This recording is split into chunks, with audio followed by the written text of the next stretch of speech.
Today, we are commemorating the 80th anniversary of the liberation of Auschwitz. On this occasion, the Polish television, in collaboration with the Auschwitz-Birkenau State Museum, decided to pursue a special initiative. They're hosting an international studio so that viewers from all around the world can get a sense of the atmosphere of today's commemoration event. As of 12 p.m. noon, you will be able to witness some of the interviews in the international studio, some of them with survivors, also with persons from politics, from media, from culture. And the main part of the program will start at 4 p.m. And that part of the program will really be dedicated to the survivors. They will be the ones delivering the most anticipated speeches, the stories of their endurance. Today at this event, we are expecting approximately 50 survivors in the audience and also on stage. Polish television decided to pursue this initiative, the International Studio, for a number of reasons. Firstly, it is out of respect for the survivors, for those who are still with us on this 80th anniversary. But aside from that, it is also due to regional context. So close to Poland, in Ukraine, there is a war happening, and Polish television felt a responsibility to remind everyone of the atrocities of Auschwitz, as well as of the fact that every war is detrimental. Aside from survivors, we're also expecting very high-level guests in attendance. Over 50 state delegations have confirmed their attendance here. Yesterday, when we were filming with the crew, with the local crew, they told us that they've never seen this type of attendance. So this really underlines the importance of this event and of this anniversary. And to learn more about what exactly we are commemorating today, you will be able to watch a video about the liberation.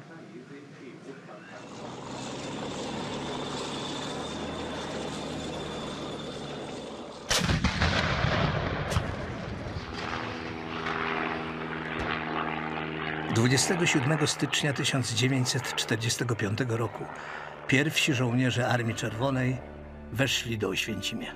Około południa Around noon, troops from the 100th Rifle Division captured the town of Oświęcim. Fortunately, the bridge on the Soła River remained intact, so they crossed it and headed west towards the village of Brzezinka. There, they entered the grounds of the Birkenau camp more or less around 3:30 p.m. Several days later, a camera crew arrived in town. The Auschwitz-Birkenau camp was captured on film by a unit under the command of Mikhail Oshurkov. What you see now is the first ever footage of the liberated camp. You cannot describe in human words meeting those people saved from the certain death with their liberators. Regina Grinberg, a French Jewess, remembered years ago. Over 7,000 inmates across the camps in Auschwitz, Birkenau and Monowitz survived to see freedom. The vast majority of them were very ill, exhausted. Many of them could barely respond to the sight of the Soviet soldiers. Nevertheless, those who were in relatively good physical condition welcomed the soldiers as genuine liberators, because from their point of view, it was the Red Army soldiers. There were many ethnic Russians, but also numerous Ukrainians. They brought freedom to them. Soviet Lieutenant Yuri Ilinsky remembered that day in the following way: children behind barbed wire. The sight left me and my men utterly disturbed. Crowds of children from 2- and 3-year-olds to teenagers, sick, thin, emaciated, hungry. We gave them anything we had in our packs. The liberators were slowly realizing the truth of what happened in Auschwitz-Birkenau camp. The scope of the crime perpetrated by the Nazis on the inmates was a surprise. These were only the second-line units that arrived in the following days, started providing aid and assistance. But organized aid started in the first days of February 1945. At the time, the Soviet authorities set up 2 military field hospitals on the premises, and they took care of the sick and ill inmates. Żołnierze sowieccy znaleźli ponad Soviet soldiers discovered over 600 bodies of inmates shot by the SS staff retreating from the camp, and also those who died of exhaustion. Już wiosną 1900 The Soviet Committee for the Investigation of German Nazi Crimes was established as early in the camp as in the spring of 1945. Spotkanie z więźniami, rozmowy z Meeting with the inmates and brief conversations with them helped the investigators understand, at least to some extent, what sort of place the camp had been.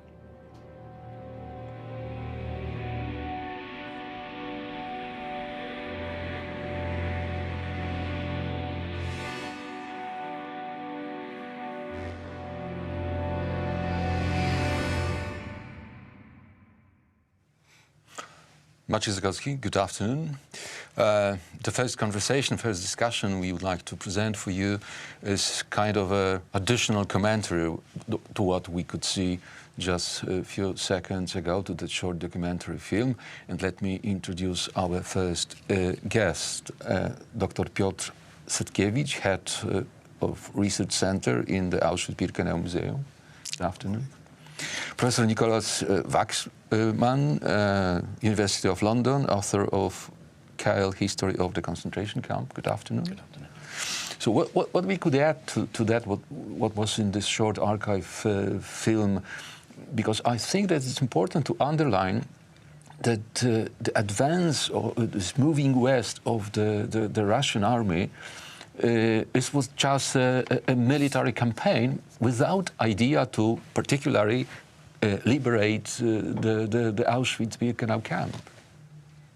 Yes, the Soviet troops concentrated the forces on two large bridgeheads on the left bank of the Vistula River, and the primary target for these forces was Berlin, simply, and that was particularly the case of the first Belarusian front that was under command of Marshal Georgy Zhukov, and the first Ukrainian front on the south that was headed by Marshal Ivan Konev. So Stalin, as well as Stavka, that was the Soviet highest command, believed that it was possible to achieve Berlin within one strong, mighty blow, and that was the primary goal of the offensive. However, of course, for the troops of Marshal Konev,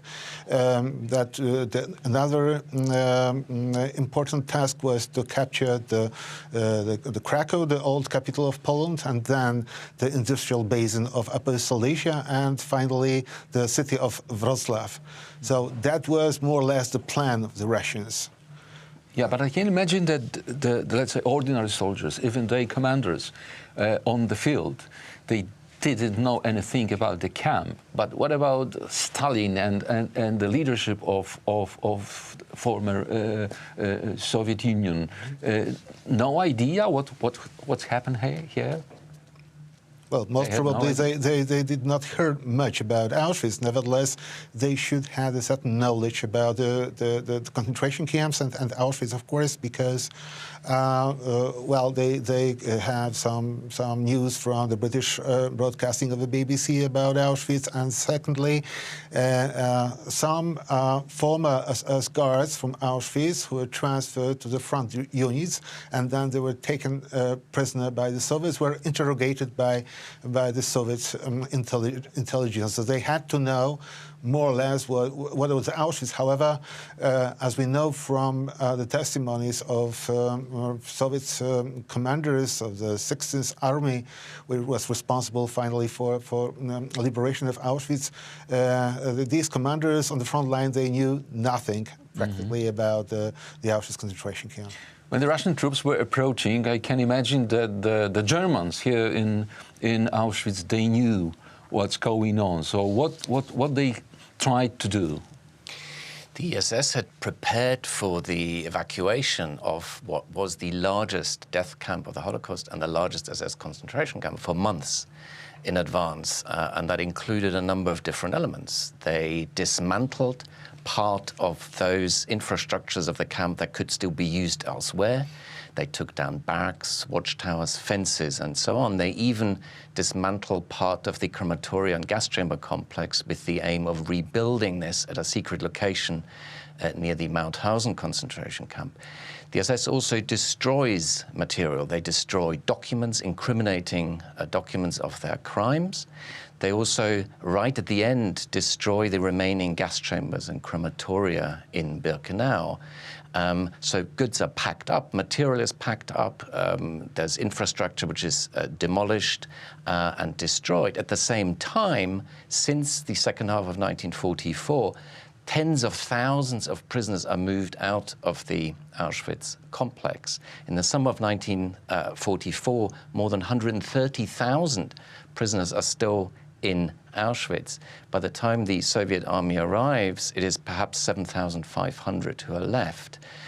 These prisoners are forced onto train transports, and then in mid-January 1945, on the infamous death marches through the ice and snow. So most of the prisoners are gone by the time the SS arrives, and the SS itself is gone as well. They've packed up their own goods, their own homes and houses, which they've established here, and they've fled too.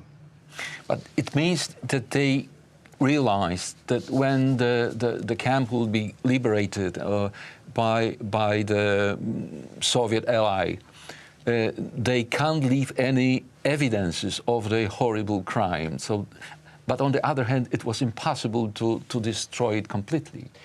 The Germans had planned already for some time to try and erase all of the traces of their crimes of the Holocaust and other mass murders in the occupied East. There was a special SS operation dedicated to this, not just in Auschwitz, but elsewhere. What happens in the summer of 1944 is that Soviet forces find the crematorium and gas chamber in the Majdanek concentration camp largely intact. So the SS, in a sense, in Auschwitz, tries to learn from this and tries to destroy as much of the evidence as they can. They even force prisoners to dig up human remains and throw them into the local river here. They burn transportation lists, which are evidence of the crimes. There's a whole bonfire of evidence in the last weeks before the SS leaves the camp. So they make every effort to try and hide their crimes, but they are not successful in this. Mm-hmm. Because assuming the large scale of the German bureaucracy, well, it was not possible to destroy everything. For example, most important files and lists of prisoners were copied in 10 or more copies. So some of them had to be left somewhere. And there were some divisions of Auschwitz, some agencies of the headquarters of the SS that were situated outside the camp. It was the Hygienic Institute of the Waffen-SS in Reisko, and that was the buildings of the Central Construction Management. And we believe that these documents had not been destroyed. I mean, they survived almost entirely. So thanks to these documents, we are able to reconstruct this history of the camp, including some vital documents which we have found precisely on the site of the concentration camp. And it is also down, in some cases, to the ingenuity and the resistance and bravery of prisoners that some of these documents are saved. So the SS, for example, tries to burn the tens of thousands of prisoner photographs, these mugshots which are taken on the arrival of prisoners in the camp, and it is due to the ingenuity of some prisoners on the ground that a significant proportion of these photos are saved from the flames, and we still have these images taken in the camp of individuals, victims, about whom we know very little, but we have their images thanks to the bravery of these prisoners. So 27th of January is the day of liberation and liberating the camp. But did liberation on that day put an end to suffering?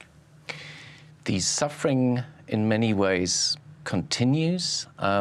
We have to first of all bear in mind that only a tiny fraction of the prisoners who've been dragged to Auschwitz, an estimated 1.3 million women, men and children were taken to Auschwitz. Only a tiny proportion of them are freed here on the 27th of January. The vast majority of prisoners who are taken to Auschwitz are murdered in Auschwitz. Those 7,500 or so who survive, some of them are so sick, so ill, so close to death that they never realize that they've been liberated, and they perish in the first weeks and months. And we also have to bear in mind that on the day Auschwitz is liberated, tens of thousands of former Auschwitz prisoners are still on death marches, are still on train transports, or are now suffering in atrocious concentration camps like Mauthausen, like Dachau, like Buchenwald, and many of them have survived Auschwitz and the death march only then to perish in January, February, March in these other camps. It is only the end of the war that puts an end to suffering. You said that all the Germans escape, but what about this, for example, Kapos? There were any cases of revenge on them after the liberation? Not in Auschwitz, because the functionary prisoners, the capos, the block seniors were usually strong and healthy, and they were simply evacuated together with other prisoners.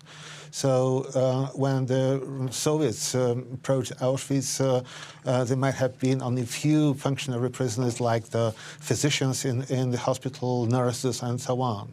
So they were not persecuted, and of course they even helped the survivors when the Russians came.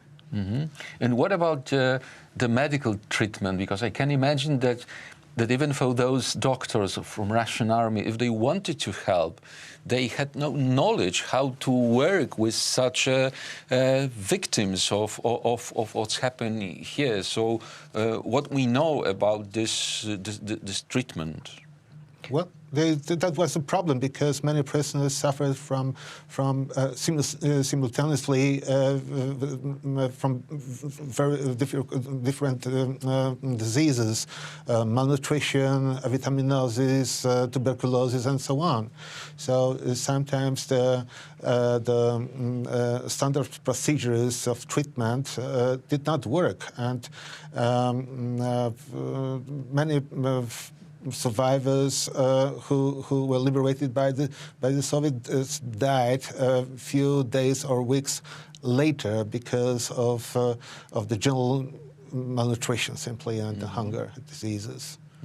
Yeah, you have to imagine. I mean, these are prisoners who've spent months, in some cases years, in this terrible place, being abused, being tormented, being tortured, suffering terrible malnutrition and diseases. I mean, the average weight of survivors in these hospitals, which are then set up after the war, is between 30 and 35 kilograms.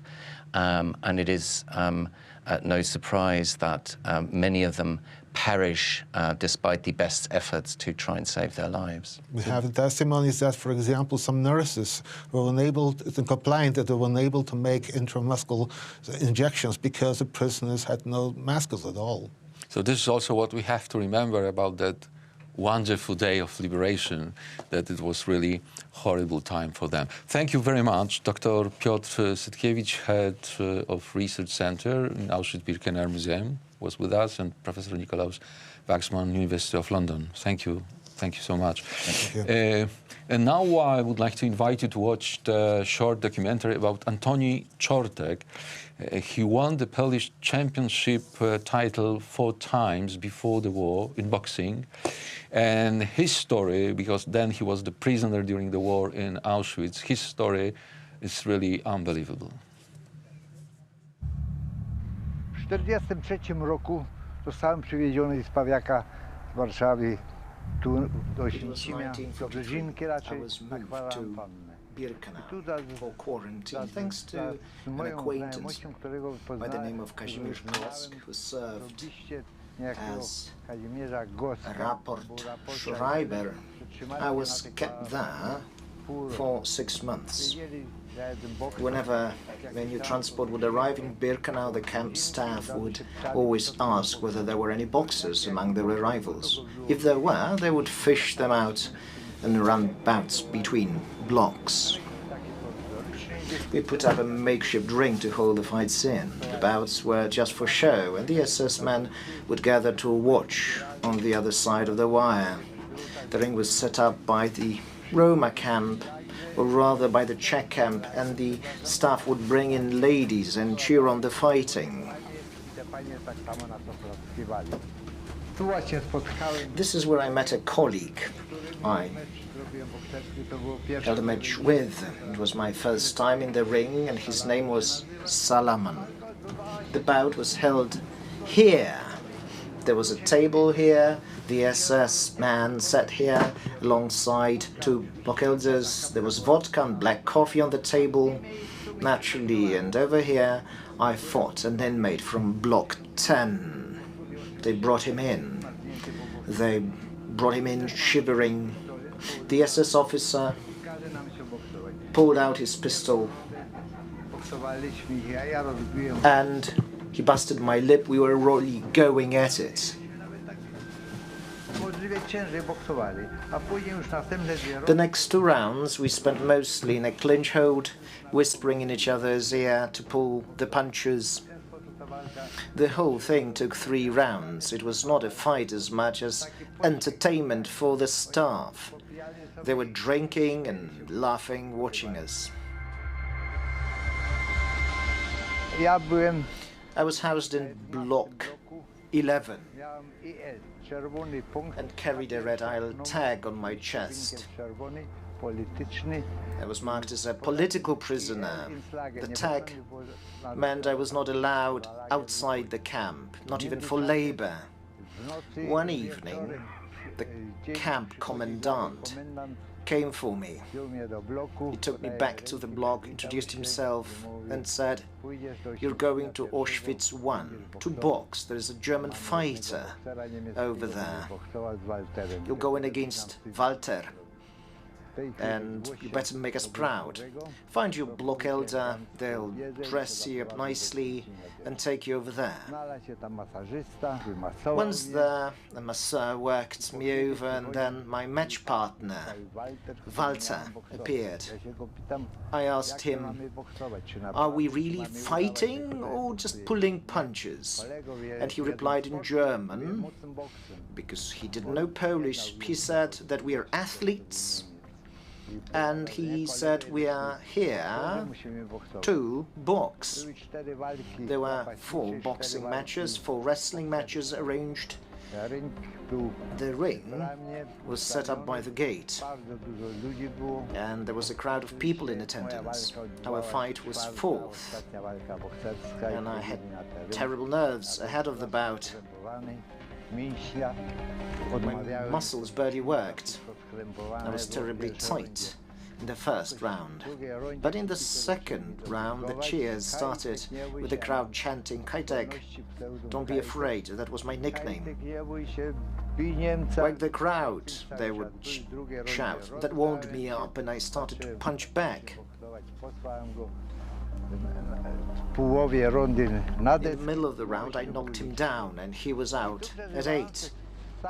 The early moments were rough, but you get used to things, right? They brought in a lot of Greek athletes, wrestlers especially. They were powerfully built and kept to themselves. They would help each other. They often shared food and were really friendly with one another.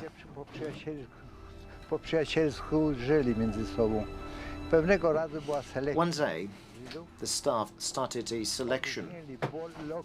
They emptied one of the blocks, and all the selectees who were to go to the crematorium were then packed into that block for one night.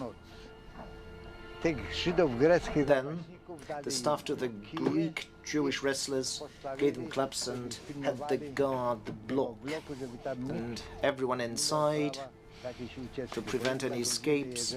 Of course, the Greeks themselves were threatened that should any of them go missing, they would head to the crematorium along with the selectees.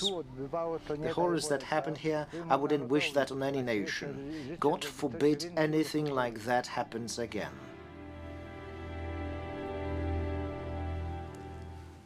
Dzień dobry Państwu. Guten Tag, liebe Zuseherinnen und Zuseher. Ich darf Sie herzlich im Studio willkommen.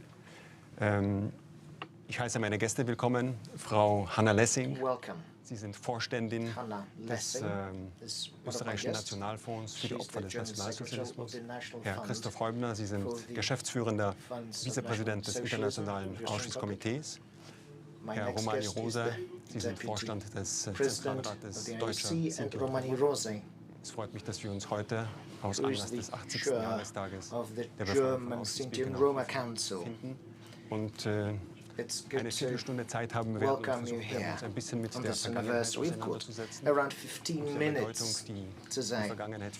And let us dedicate this time to our discussion on the meaning of history, especially what history means to other generations, ours and the generations to come, what this future might mean to them.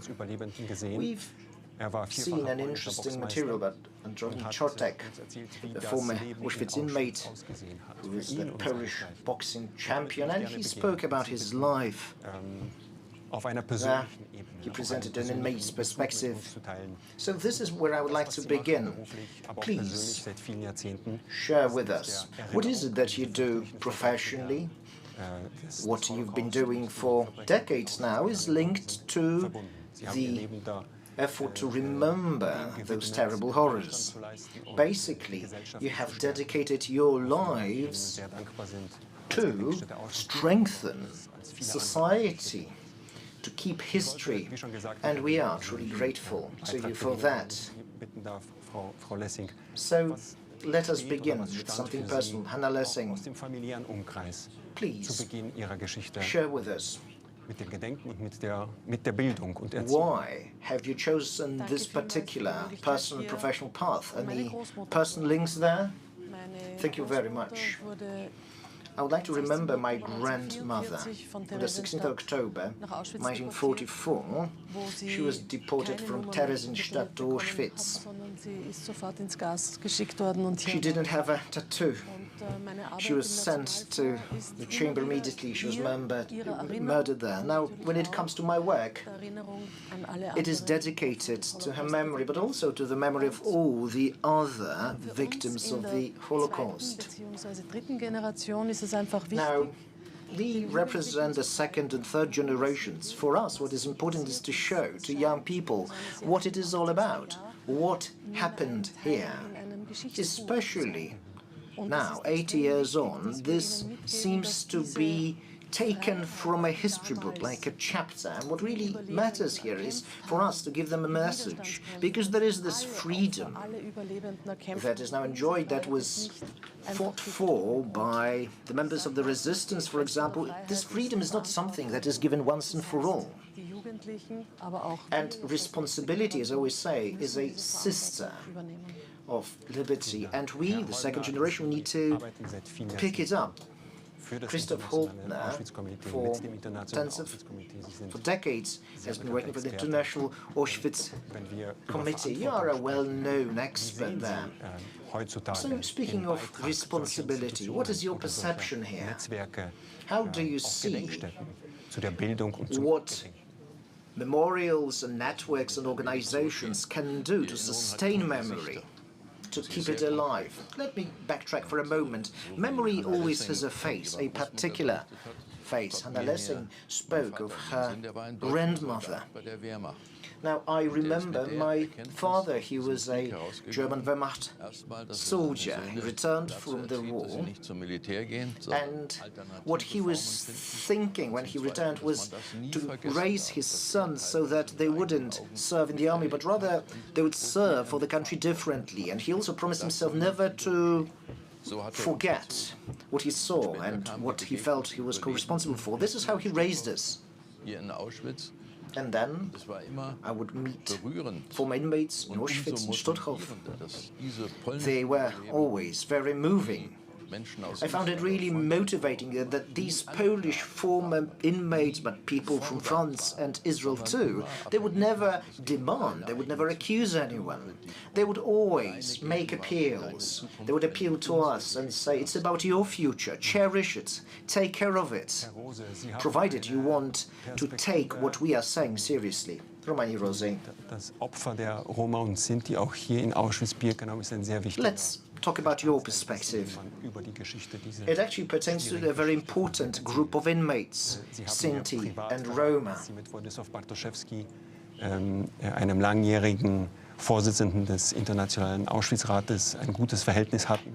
Stanisław Bartoszewski used to be the head of the International Auschwitz Council, and you were friends with him.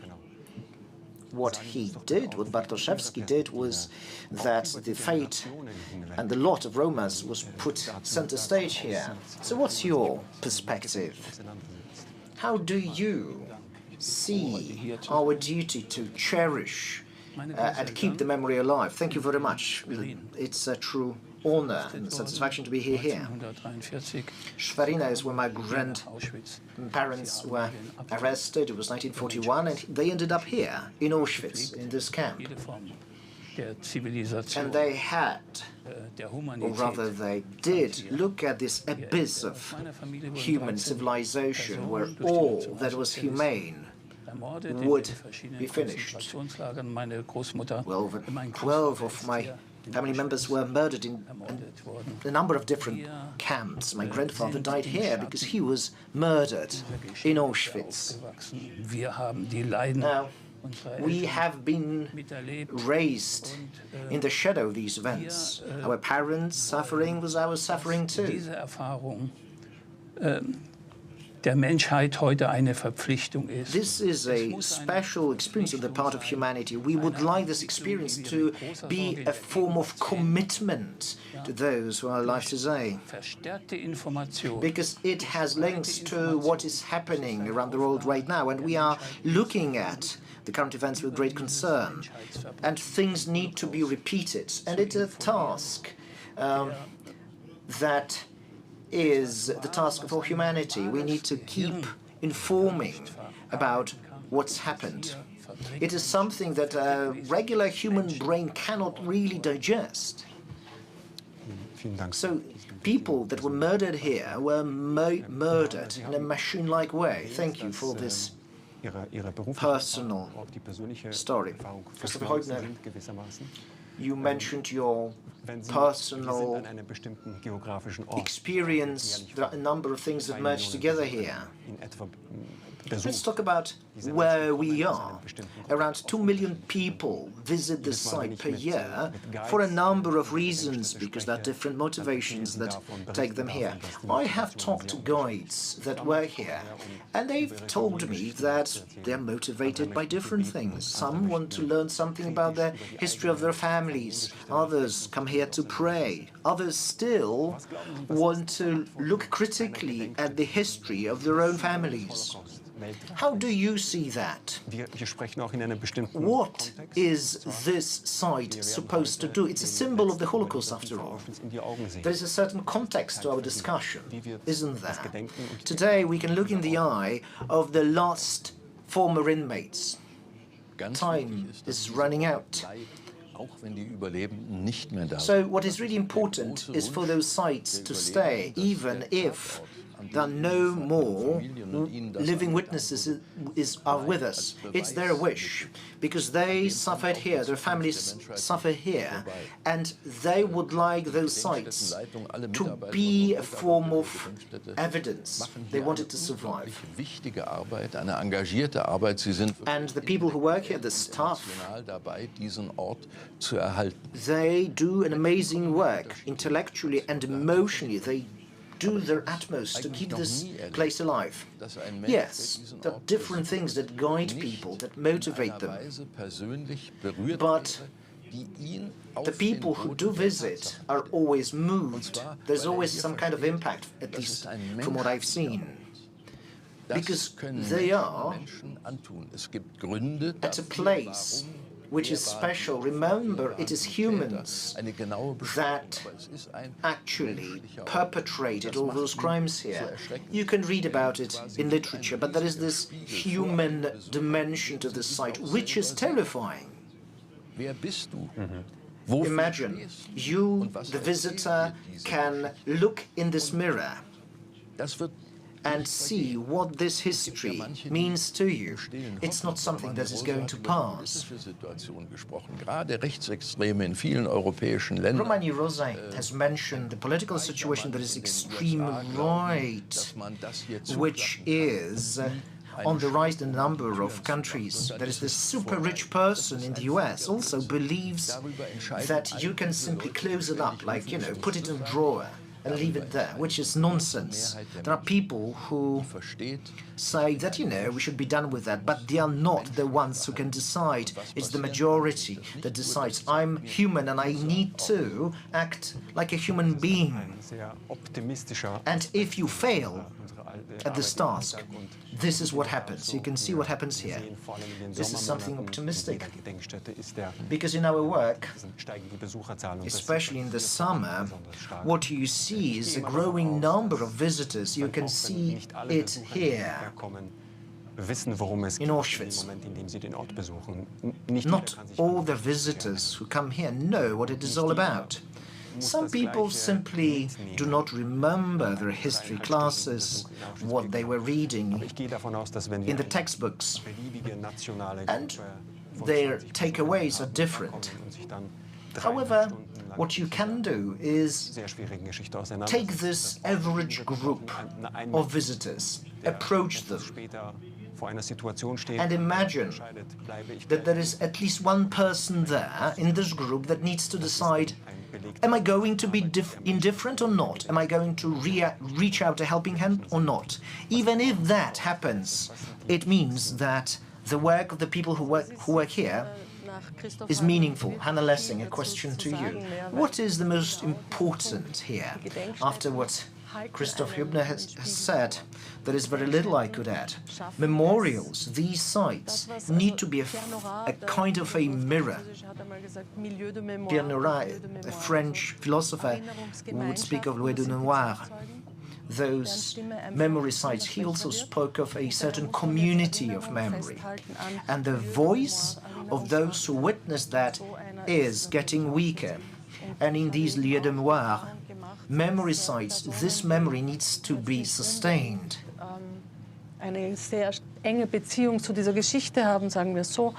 Some people do not have direct links to these events, but they have visited the site. It is then that they begin to sense something. It is impossible to have been here and left without a greater impact. And it's something that needs to be passed on. Also, the responsibility needs to be passed on. This is something that we do. We are the nth generation. But the sites like Auschwitz are very important because they speak for themselves. Let me just reiterate. What is happening here, the work that is done for people to remember is very important indeed. We need to accompany each and every next generation. Every generation needs to learn about it by themselves, using various tools, be it artificial intelligence. But the thing is, the site is here and the site speaks for itself. And that's the difference, because there are some places where it's happened, and there are also other sites that are supposed to commemorate these events. This is a place where it happened. There are still artifacts that can be found here, artifacts that belong to these people. And these artifacts make the Auschwitz narrative even more interesting. You've got luggage, you've got toothbrushes, you've got documents that tell us about particular people and their particular stories. Mr. Romani Rose, last question to you. Please, name a place or an object that will forever bring to your mind the Auschwitz mission. Auschwitz is a place where you learn. What we need to understand as well is that this is the biggest graveyard. I've been coming here regularly for 2 decades now, and whenever I'm here, my thoughts link me to the members of my family, including my grandparents. And that is when I think what they were thinking, because they would be jealous of the birds that were flying about the camp. Thank you. Quite a moving parallel. Thank you, ladies and gentlemen, for your time. Thank you for being here. Thank you for sharing your experience. Hanna, Lessing, Christoph, Heubner, Romani Rosa, ladies and gentlemen, thank you for your attention. Now you will see video material that will describe the history of an exhibition dedicated to Auschwitz. Long ago, not far away, you might be familiar with it. It has visited a number of places around the world. Now, you might have an opportunity to see it, albeit remotely. Do it. Do something good for the world. Thank you. The Royal Museum in Toronto is showing the first Auschwitz exhibition not far away, prepared by the Auschwitz-Birkenau Museum and the Spanish company Musealia. Well, the museum was approached by Musealia, which proposed creating a traveling exhibition about the history of Auschwitz. So at the beginning we were a little bit unsure, because we usually work with other Holocaust museums or institutions that deal with that subject matter. And here comes a small company from San Sebastian who has never dealt with the Holocaust. But they were suggesting that we should have a conversation about creating such an exhibition. So we decided to give it a try, and we decided to take on this risk. And this was the beginning of a project which continued for many years. The curators of the special exhibition are international experts, Dr. Robert Jan van Pelt, Dr. Michael Berenbaum, and Paul Salmons, who worked closely with historians and curators from the research center at the Auschwitz-Birkenau Museum, headed by Dr. Piotr Setkiewicz. The visitors fall into the trap which is laid out by the exhibition script, because the exhibition does not really begin in 1942 or 1939. No, it starts much earlier. The exhibition tells the story of the place itself.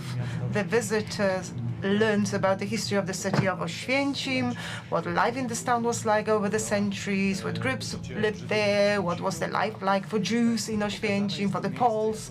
And this town is shown as a melting pot, if you like, of different cultures and different regions.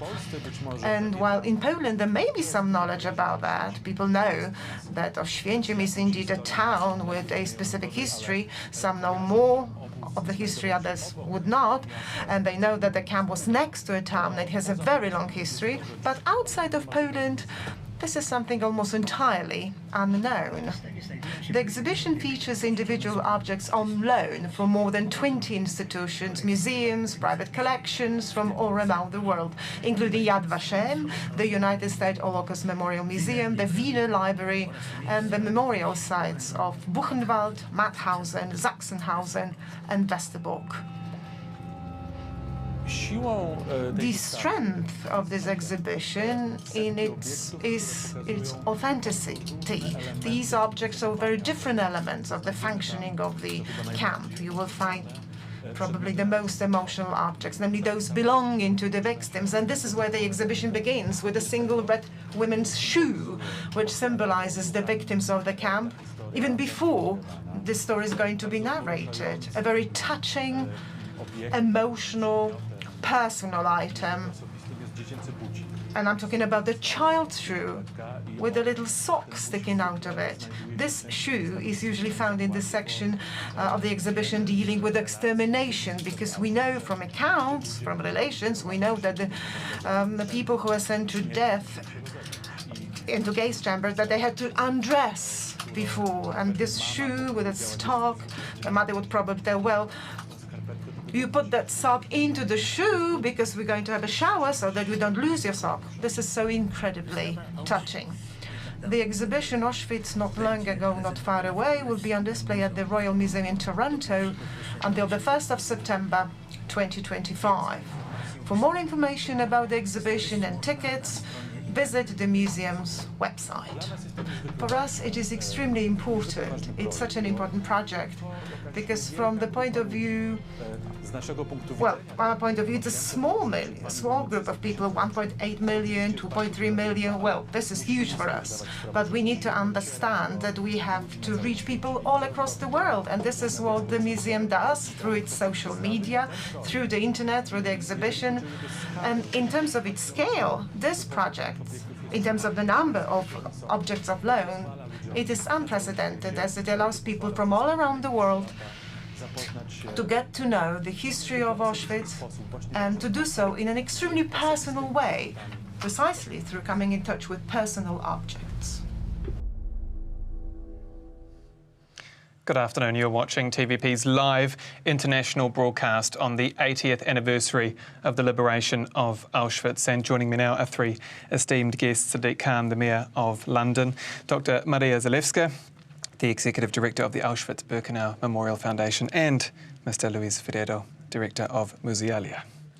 Thank you all for your time. Can I start with you, Dr. Zalewska? On this sombre day with the main gate of Auschwitz-Birkenau 2 behind you, how critical is the preservation of this place, the education about this place, to ensure that the horrors of what happened here never happen again? Thank you for having us. It's an honor to be here. Preservation and education go hand in hand. You know, Auschwitz means to all of us different things. I have a familial connection to the place. My great-grandfather was killed here as a Polish Catholic prisoner, so there's a familial connection. But also Auschwitz stands at the heart of the post-war process and project of Holocaust remembrance. It almost became an epicenter of Holocaust projects. And as you know, Auschwitz is the word that almost became synonymous to the Holocaust. To us, people that work for the preservation of this place, we believe that the artifacts, the shoes, the suitcases, everything that Louis works to sort of show to the world, these are the last silent witnesses of the people who didn't perish, they were murdered. Most of them because they were Jewish. And the preservation efforts are crucial to bear witness. And in the age of Holocaust denial, it is these efforts that guarantee sort of the education and the truth. Mayor Khan, you've got the largest Jewish community in the UK in London. When we talk about never again, do you feel like the power of that statement still rings true? Is there the risk that its impact, its proximity to what happened here, feels a bit more distant to the younger generation? Look, I'm afraid we've seen across the globe a big increase in anti-Semitism. It's the oldest form of hatred known to mankind. One of the reasons I, as the Mayor of London, supported financially the work taking place here is to preserve this extermination camp, to preserve this concentration camp, because we see, particularly in social media, lies, misinformation, a distortion of the reality, and we encourage children to come to see this this memorial to those who perished, were murdered, and those who survived. Every year, 300,000 Brits come here to learn. We've got some great charities, the Holocaust Education Trust, the Holocaust Day Memorial Trust, because we've got to make sure, not just Jewish people, it's not just their responsibility, all of us bear witness to the horrors and tell others what happened there, so never again is meaningful. When it comes to anti-Semitism, hatred, you've talked about it being the canary in the coal mine. With social media and the rise of mis and disinformation, is it almost impossible to combat? No. You have, to my right, two scholars who do really important work. If our children are taught the real history, when they see lies and misinformation, they can reject it. When they've met a survivor, we've had the privilege of working with and spending time with survivors. It's a privilege. There'll be 50 here behind us later on today. Those stories never leave you. When you see those numbers on somebody's arms, that's the best antidote to the lies. And we have a responsibility. And as a non-Jewish person, I think my responsibility is as much, if not more, than Jewish people to tell this story and to make sure we understand that actually these stories aren't just numbers. These are people who are murdered, but also some who remarkably survived. The Jewish population across the globe is very small. In London, we have, I'm really proud, 150,000 Londoners who are Jewish. That's a small number. And that's why it's really important we tell these stories so we know what happened here during the Second World War. Mr. Ferreiro Meir-Khan mentioned the survivors there. The number of living survivors is growing smaller and smaller. You've taken an exhibition on the road specifically to illustrate the repercussions of Auschwitz, the historical repercussions. What does that look like to those that haven't seen it, and what more can be done to preserve the memories, to preserve the stories? Well, actually, one of our curators, Michael Birnbaum, usually says that people need to come to Auschwitz, but Auschwitz also needs to go to the world.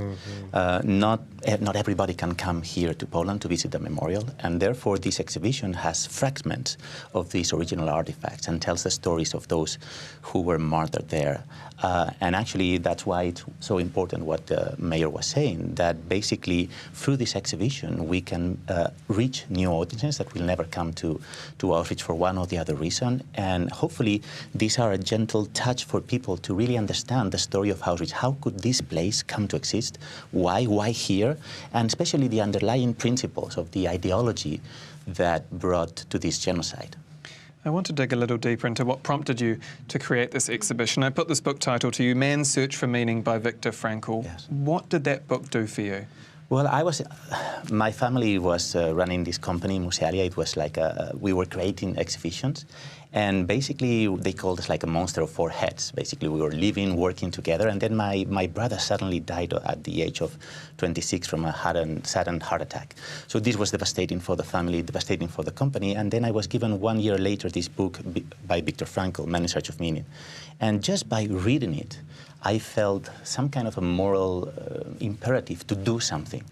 And of course, what we were doing was exhibitions, and that's basically how the whole thing started. And for me, it was just the way that he describes the psychological experience of somebody who is sent to the camp in a way that is so almost scientific, that I felt this gentle touch and was moved inside. And I really hope that the exhibition, in a way, becomes that gentle touch for millions of people anywhere in the world. And I hope also in London we have the chance to do that. In that remarkable book, Mr. Frankl notes, and I quote, "Everything can be taken from a man but one thing, the last of the human freedoms, to choose one's attitude in any given set of circumstances, to choose one's own way." Dr. Zalewska, is the world facing a pivotal point where, as a society, we must actively choose to remember Auschwitz? We must choose to remember Mr. Frankl, your great-grandfather. Otherwise, we're doing the opposite. I actually want to piggyback on what both of these speakers said. One, it should be an imperative, and moral imperative to remember. And two, it is not only the history of the Holocaust that we should be educating young kids about. It's the history of the context, the World War II, and a certain collapse of Western democratic ideals that created a situation where Auschwitz happened. Auschwitz didn't fall from the sky, as Marian Turski said here 5 years ago, and it didn't go back into the sky. There was a specific set of policies, indifference, and that hasn't changed. I'm not sure if we are at a unique point right now. I think we are just same flawed people with new technological tools that have sort of taken over. And I'm not sure, I used to teach at the university, and there are many ways in which social media and new technologies are incredibly useful to all of us educators, no doubt. And students are excited about new ways of archiving these encounters with places like Auschwitz. But obviously this indexical relationship to the place has been has been changed, has been blurred. Augmented reality, virtual reality, these are tools that complicate our encounters with physical spaces like this one, but also focus on empathy building and emotions. And I think that understanding Holocaust education as a moral obligation, rational choice, and not just something that needs to make you cry so that you care. It is a decision and our shared responsibility. I can see you feel passionate, you're emotional about it, you feel really strongly about it. Yeah. What comes to mind as you talk in this way about it? Is it your great-grandfather? No, survivors. I'm not Jewish, actually. I think none of us are Jewish at this panel. I work with survivors. Our foundation, the Auschwitz-Birkenau Memorial Foundation, chaired by Ronald Lauder, we brought 16 Auschwitz survivors from the United States, Canada, Israel, France, Germany, and Israel. Did I say Israel? Yes, United States. And I work with them every day. And I think this is the last time they may be here. So, yes. And this allyship is very important, this sense of allyship that we want to show, because it is perfectly possible for it to happen again. This dehumanizing Jewish people, it happened over a period of time, and as has been said, it didn't fall from the sky. And that's why when you hear a survivor, when you hear the stories, when you see the shoes, the glasses, the hair, it humanizes 6 million. 6 million is too big a number. 1.1 million who'd perished, murdered here, too big a number. When you meet them, you never forget those experiences. It could happen again. And Mia Khan, I want to note that warning from the Auschwitz-Birkenau Museum, and I quote again, remember, it didn't start with gas chambers, it started with politicians dividing the people with us versus them. It started with intolerance and hate speech. As we sit here and as the mayor of one of the world's largest cities, how much does the responsibility lie with leaders to check their political rhetoric? That's so important. Language matters. Study history. Language matters. In my view, there are some leaders who try and win votes, garner support by dividing communities, blame the other. Blame the other. What a leader should do is bring communities together, address people's legitimate concerns rather than scapegoating the other.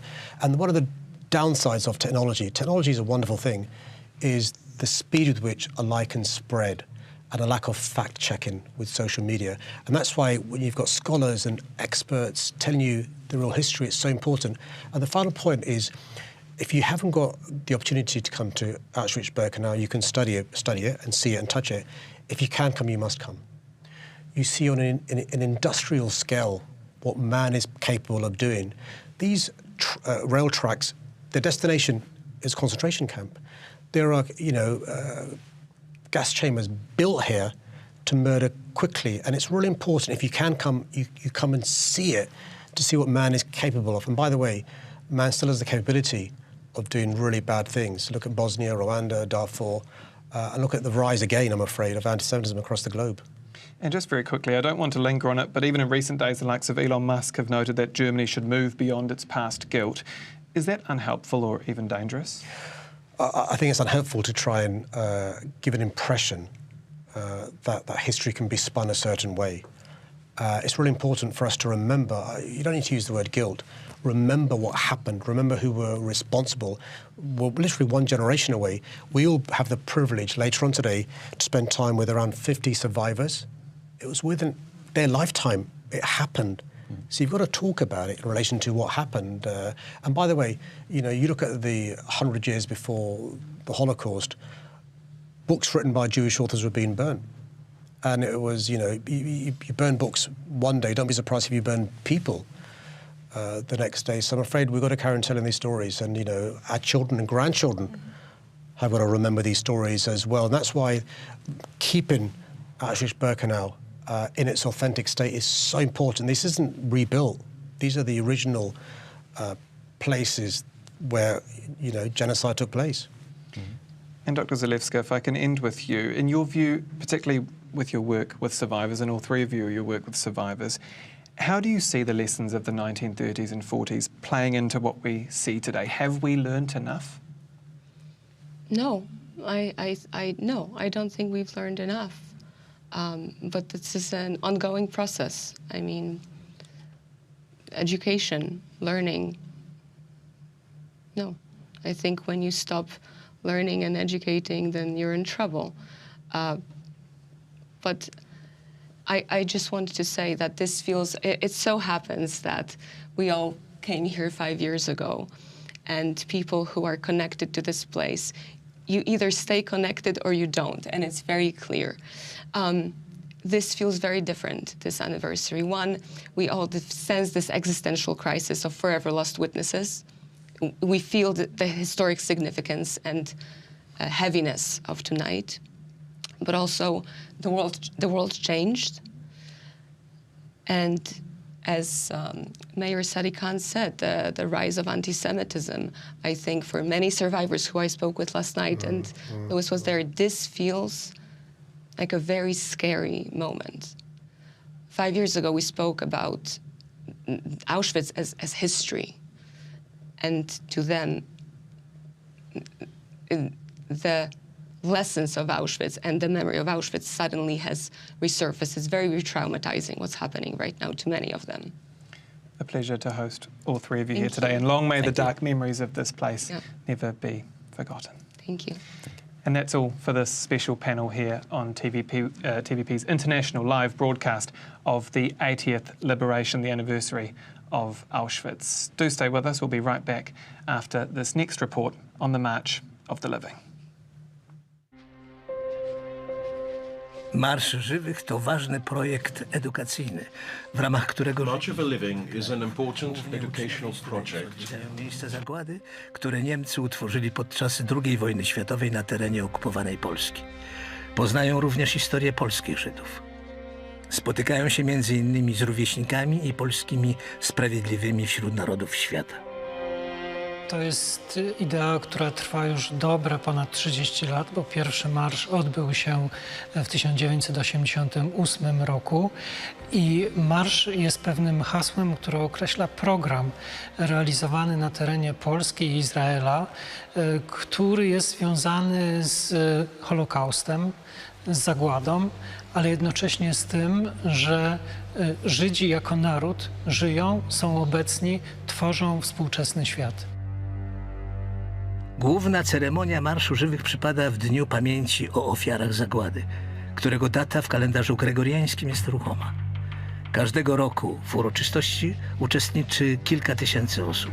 Są to głównie Żydzi z całego świata. Towarzyszy im kilkusetosobowa grupa polskiej młodzieży. W centrum całego programu co roku stoi marsz, który odbywa się pomiędzy byłymi obozami Auschwitz-I i Auschwitz-II-Birkenau. Rozpoczyna się tradycyjnie około godziny 13 przy bramie z napisem Arbeit macht frei, skąd tysiące uczestników maszerują w kierunku Birkenau, przekraczają bramę śmierci i dochodzą do pomnika ofiar, gdzie odbywa się główna ceremonia. Podczas głównej ceremonii marszu upamiętnia się wszystkich zamordowanych w obozie Auschwitz, a także zapala 6 symbolicznych zniczy przypominających 6 milionów ofiar zagłady. W wielu wystąpieniach podkreśla się zagrożenia płynące z antysemityzmu, zarówno w przeszłości, jak i współcześnie. Pamięć i wiedza o tym, co się wydarzyło w Auschwitz, w innych obozach zagłady, jest coraz bardziej dostępna. Jest dostępna od ręki, można powiedzieć, i w każdej chwili. Więc to jest znaczna różnica, zupełnie inne narzędzia edukacyjne. To jest jakby jedno. Jest to też okazja do podejmowania nowych tematów. Na przykład w Marszu Żywych od wielu lat uczestniczy grupa osób niewidomych. Przyjeżdżają tutaj ze swoimi psami przewodnikami. Zebrani na terenie byłego obozu, pomiędzy ruinami 2 komór gazowych i krematoriów, odmawiają kadysz, żydowską modlitwę za zmarłych. To jest też, co w marszu się zmieniło przez te wiele lat, takie uwrażliwienie na inne grupy ofiar. na to, że w Auschwitz nie byli tylko Żydzi, że byli także Polacy, że byli Romowie, że były inne grupy ofiar i to jest też ważne.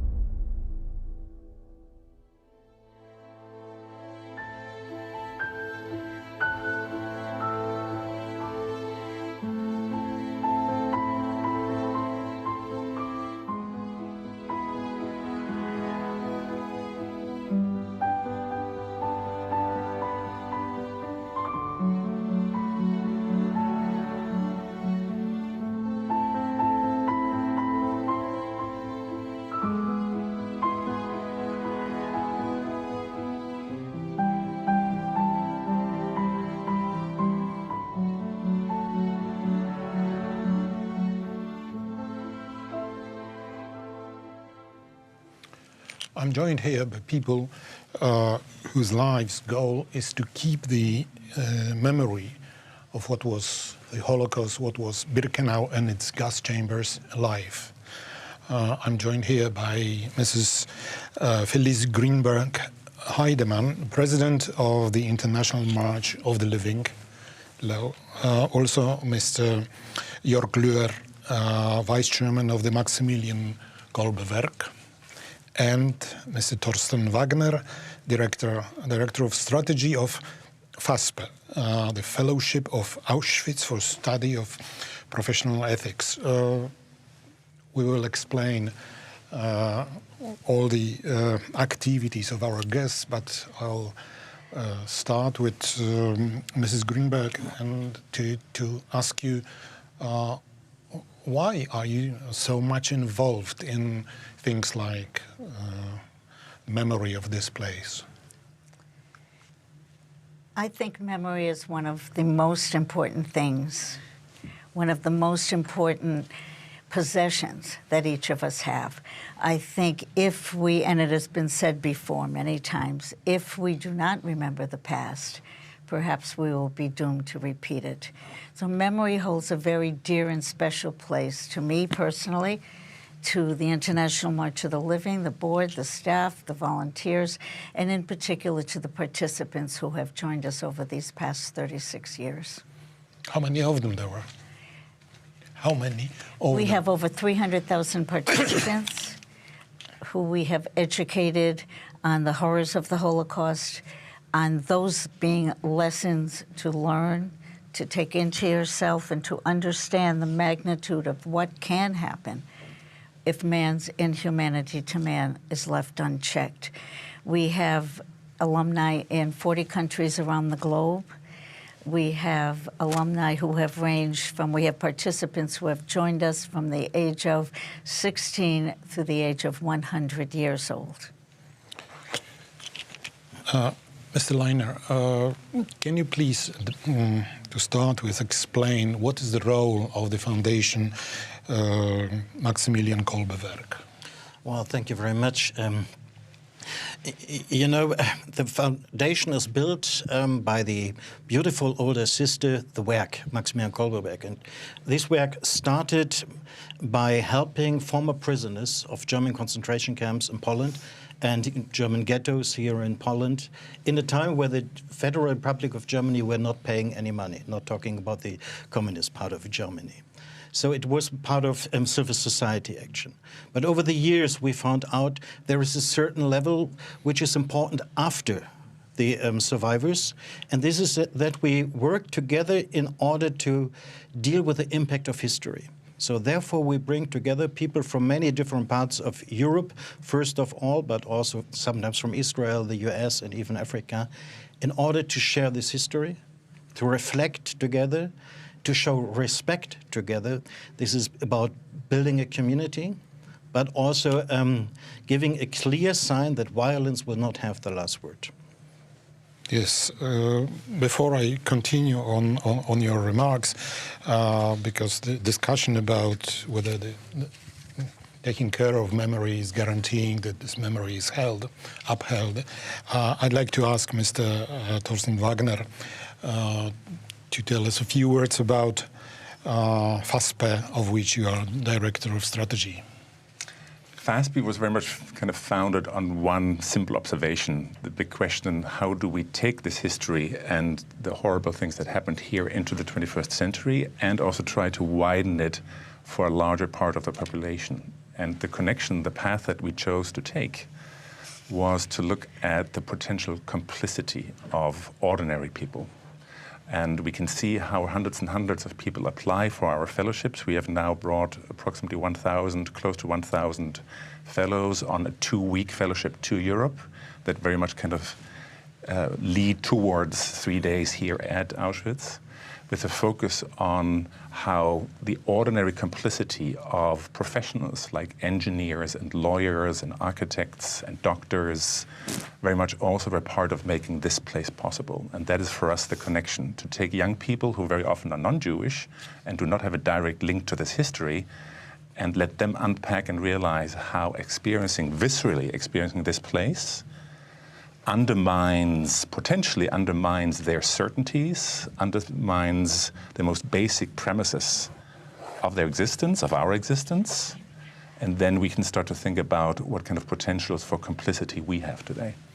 Yes, all of you here are talking about experiences for people who are visiting this place, and they will obviously stay deep in their memories. But you brought here 300,000 people, you brought here 1,000, probably the same number applies to you. What about the rest of the world? Is there any chance that the world does not forget? Because, of course, everything is in history books, but the most important thing is our memory, the memory in our families, memory in media, in libraries, in internet. Is this memory still, hard to say alive or existing in some way? I think one of the motivations for the founders of this organization was to bring young people, the next generation, to the site, to the actual place where the actual events happened. Once you embrace the magnitude of Auschwitz I, of Auschwitz II Birkenau, once you begin to understand what did happen here, once you begin to realize this is not made up, this is not a movie, this is a true history, a true standing edifice to what happened in history, I think that you cannot walk away from it. I think that Holocaust distortion and denial, your refutation of that, your refuting of those people who wish to say it never happened or it happened in a modicum of the size that you all profess, you cannot sit idly by. You must in some capacity at some time in your life accept your social responsibility to say, yes, it did happen. With my eyes, I walked on that ground. I saw those buildings. I walked through a gas chamber and I witnessed a crematoria. So we legitimize the past. We pay reverence to those who were victims here in Auschwitz-Birkenau and in the other camps as well. By the very fact that we educate, it did happen. And if you don't stand up to the evils society is facing today, it can happen again. So you must play a role to what the young people call make a difference. You must seize the opportunity to make a difference in the global narrative, because the global narrative today is a most difficult one. It is a most distasteful one, especially for the survivors who are alive, our own family and friends who are witnessing the evils happening globally and saying how, why.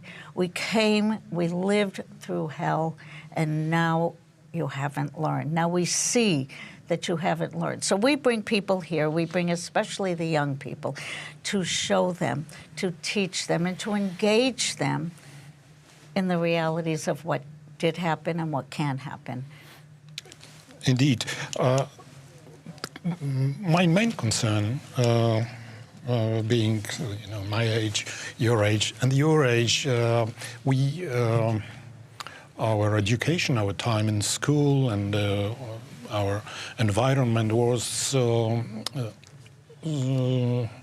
very much influenced by the history of the Second World War, including places like Auschwitz-Birkenau.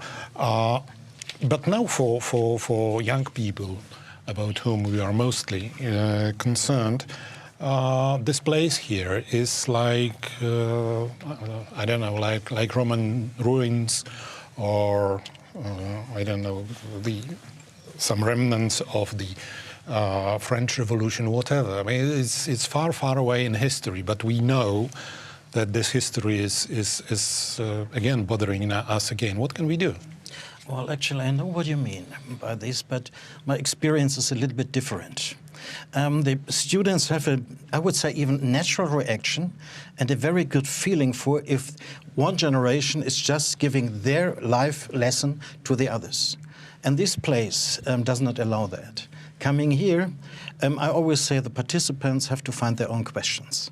And if they have questions, then we can talk about our different answers, our different experiences. So we have to provide a space for encounter yourself, encounter the place, and then encounter the others.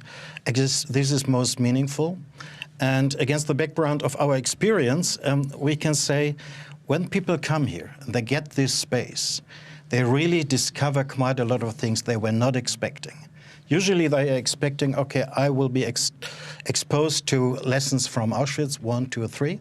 They could read that. But what is really important here is to make your own experience on the place, with yourself, with the others. And then it can happen that we have come to a deeper thing of vulnerability of life. Just to share one example. 2 years ago, we had on our workshop a very intense moment with the Ukrainians. They were coming, I would say, mentally from the front lines. And this resonated so strongly with those coming from former Yugoslavia, because they were all children of war. So you could feel that, and then encountering the survivors. That time, those who we met were also children of war.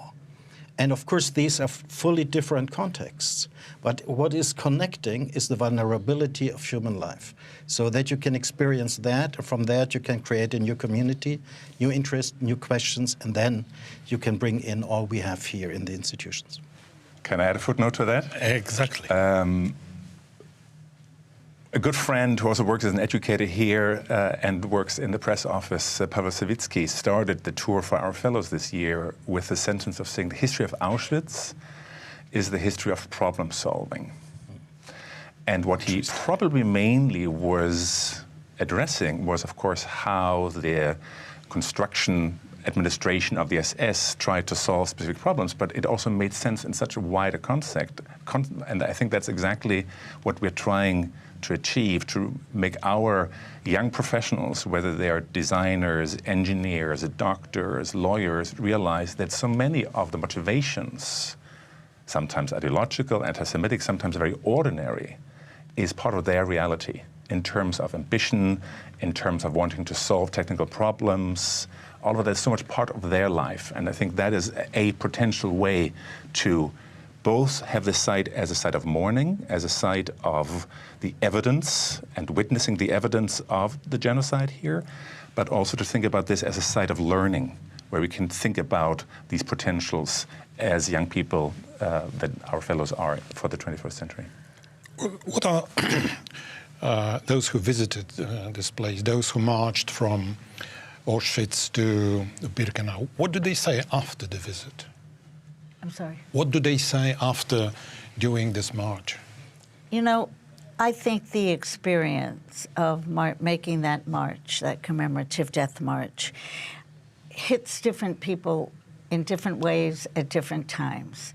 Some of the students, while they understand why they're here, they now get to understand they're part of a world community. It's not just them or their grandparents who sent them here to bear witness. It's a whole world of people who want better, who want to learn from this place and want to change a little bit society as much as they can. They feel as they're marching, we are told, I am told, they feel as a torchbearer of memory. They understand the magnitude of what they are doing, why they're doing it, and we can only hope that even a small percentage take that mission into themselves, into their lives, internalize what they learned here, and then do something positive for the future. Becoming the witnesses for the witnesses, as Elie Wiesel so succinctly said so many years ago. What are your experiences with people who saw it? Well, it's, as has been said, pretty different. And it quite often depends on the context where people are coming from. But just to provide two examples, quite often people from Bosnia-Herzegovina say that you, Poles and Germans, can organize such a workshop on this place, provides hope for us that one day we will overcome our obstacles in our country. This witness, which is just by attitude provided, not by teaching too many lessons, attitude, this is a healing, contribution to healing. And then, well, sometimes people from Africa said, okay, now we get better understanding for you. And very close to my heart is a situation with a friend from Albania. His father has been a political prisoner under Enver Hoxha. Coming back from Birkenau, he said, finally understand what you said. Mm-hmm. Places matter.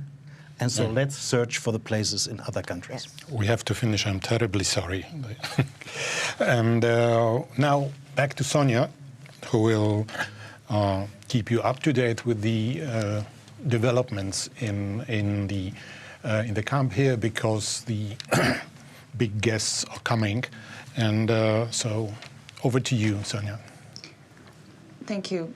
The importance of today's commemoration of the 80th anniversary of the liberation of Auschwitz has been widely recognized.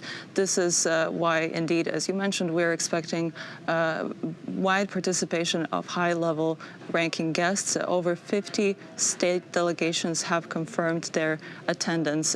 Just in the last hour, we learned that President of Ukraine, Volodymyr Zelensky, is expected to be attending the ceremony. He already arrived in Poland. Aside from that, there are a number of other high-level delegates, President of France, Emmanuel Macron, Prime Minister of Canada, Justin Trudeau, German Chancellor Olaf Scholz, Polish President Andrzej Duda has been here since the morning. Aside from that, we're also expecting monarchs of Belgium, Denmark, the Netherlands, Spain, the United Kingdom, just to name a few. Notably, King Charles III is supposed to attend the ceremony. Aside from that, we're also expecting high-level representatives of international organizations, notably Roberta Metsola, President of the European Parliament, as well as Antonio Costa, President of the European Council. They're all coming here with the same intent, with the same purpose, which is to pay a tribute to the survivors and to the victims of Auschwitz and commemorate this 80th anniversary of the liberation. On January 27, 1945, approximately 7,000 people were liberated from Auschwitz. However, over 1.1 million people were killed.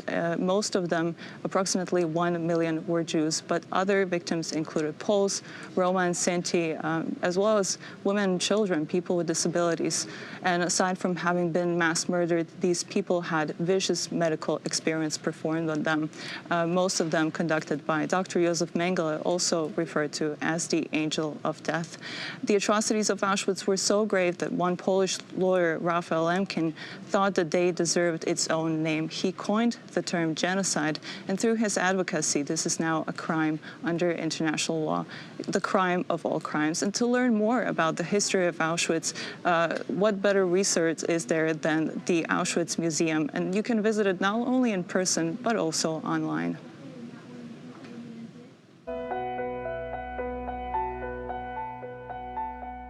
Pomysł pojawił się oczywiście w czasie pandemii w 2020 roku, kiedy okazało się, że Muzeum Auschwitz po raz pierwszy w swojej historii jest tak długo niedostępne dla odwiedzających. Zaczęliśmy się więc zastanawiać, co moglibyśmy zrobić, żeby muzeum mogło być cały czas dostępne dla każdego, nieważne od tego, gdzie się znajduje.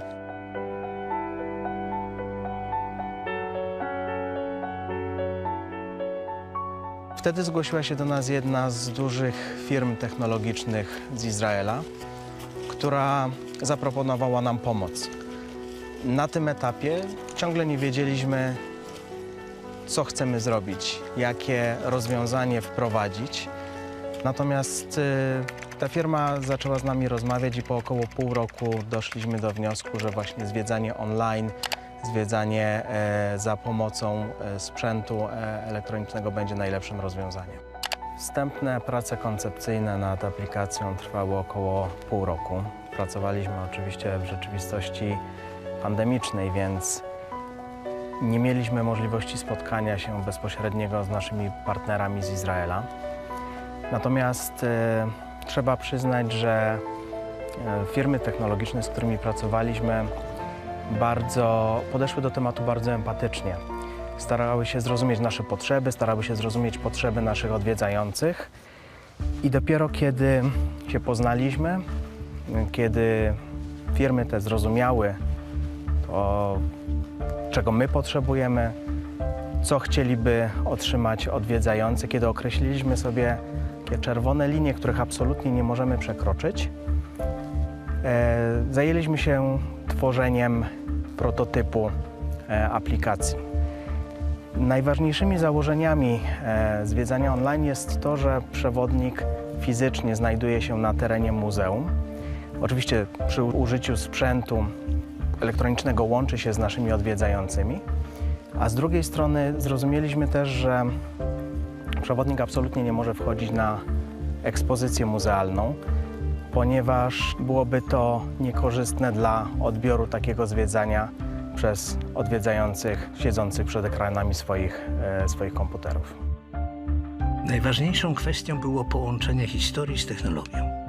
Projekt tej specjalnej platformy, dedykowanej dla miejsca pamięci Auschwitz-Birkenau, powstał we współpracy Fundacji Auschwitz-Birkenau oraz firm Appsflyer i Diskin. Dzień dobry Państwu, witam wszystkich bardzo serdecznie w Państwowym Muzeum Auschwitz-Birkenau. Rozpocznijmy naszą turę. Zobaczmy razem to miejsce. Dopasowując trasy oprowadzania, można przekazywać treści i informacje tam, gdzie dane wydarzenia miały miejsce. Można dodawać różne treści, które są jedynie widoczne na ekranie, a których nie da się przekazać w innej formie. Technologia pozwala wyjść poza przestrzeń wystawienniczą i opowiedzieć historię Auschwitz tam, gdzie faktycznie się ona rozgrywała. Chciałabym Państwu pokazać blok numer 2. Jest to oryginalny budynek. Zobaczą go Państwo teraz za moimi plecami. Zwiedźmy go razem.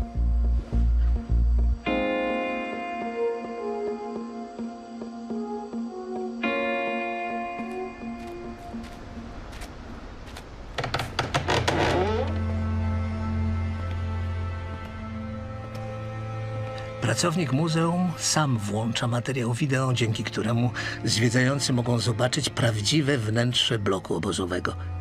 Zwiedzanie online daje jeszcze możliwość dodawania innego typu świadectw, na przykład oryginalnych rysunków stworzonych przez więźniów. Wszystko jest komentowane na żywo przez przewodnika, który wprowadza zwiedzających w codzienność obozową. Zwiedzający mają możliwość wczuć się w tragiczną sytuację więźniów obozu Auschwitz. Na przykład w takich warunkach spali po całym dniu ciężkiej pracy. Razem z przewodnikiem zwiedzający dokładnie oglądają cały blok i poznają ważne informacje o życiu za drutem kolczastym.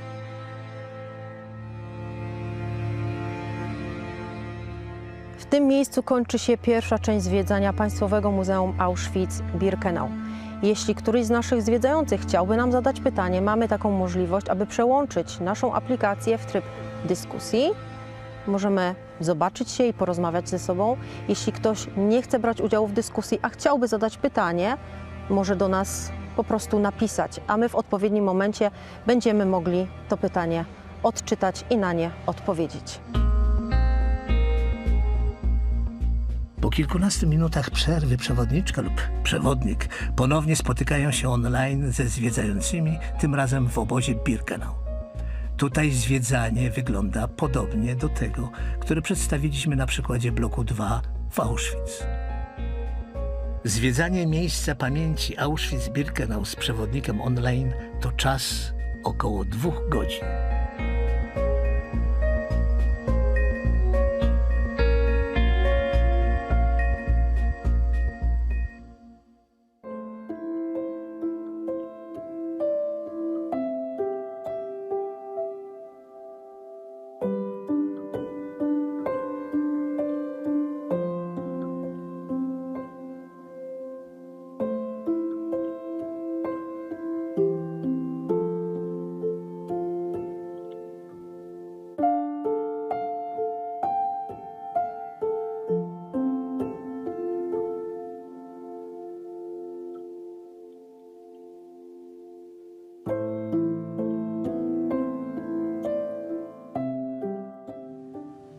Good afternoon. Thanks for watching us.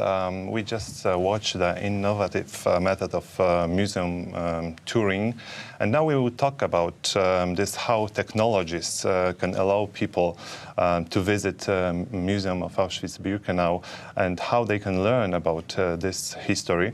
First, let me introduce our guests. So, Marie-Noël Jegot-Lavessière, CEO of Orange Europe. Rowan Barnett, Google Org Director, Europe, Middle East and Africa, and Wojciech Soczywica, Auschwitz-Birkenau Foundation General Director. Let's start from the project Auschwitz in front of our eyes.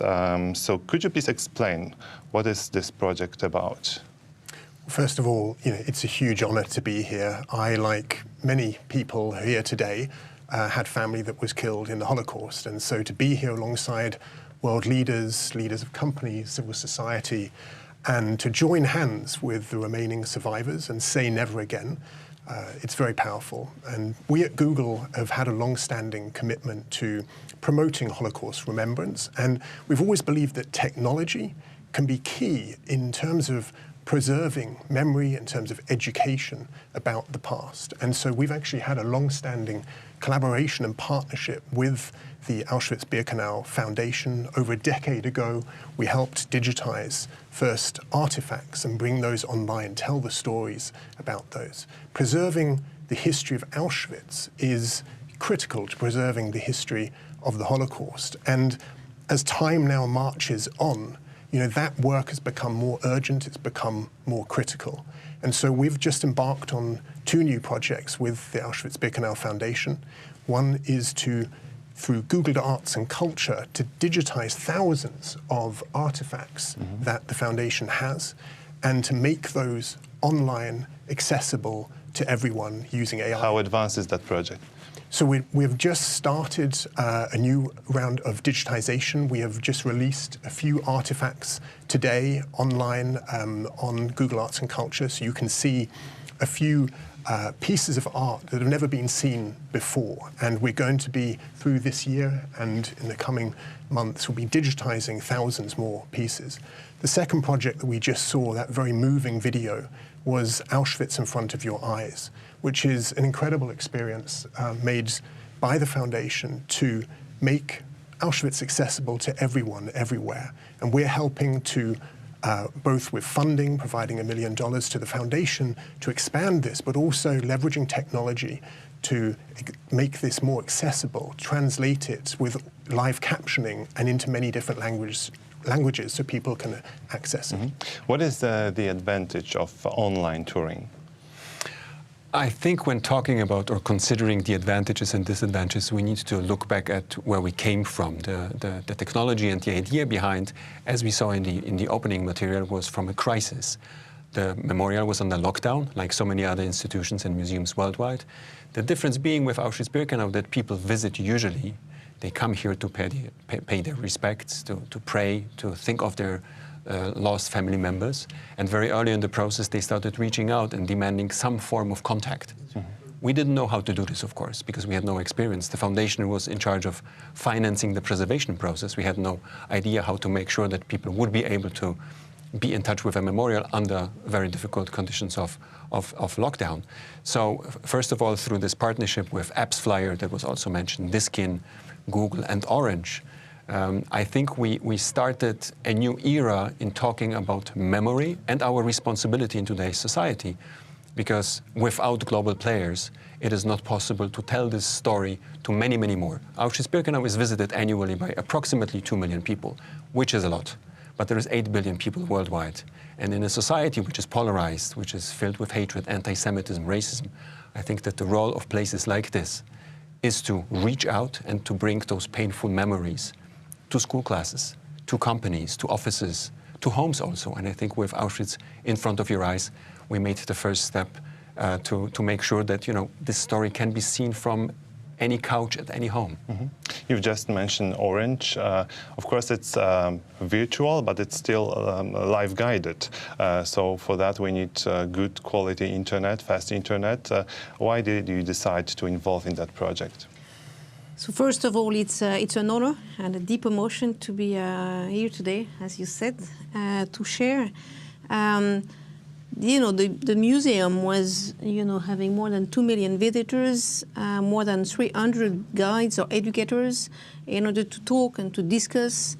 So when the COVID came, the question was about to, you know, make it still live. Yeah. What can we do with that? Yeah. But the discussion about just having a, you know, online website, letting people go, was not the right one. And that was the discussion that we had, because you need to talk with someone, you need to be accompanied. We need to have explanation. You can ask questions at the beginning, you can ask questions at the end. So the question was how to have that interactivity.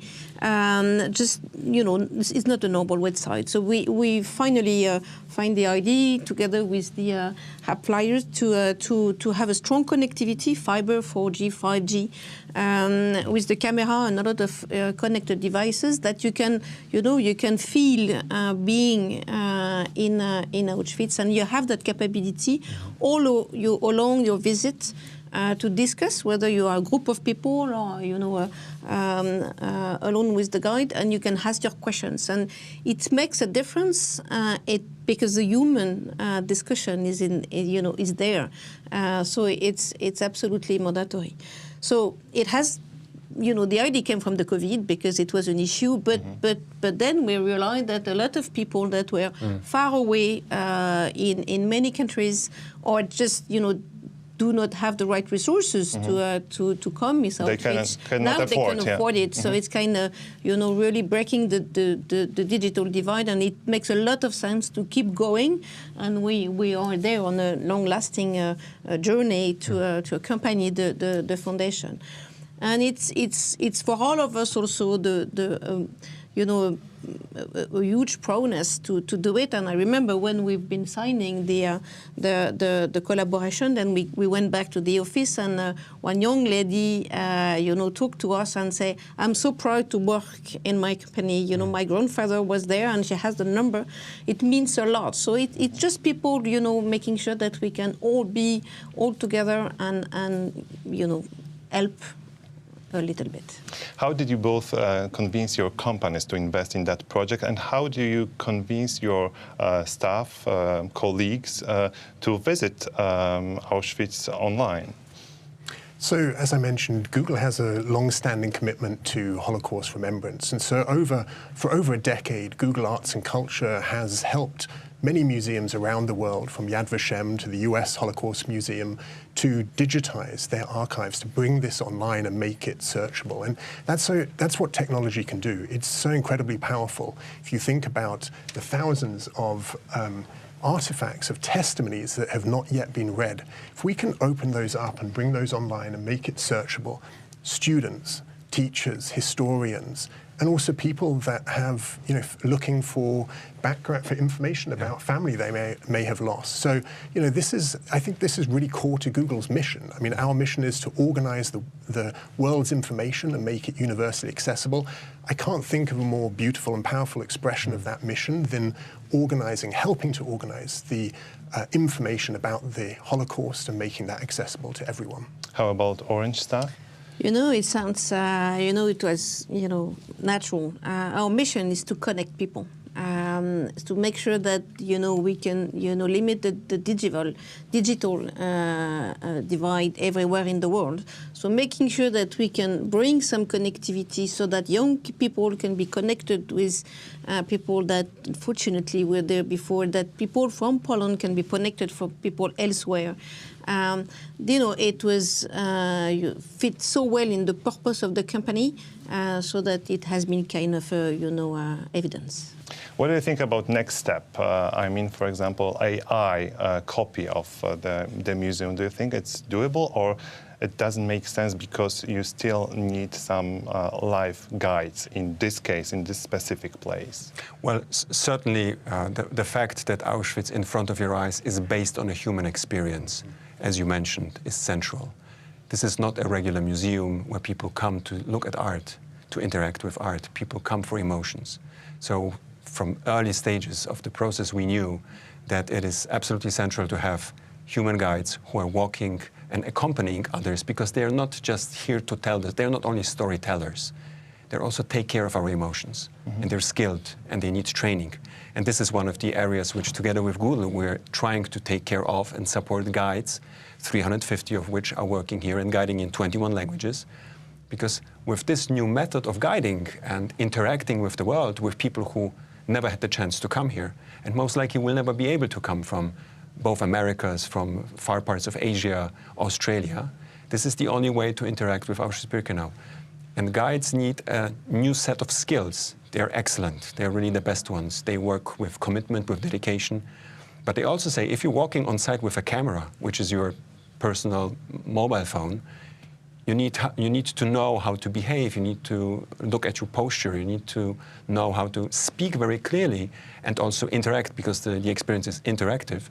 So you need to speak in short sentences, and also how to react to potential radical content. It's a different thing if you have a group here where you have one person who might behave in an unconventional way and might have radical purposes. It's a different thing if you have a group which is online. You need to know how to react. So we are looking at various ways, and I'm very thankful to Google to also making possible the training of guides, which is only strengthening them in their mission to tell the story of the Holocaust and the crimes of Auschwitz over and over again.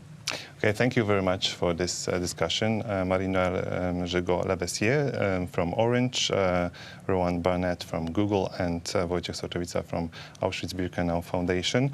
And now let's see how the museum staff takes care of the buildings, of the exhibits, so that both virtual visitors and these on-site visitors can have access to all these things here.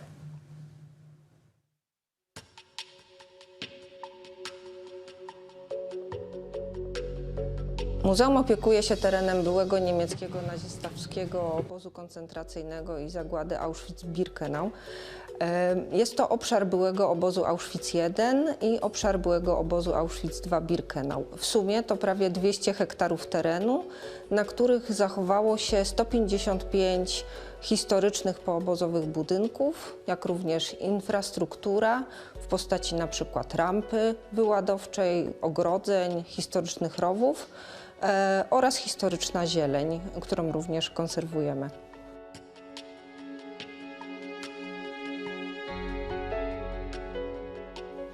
Jednym z najważniejszych celów i zadań muzeum jest zachowanie i zabezpieczenie terenu i wszystkiego tego, co zachowało się tutaj po byłym obozie. A metodą do zachowania tego wszystkiego jest konserwacja, czyli zajmujemy się tutaj konserwacją wszystkich pozostałości po byłym obozie, zarówno budynków, terenu, jak i muzealiów czy historycznych dokumentów.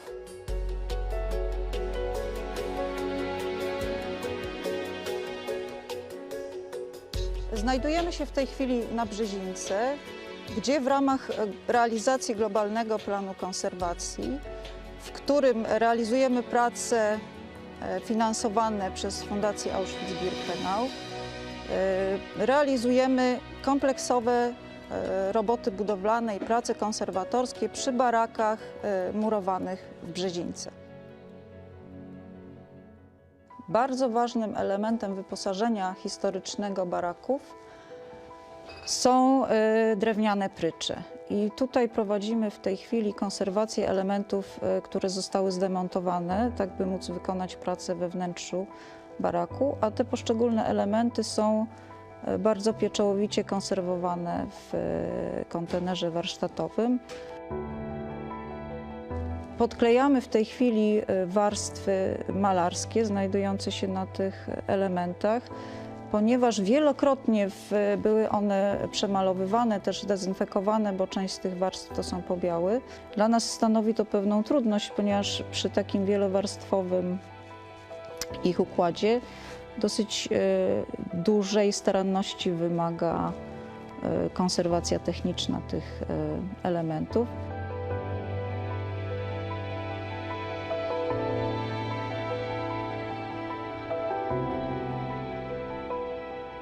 My jako zespół pracowni jesteśmy odpowiedzialni za konserwację wszystkich obiektów ruchomych, które znajdują się w zbiorach. Tak naprawdę wszystkie obiekty, które należały do ofiar i zostały znalezione po wyzwoleniu na terenie obozu, ale również obiekty, które były związane z funkcjonowaniem obozu, obiekty związane z samym procesem zagłady. Pracując z kolejnym 100. już obiektem, można wejść w taką rutynę. Ale ja uważam, że to jest jedna z takich podstawowych rzeczy, której my jako konserwatorzy musimy się wystrzegać, tak? Ponieważ nawet taki niewielki detal gdzieś czasami świadczy opowiada jakąś historię, tak? I to my musimy się koncentrować na tym, żeby tego nie utracić.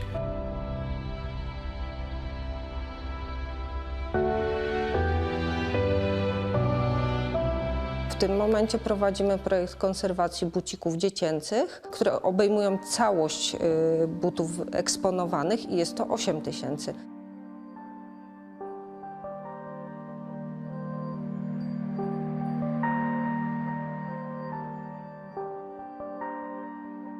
Czasami są obiekty bardzo emocjonalne, tak? I trzeba jakby znaleźć jakiś taki balans, tak? Każdy z nas sobie jakoś w różny sposób jakoś z tym radzi, tak? Ja staram się na przykład pamiętać o tym oczywiście, że z jakim obiektem pracuję.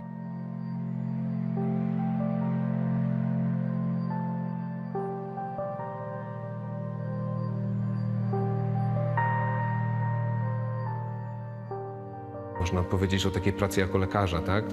Jak można pomóc i to pomaga. To pomaga jakby trzymać taki dystans, ale to myślę, że dystans, ale ta świadomość cały czas jest i cały czas musi być.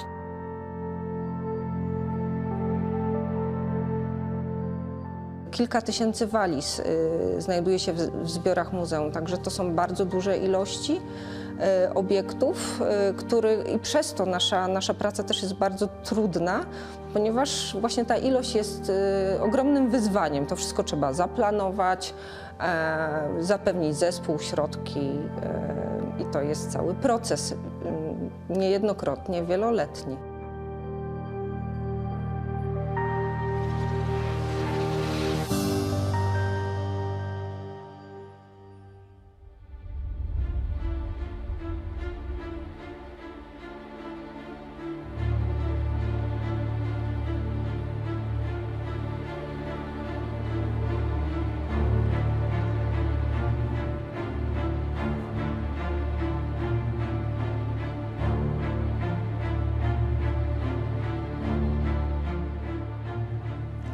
Objects like a teddy bear, a doll, a watch, a shoe, or a spoon can take on special meanings when they become remnants of the lost world. They can become material witnesses when speaking about atrocities and persecution.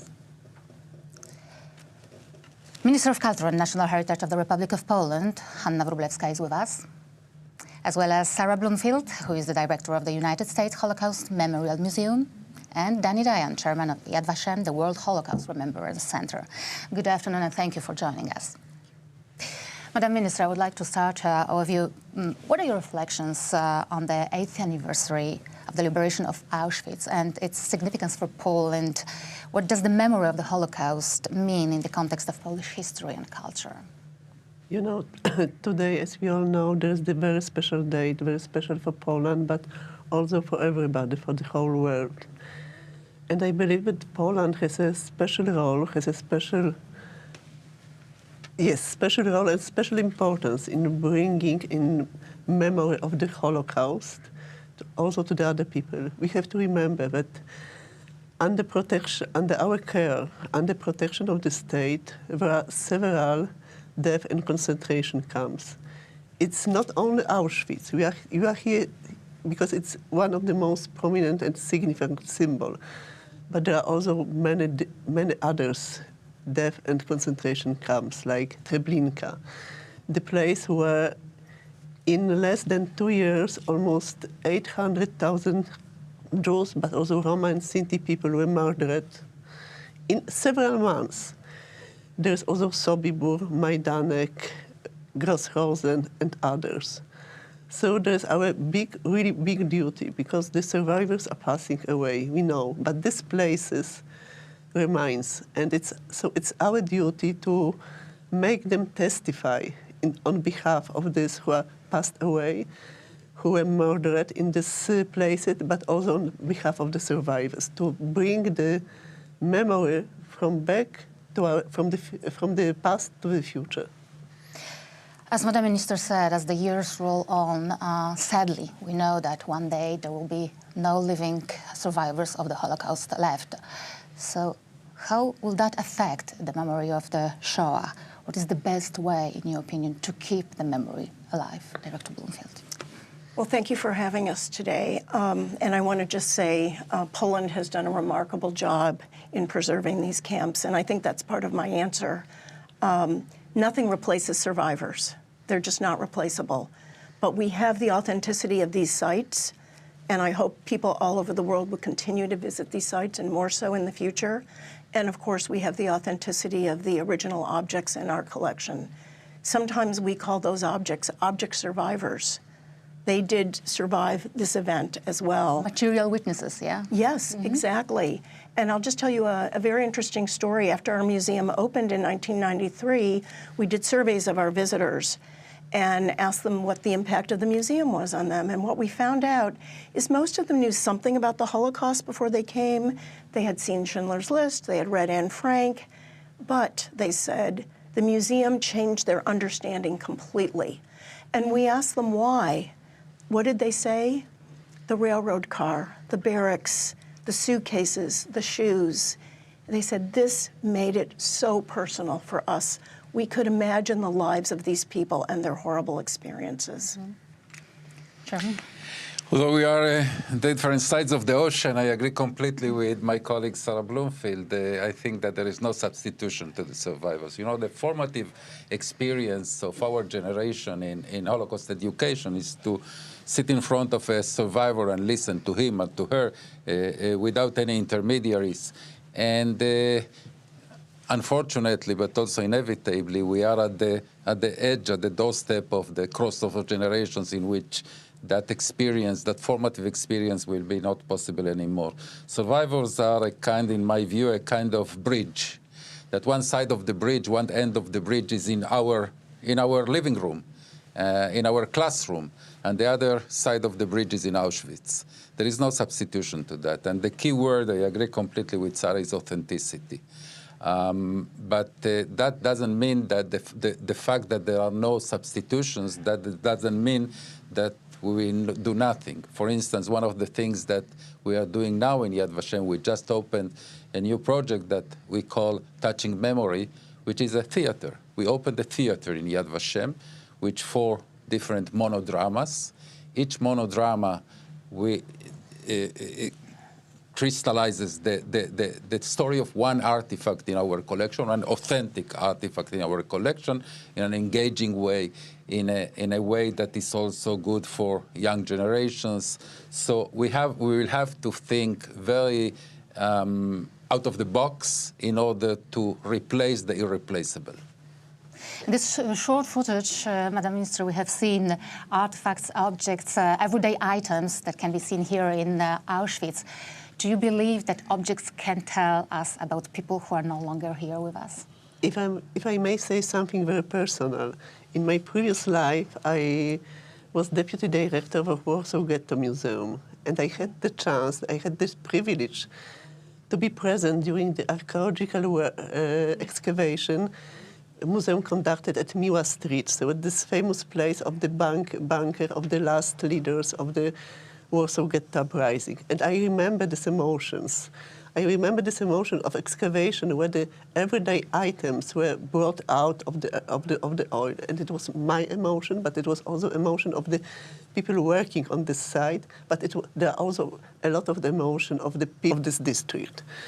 So I think that authentic objects are very important.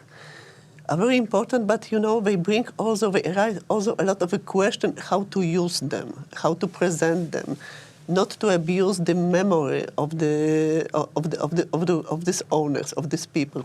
So it's not so easy. They are very important, but we should know how to present them. And so the objects are very important, but very important are also the people. So we need this object, this authentic object, but we need also the people like the educators, like the museum professionals, restorers, archivists, who can deal with these objects on our behalf. So the presentation is also very important of this object, Director. Yes, actually, it's very interesting what the minister said. We work with teachers across all 50 states in America, and over the last, say, 10 years or so, we've been hearing from teachers that more and more, some students will come to class with a little skepticism whether the Holocaust was real. Really? Yes. This is not a lot, but it's definitely enough of there's a trend there. And what we find is we create all of our educational resources, whether they're online, most are online today, we make sure they include original items. And teachers say that's what really works, that the kids are so interested, even if they can't see the real thing, they can see an image and they can hear a story related to the personal story behind it. And kind of quote what teachers say, they say using the original object makes the Holocaust real and personal for these students. So we have objects and we have also storytelling, yes? Which is another key to the success when speaking about preserving history, preserving memory, historical memories. Yeah, I think we have 3 layers of work, and we cannot neglect any one of them. The first one is the data. Documents, we talk about artifacts, about objects, but let's not forget the documentation. People ask me sometimes, why do you continue to search archives all over the world? You have 200 million pages of documentation. What's the difference between 200 million and 300? There is a huge difference. We need to be in the most solid possible database of documentation, because when there are no more witnesses, I'm afraid that will be the happy hour of the denialists and the distortionists. And then the objects are also photographs, footage, etc. The second layer is the research. The research converts the data into knowledge. So we have to continue to invest in Holocaust research. And the third one, as you mentioned, is to spread the knowledge. You call it storytelling. I adapt that work. We have to adapt also innovative ways to tell the story. But those are the 3 layers, and all the 3 are necessary. Minister, how can culture contribute to the honoring of victims of Holocaust? That's a very interesting question. As you know, in my previous life, I was working with the artist. And of course, as the Holocaust and the history of the Second World War is a part of our identity, of our history, it was also very interesting for the artist. But I think that, you know, culture gives us the tools to communicate between themselves. So, and sometimes it's very difficult, but it's thanks to the culture, we still remember about the Holocaust, and we try to find our own language to speak about that. And of course, this is not easy, what Dana said about negotiations and so on. So it's the reason why the international cooperation is so important for all of us. International cooperation between cultural institutions, but also between the archives, universities, and international cooperatives of the scholars. It's you know, yesterday we have a special thing at a special ceremony at the Museum, because there was established, 10 ministers or representatives of ministers signed a special declaration about fixed international body, ERIC, International Holocaust Research Consortium. It's, you know, it's a fixed body, is subsidized by European Union, which allow institutions to cooperate between themselves. It's also about the open access to archives. It's about digitalization. It's about creating a special, you know, special committees and interdisciplinary teams of the scholars just to focus on the Holocaust.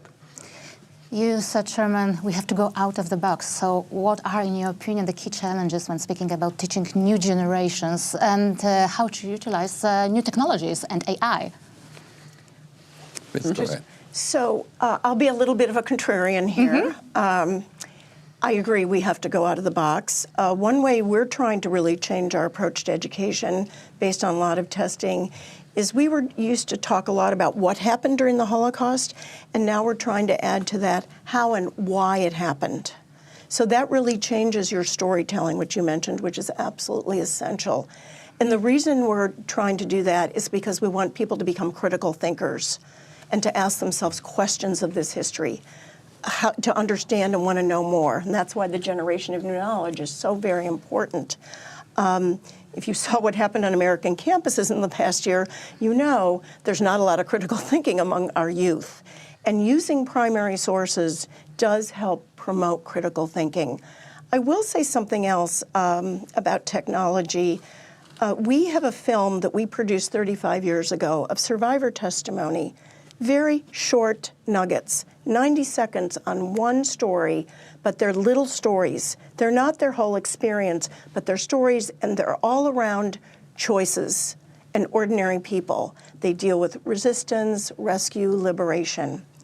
That old technology is still one of the most popular things in our museum because people love a good story, and these are all from the survivors, so it gains authenticity as well. Chairman, your point of view? We should never forget that technology is a tool, and it is not the goal. And, you know, AI, artificial intelligence, gives us a lot of opportunities, but also a lot of dangers. And we should be well aware where to use it and where it not. Artificial technology can be also used to deepfake films, and we are sure that we will use artificial technology. We can use artificial intelligence in a very accurate way, but I don't want to be in a situation in which we have to compete with another person that uses, a body that uses artificial intelligence to manipulate Holocaust survivors' testimonies, etc., etc. But in research, in storytelling, yes, there are things in which we can use, but we should be extremely careful what we should do with AI and what we shouldn't do with AI. Thank you very much. Yeah, sorry. So critical thinking is the base of everything. Thank you very much. It was a pleasure to host you. And now let us explore the early years of Auschwitz camp.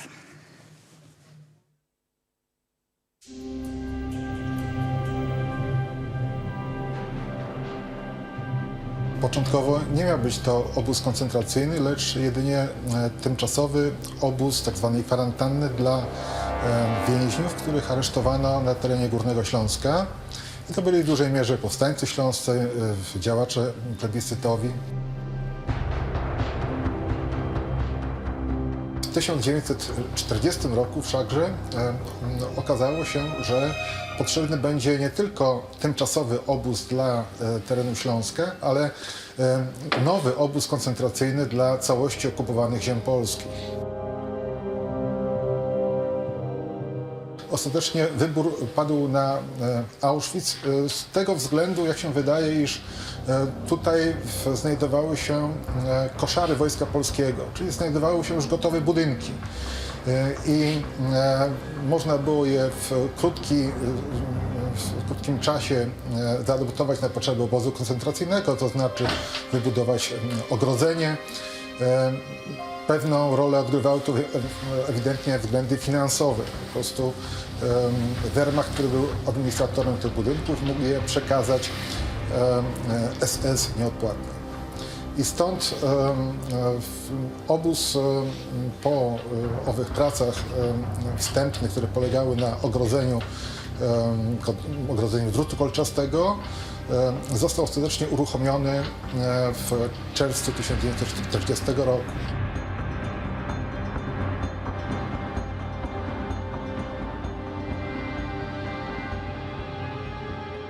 W momencie, kiedy obóz powstaje, zapadła już wcześniej decyzja o zwiększeniu jego pojemności do 30 000 więźniów. Co jest o tyle interesujące, iż było to więcej niż ogólny stan wszystkich więźniów obozów koncentracyjnych w Niemczech przed wojną. Także od początku miał być to duży obóz. Po drugie, w pierwszych planach tego obozu przewidziano też budowę stacjonarnego krematorium i to znowu było pierwsze tego rodzaju krematorium w historii obozów koncentracyjnych w Niemczech i miało mieć ono początkowo zdolność spalania do 100 zwłok dziennie, co było wyraźnie wyższą wartością niż śmiertelność panująca przeciętnie w ówczesnych obozach koncentracyjnych w Niemczech, co sugerowało od razu, że będzie to obóz szczególny.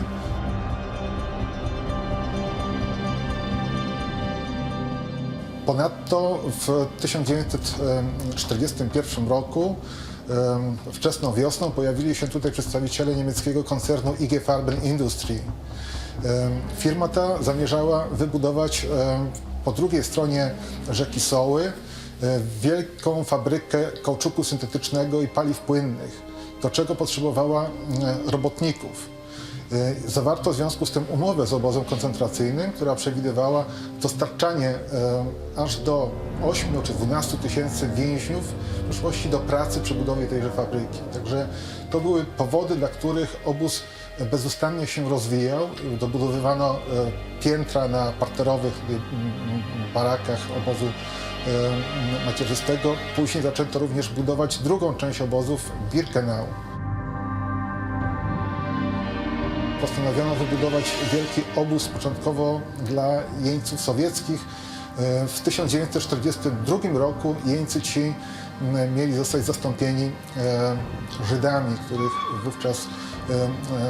których deportację rozpoczęto wówczas z Niemiec i innych krajów Europy Zachodniej. Także stopniowo obóz się powiększał, a w sytuacji, kiedy zaczęto do niego przywozić nie tylko mężczyzn, ale również kobiety, również od marca 1942 roku całe rodziny żydowskie, w związku z tym również i dzieci, i starców, i chorych, czyli ludzi, którzy nie nadawali się do pracy. W związku z tym podjęto decyzję, ażeby zabijać ich w komorach gazowych. I Auschwitz stał się obozem o tyle wyjątkowym w całej sieci obozów koncentracyjnych w Niemczech, iż tutaj przeprowadzano selekcję. To znaczy transporty Żydów przybywające do obozu były przyjmowane na rampie kolejowej i tam lekarz SS decydował o losie deportowanych, czyli mniej więcej 75 czy nawet więcej procent osób przywożonych w takich transportach były one natychmiast mordowane w komorach gazowych.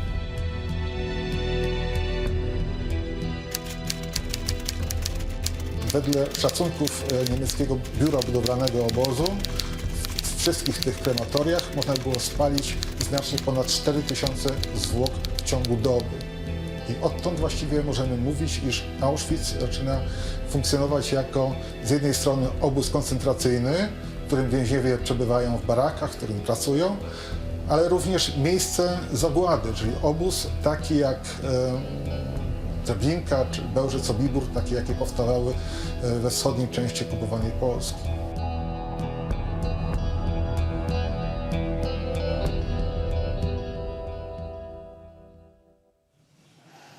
A w studiu dołączyli do nas kolejni. Ladies and gentlemen, let me welcome Stanisław Zalewski, Auschwitz survivor, who's joined us at the studio, Professor Barbara Engelking, head of the Polish Center of Holocaust Research, and Professor Dariusz Stola, a historian and a chairman of the International Auschwitz Council. Warm welcome to all of you, and thank you very much for being here on this special day. The emotions evoked by memory is the leitmotif of our topic, and I'd like to start with Mr. Zalewski.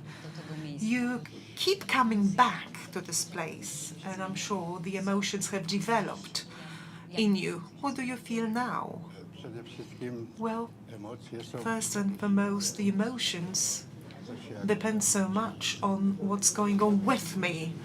My emotions after I leave, or after I left the concentration camp, and mind you, I returned to Poland on the 5th of May 1944. So I had different emotions back then, and after 80 years, there are different emotions in me now. Because I have done things to myself. First of all, I graduated from a university and I changed myself as a person, but so did the world. There were so many changes in development of the world. And all this comes from the German Nazi concentration camp, I would say. So the world has gone through numerous developments, as you've rightly pointed out. I hear people say that the 80th anniversary is very bitter, because we feel threatened and we feel the threat of war, we feel the danger of the war waged just next door. So over to Madame Engelking. How does this threat change our views? Well, it does, for sure. And I do believe that this indeed is a very bitter anniversary, but bitterness in many ways. I often think that people who were inmates of the camps or lived in ghettos during the war, well, they wanted to make sense of their own suffering. When you read memoirs written during the occupation, quite often you come across a sentence saying, well, I hope that this suffering is not wasted. I hope that we can make a world a better place because of our suffering. I hope that what we come through will make it impossible for such atrocities to be repeated in the future. But I feel that the suffering, this huge amount of suffering, unattained suffering of millions of people experienced here, is somehow wasted. This is to no avail. They grant hope that this can act as a vaccination or knowledge building or teaching, that their suffering will somehow make it impossible for such things to happen again. Well, this is wasted.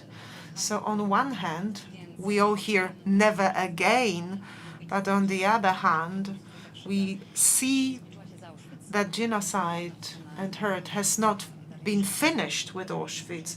I look at Dariusz Stola now. 10 years ago, during the 70th anniversary, the director of the Auschwitz Memorial Site was asking a question, are we now mature in our memory? Are we, Mr. Stola? I don't think we will ever be mature enough to understand what was going on here. But I beg to disagree with Professor Engelking. Indeed, this horrible experience of the Second World War never vaccinated us against everything that was bad in the 21st or 20th century, but we enjoyed numerous years of peace. And maybe when the generation of the people who do remember the Second World War and the suffering and the damage it all caused, maybe when this generation fades away, we are experiencing new developments. So I am optimistic, but, well, not overly optimistic. So I don't feel everything is wasted. Well, of course, never again is no longer apt, because we did see these things happening again and again across the world. But maybe in some places we managed to avoid a war just because there were people who still remember that we need to do what it takes for the war not to happen again. Dear Mr. Zalewski, we did have this unique opportunity of meeting you and asking you questions. What would you like us to remember? What would you want us to be our take-home message? Especially to the young people, what would you say to the young people? Well, poets have written numerous poems and books were written and beautiful sentences. I only have one or two things to say. I'm an engineer by training, a car engineer, and I don't feel we should be looking at people as separating themselves from the history. So I would have a piece of advice for the young people. Well, you need to know what you want, and you need to know what you can offer to other people from what you received from the world. The poets say that you should have the heart and you should look into the heart. And I say it in a different way. Be happy in your life, be plentiful, and try to evoke it in other people. What fantastic words we can hear from you. But once we're discussing emotions, and if I may just add something to it when speaking about emotions, I did manage to cure myself out of emotions. I put the emotions into a box and I drowned it in water. And I was able to live a normal life. I graduated from a university, but like today, then I do come to this river. I take the box, I opened it out, and I discuss the content. But once we finish here, I put it back to the box, and then I drown it on into the river again, and I can live my normal life, never remembering and never being dragged down by what the camp brought me to. But was there a moment in your life when you never wanted to talk about the things you have experienced here? Because there are people who want to share the dramatic experiences, and there are some people who never want to keep it open, who never want to discuss it. Well, let me go back to my childhood, perhaps, because we all know that whatever happens in our early days will have a bearing on our adult life.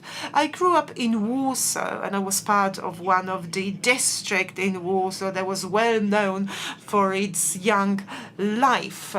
We did have a lot of interest there. For instance, you had to swim across the Vistula River in order to be accepted as part of the gang.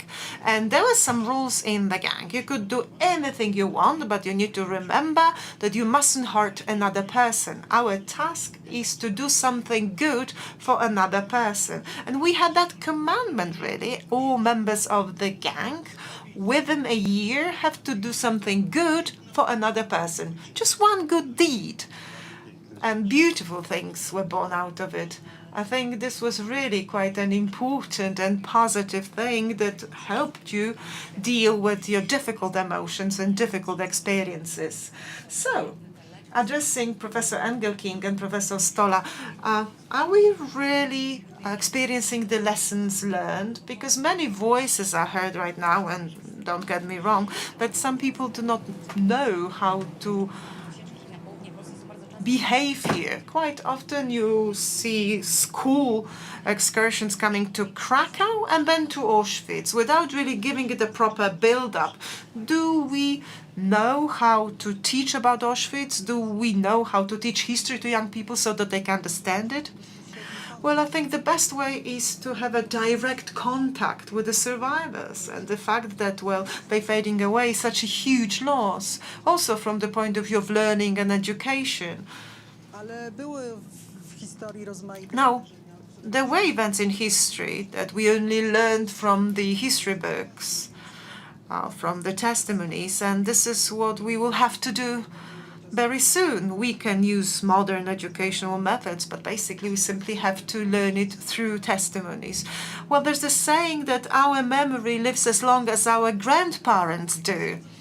So when you're on your grandfather's lap, you really learn the genuine history. When your grandparents are gone, so is the vivid memory, or the narrative is moving on to the different level. I did start speaking about the negative emotions. So let me share my experience with you as a journalist. I had a chance to talk to survivors of Auschwitz, but also of other camps. And whenever I heard these dramatic stories, we are always filled with negative emotions against the perpetrators. And these negative emotions build up. We can't understand how is that possible that these things happened. So, Professor Stola, what do you do to master these negative emotions? How do you get rid of them? I think the survivors teach us to do so. Some survivors do.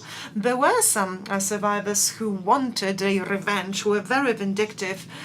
Well, we would say maybe they wanted justice. This is what they were saying. We have a right to get justice. If anybody had a right to pursue justice, they were the ones. But let me go back to what Mr. Zaleski and Professor Engelking just said. Well, personal experience, personal memories and recollections are of utmost importance. We as historians, we do have the knowledge, okay, but the next generations will not have the personal experience. Elie Wiesel once said that when you listen to a witness, you become a witness yourself. We heard it straight from the horse's mouth, so to speak, and this remains with us. The question is, how can we deal with that? How can we master that? Are we able to work on that? Because this may really be, for some people, a point of departure for looking for revenge or perhaps an award because, well, I did suffer, so maybe I can get a reward out of it. Or it can be a moral imperative. So various people have various approaches to it, but you may also reply to it in such a way. You're looking for a meaning, and you may start with this meaning as an imperative to do something good. Viktor Frankl, who created a whole psychological school looking for sense in his past, he left such a horrible place. He found that answer. It was an answer not only for him and for his patients, it was an answer for everyone. Not only for people who had that horrible experience of hell on earth, but to our size. Everyone has them. You lose your job, you lose your near and dear. So it's better to draw a conclusion about you being bound to do good than being sure that you demand something, like, for example, revenge on somebody else. There are also plenty of young people who are highly empathetic. There was that research about secondary school students visiting this place. Quite a large cohort of people researched before visiting Auschwitz and later. 13% of them felt PTSD. So there are also those cases of that empathy, of that fellow feeling. Franco spoke of that earlier. We can't explain to those who weren't here, because you don't need to explain anything to those who were here, but there are also many young people who are interested in that history, and you must have heard a lot of questions from them. Yes, but let's also put the difference between speakers and listeners.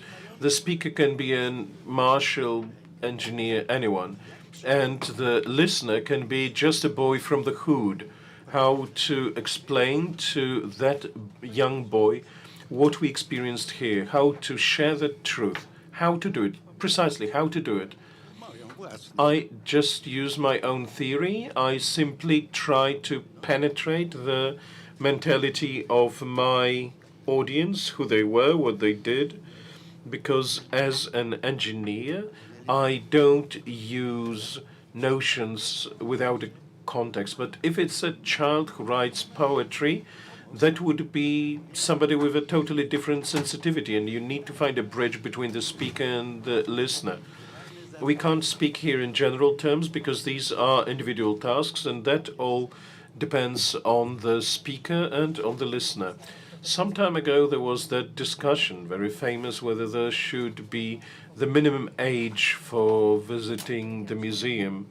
There was that information, perhaps 14 would be the good start, so that we can consciously and awarely take a trip to this place. Should it be like that, Professor, or not really? Should we regulate that?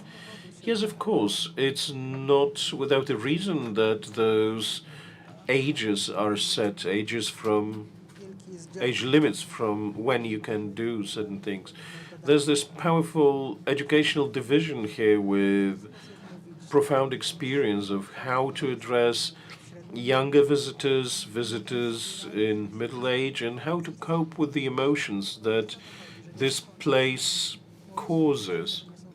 It's not only that younger people cannot just internalize certain knowledge, or they don't have certain knowledge that would help them understand what happened here, but that it's simply that these emotions are very difficult when you visit the camp. You have to be able to react to what's happening to those people, not only intellectually, but also emotionally. Yes, especially that this conscious visit doesn't end at the moment when we leave the premises, but it's also later, because you will have many more needs. It's often only the start of your road. I must have been too young when I visited in primary school, still in communist Poland. For many years, certain memories from this place kept returning. But on the one hand, you need to take into consideration the fact that somebody may be too young, even a teacher or a tutor. Now, let me encourage one thing.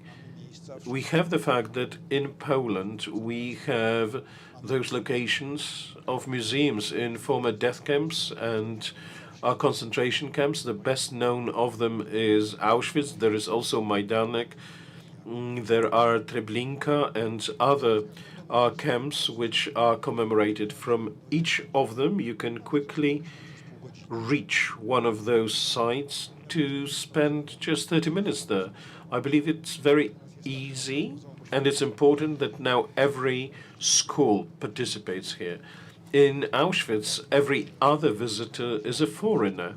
I think it could be very good for everyone, of course, above a certain age, to visit such a place and to remember that it was not that long ago.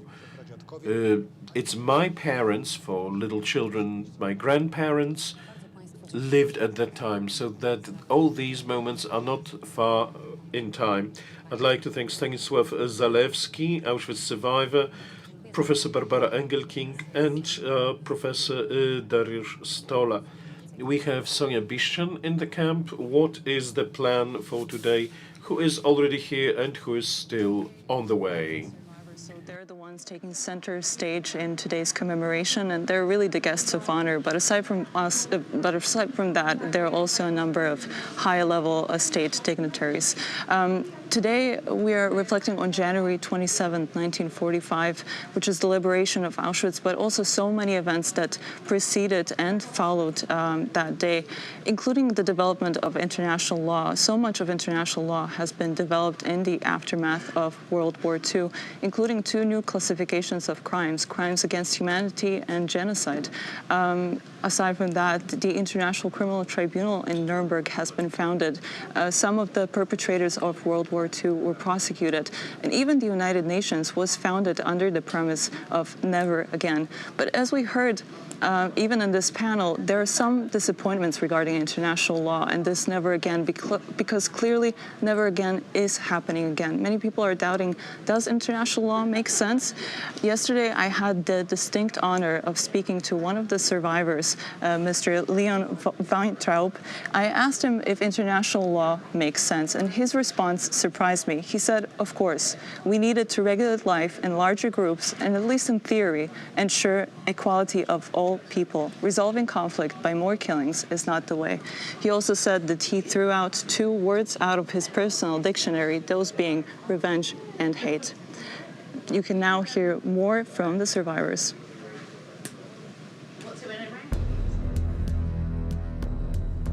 Miejsce, w którym się znajdujemy,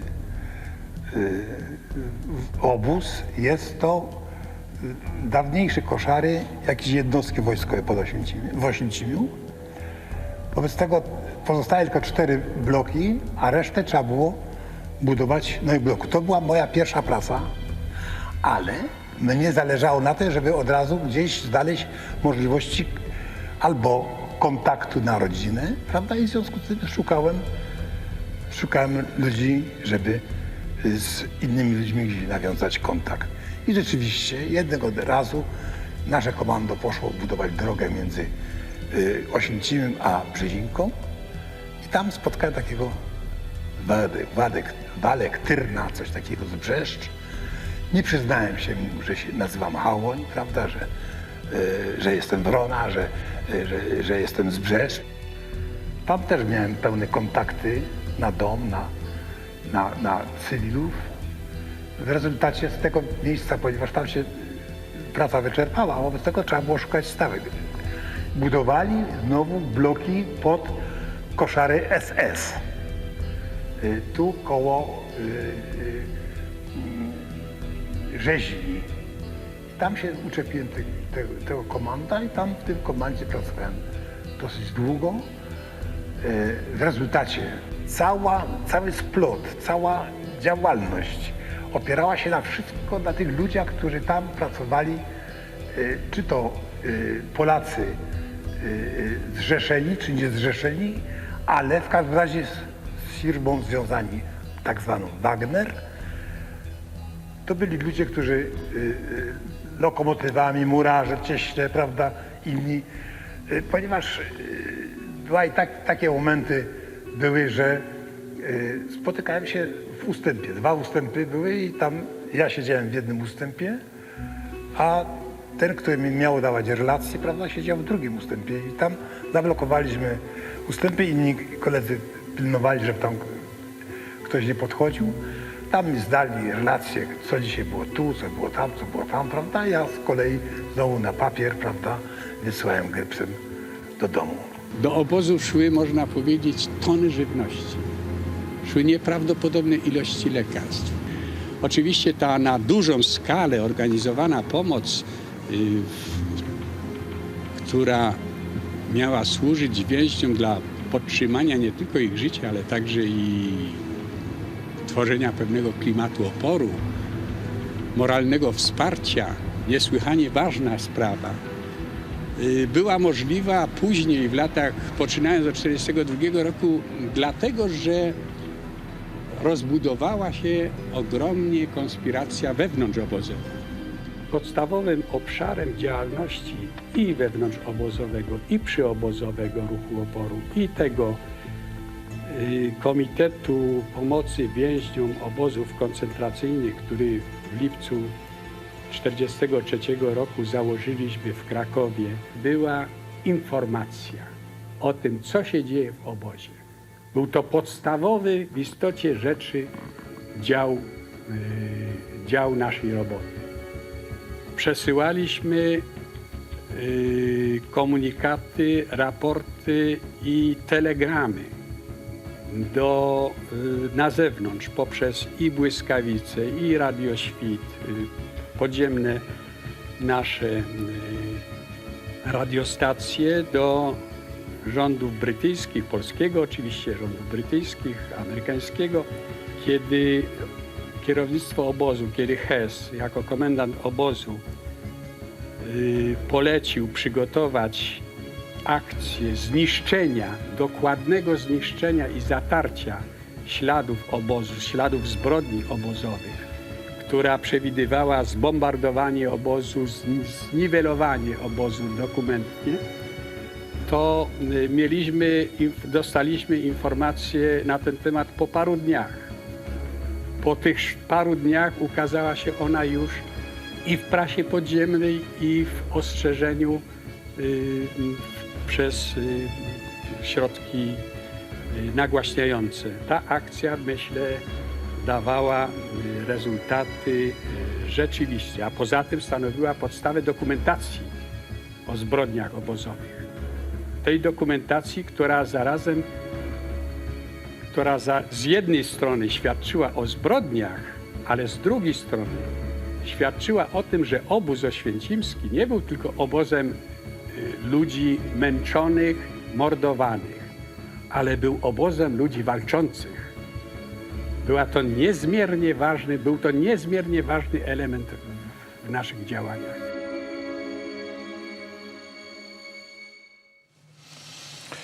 Our guest now is Minister of Education of the State of Israel, Mr. Yoav Kish. Welcome. Good afternoon, welcome. Good afternoon. Minister, it's a very tough time for Israel, and it's very important that High Representative of Israel is coming here and to confirm that we remember. But nevertheless, as Poland's renowned film director Agnieszka Holland says, this Holocaust vaccine has lost its strength, it's beyond its expiration. What now? I think it's very difficult, as long as time goes by and generation changes, to people, especially in the young generation, every time to really understand what happened 80 years ago. The most horrific crime against humanity. This is something that is very hard to grasp. And sometimes even people might say, you know, this thing cannot have happened. So I think the fight that we fight and that what we see today and what the world that is fighting anti-Semitism and the world that is fighting for the remembrance of the Holocaust is a fight for knowledge, is a fight that has to be continuous, and it's something that will never stop, because if we stop doing that, we'll forget what happened. Don't you have impression that we are losing this fight? Because there are so many terrorist states who are just taking advantage of the fact that the world is not remembering anymore. This is, I wouldn't say we're losing. I think we need to keep on working and fighting it, because there will always be people who will try to keep the anti-Semitism and the hatred for Jews because of being Jews. And we see it, you know, especially nowadays. We saw it even happening in the universities in the US. So this anti-Semitism is something that is there. We thought we might have won, but we haven't. It's still out there. And I don't think that we have the privilege to give up. We have to continue to make sure. We have to make what Poland government and the Poland people is doing here in Auschwitz and today's event. I think this is exactly the things that we need to keep on doing and keep on showing and keep remembering that what the Nazi did here on the Polish soil is something that we cannot forget, and everybody should know and learn from it to the future. You know, after the war, the word genocide was forged, and well, it was a new word, but with a very, very concrete meaning. And this word is now, I would say, abused, among other things, against Israel. Don't you think that using the word genocide is not a way of diminishing the importance of what happened, for example, in Birkenau here, Auschwitz, and in general during the Holocaust? I think that the world haven't seen, and hopefully will never see again, something like the Holocaust. It's the magnitude, the millions of people who've been murdered, and the preparation and the exact target of doing things in clear target to have a genocide of the Jewish people. This is something that has never been, and will, you don't see it. But people try to say on every conflict, and every army conflict, every war, every action that people are fighting against terrorists, that there's and trying to use this word of genocide. Genocide should be used only in the connection where there is a targeted plan to destroy a nation, and this is not what's going on, I think, in any of the wars around us, and there's no war that can be even compared in the magnitude of what we had in the Second World War. And I think this is something that we all need to remember. Even us, we suffer from what we had, the massacre of October 7th, 2023, by the Hamas terrorists. They came into our houses, crossed the border, kidnapped our wife and daughters, and raped them and burned them. And this was a massacre, a horrible massacre. But if you look at the magnitude, I mean, again, Israel is a strong country. We managed to stop it, and we'll maintain what we need to do in order to get back our hostages. But the thing is that if you compare what happened even in Israel on the 7th of October, it's like one day in the Holocaust. The Holocaust was something that it cannot be even grasped today in the context of what we had as a thorough plan to destroy the Jewish people, and this is what genocide is all about. Those Israeli youth, young people, who don't have already their grandparents to remember what happened here 80 years ago. How do they learn about it? What is the program to tell them about what was the Holocaust, what was Shoah? So we studied it, of course, in schools, and we have also a voyage to here, to Auschwitz, for the teenagers, like the age of 17, 16, 17, and they learned about what happened here, and I think the best thing for them is to come, and we thank the Polish government for cooperating with us. I think it's very important to have youth exchange programs. We also let the youth know and learn about Poland today, which is, we're talking about different things, but it's important that they will meet their counterparts, and we're trying to create this connection because we see a very important relationship between Israeli youth and Polish youth. And of course, once they come here, they learn about what happened with the Nazis. And I think for them, there's nothing can be compared to really a voyager coming here and seeing for themselves in their own eyes what happened here, even though their grandfathers, as you said, are no more among us. So we've seen these trips here for several years now. You are saying they are very important, but are they going to be continued? Because I remember there were problems with them recently. So we solved the problems and we started again, and then the war started in Israel, and it was kind of a slow motion in the sense of wanted to see what's going on abroad, but we solved all the security issues, and we have envoys of youngsters coming in, I think, on a weekly basis, and even in the tens of thousands of numbers. So I think this project, which is very important for us, is keep on going, and it should keep on going. Thank you very much, Minister.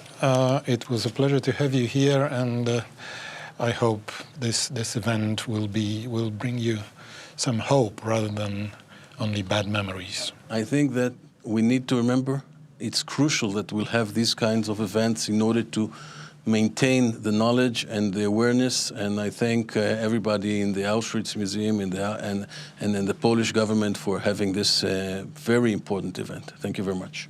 Thank you very much.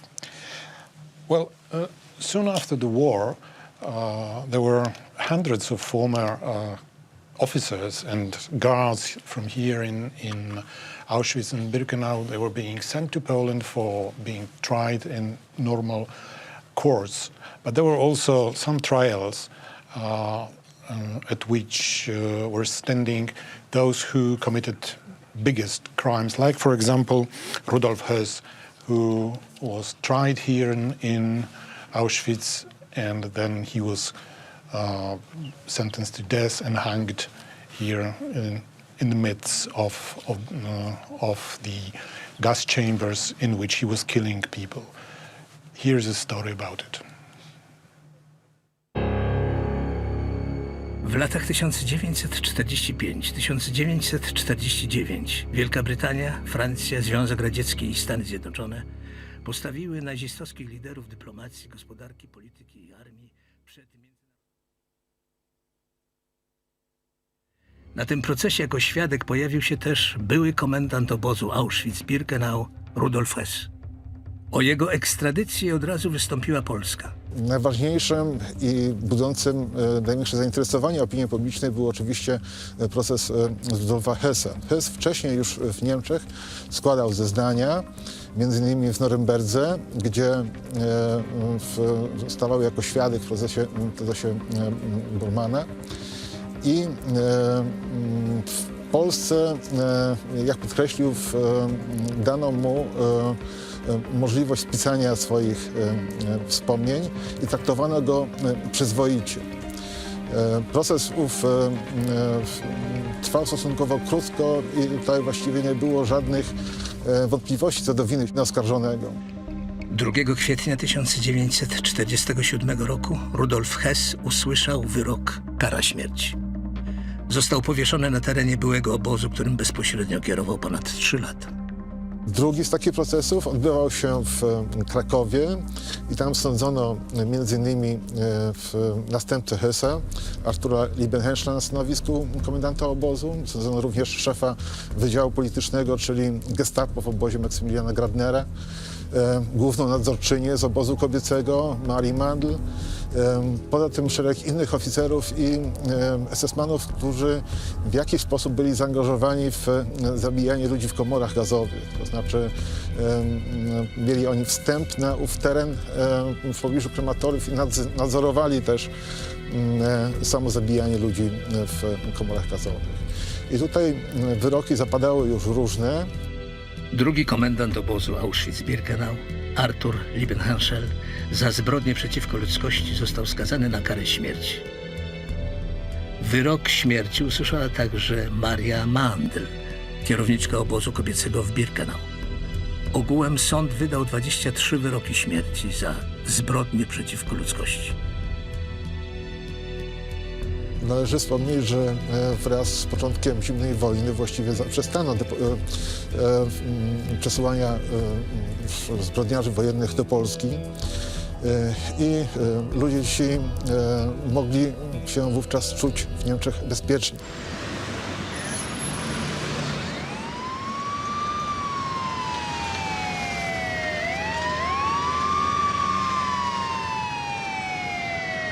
Sytuacja ta uległa zmianie dopiero w końcu lat 50., na początku 60., kiedy to w Niemczech zaczęły się podnosić głosy, zwłaszcza tutaj w prasie, takim profilu lewicowym, powiedzmy, czy wśród młodych ludzi, którzy zaczęli zastanawiać się, dlaczego ci winni zbrodni wojennych, których można spotkać na ulicy, wychodząc rano z domu, dlaczego ludzie ci nie zostali osądzeni. Pojawiały się zdjęcia z Auschwitz.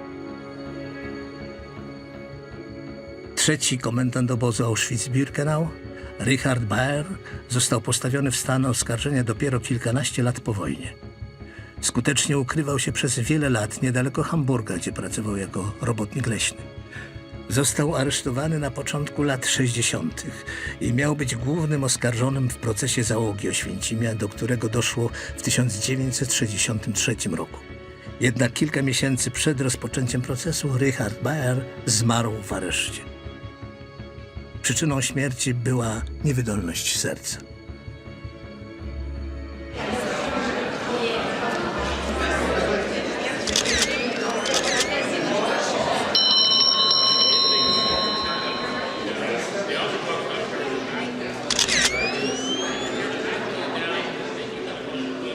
Ostatni komendant Auschwitz uniknął sprawiedliwości, ale mimo jego śmierci proces innych obozowych oprawców ruszył w grudniu 1963 roku. Najwyższym rangą oskarżonym był Wilhelm Boger, jeden z zastępców szefa obozowego gestapo Maxa Grabnera. Pomimo licznych dowodów popełnionych zbrodni i przeprowadzenia oględzin samego obozu przez skład sędziowski, wyroki, jakie zapadły we Frankfurcie, były dość łagodne.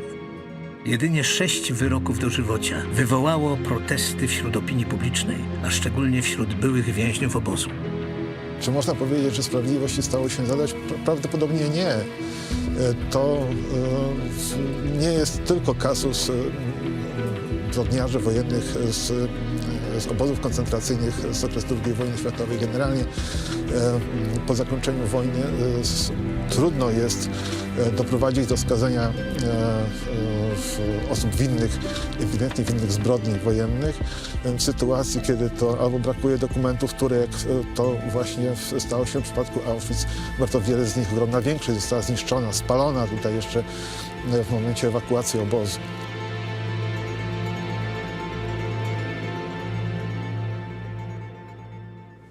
Thanks for watching us.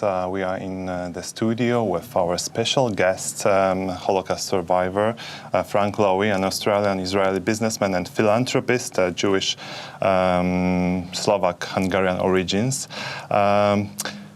Pleasure to meet you here. The wagon which was under the tent, which is under the tent, and we can see it behind us, it is a centerpiece of the ceremony that we are going to have today. It was a project of your life, initiated and arranged to be here in a permanent fixture in Birkenau. So what is this wagon for you?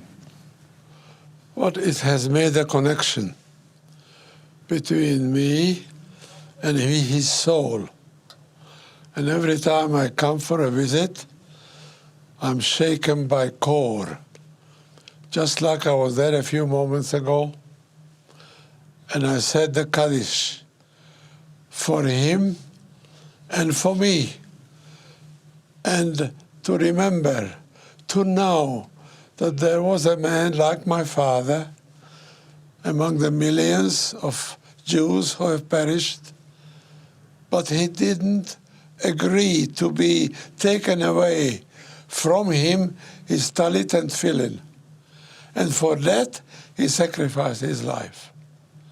The belief in God and the belief in the Jewish people has created in him, and I inherited that pain and also the pride that he has done this heroic thing among the millions of Jews that have perished in Auschwitz-Birkenau.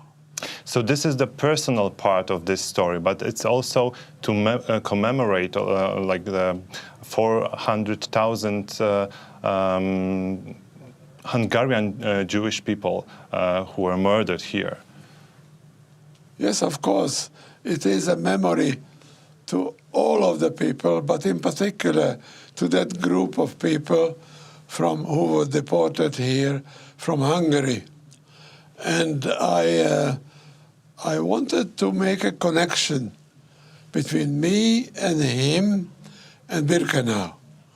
And I was looking for some connection between me and him, and suddenly I thought that maybe he could find a wagon and we can put it in the place where he was murdered together with the Hungarian arrivals, that it will give me some connection. And I come here often, I pray, I say Kaddish for him, and I think of him, what made him to be so brave as to resist all the forces of the might of the Nazi machinery, not to separate himself from his talit and tefillin. And I lived that throughout my life, and I will carry it to the grave. My life has changed since I have lost him, because he disappeared into ether when I was a 13-year-old boy. And I do remember in Budapest standing at the window on the first floor for days on end, waiting for him to come back. But he didn't come back. What do you feel here in front of the wagon, and do you feel like any kind of connection with your father? And how do you think he would feel to know about you, about your career, about your family, about your about next generations of your family? I think I have 12 grandchildren and 13 great-grandchildren, and it's all because of him. So I've carried a torch for his family in growing a Jewish family and remembering him and his action that gave us, me, and the family courage, remembering and carrying on, because that sacrifice that he has made for his talit and tefillin, I live it. I think about it, and I live it, and I pray to it. And it has given me a connection to him. Otherwise, had I not found out, I wouldn't have known what happened to him. Can you imagine how many people have got no idea of what happened to their parents or father, but in a way, I have a connection to him through that wagon that I was able to put here. And that is like a stake with him in Birkenau here. On the wider level, what can the story about wagon teach us about denying the Holocaust or worries about anti-Semitism?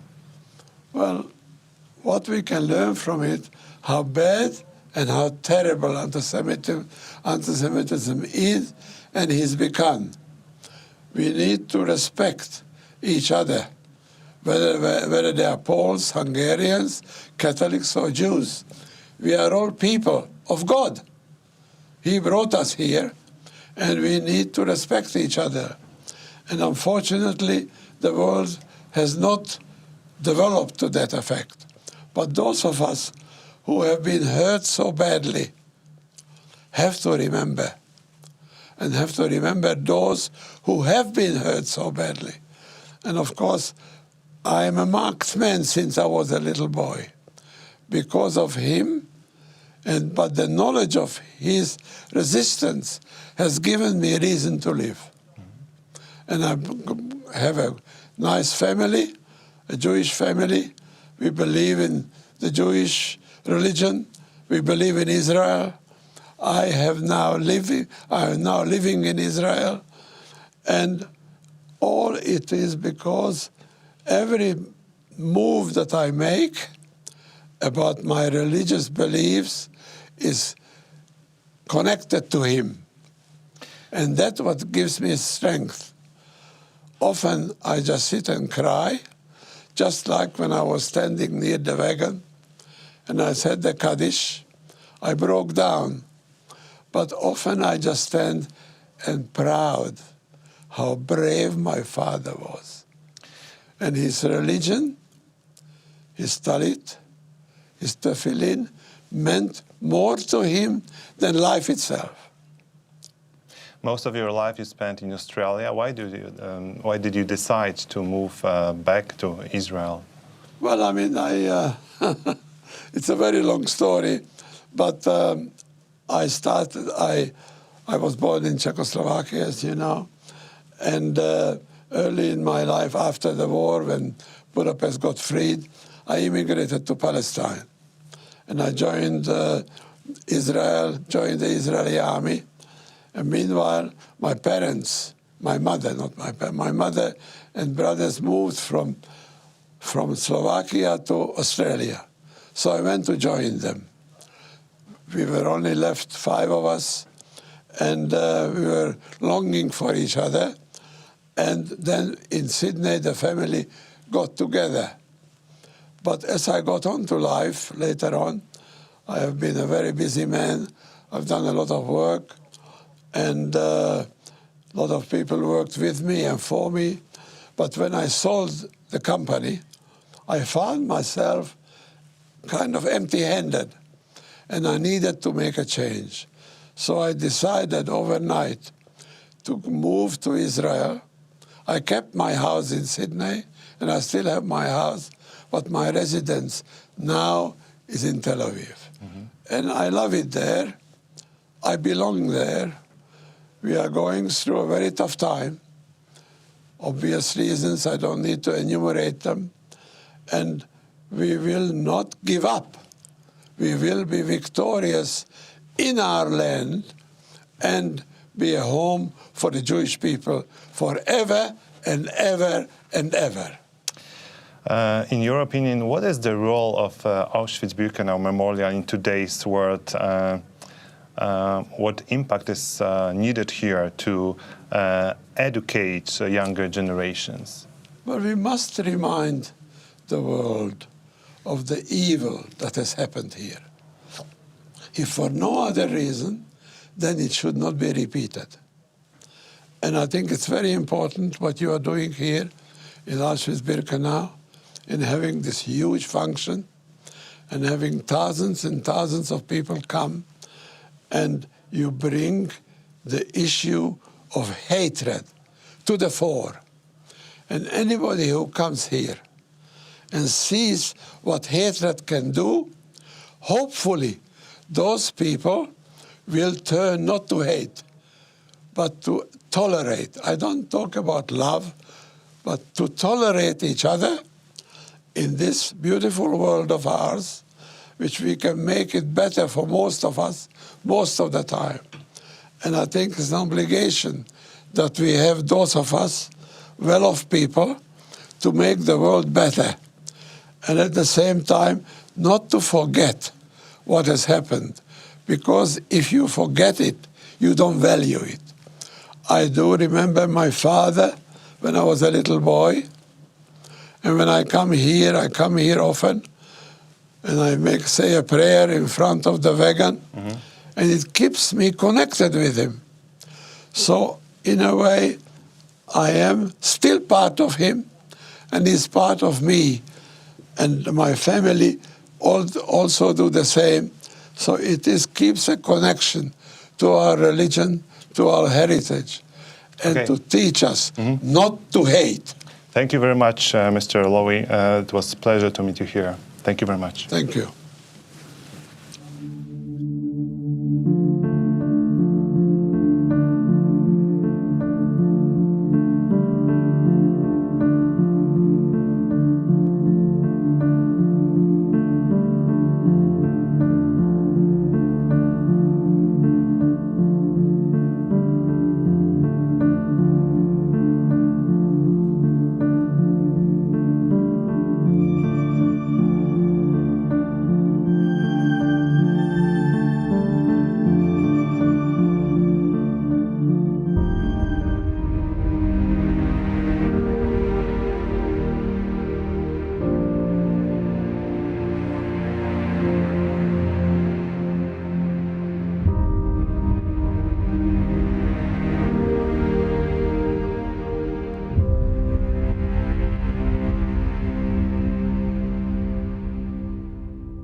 Joanna Dunikowska-Paś, dzień dobry. Witamy się z Państwem z miejsca pamięci. Welcome.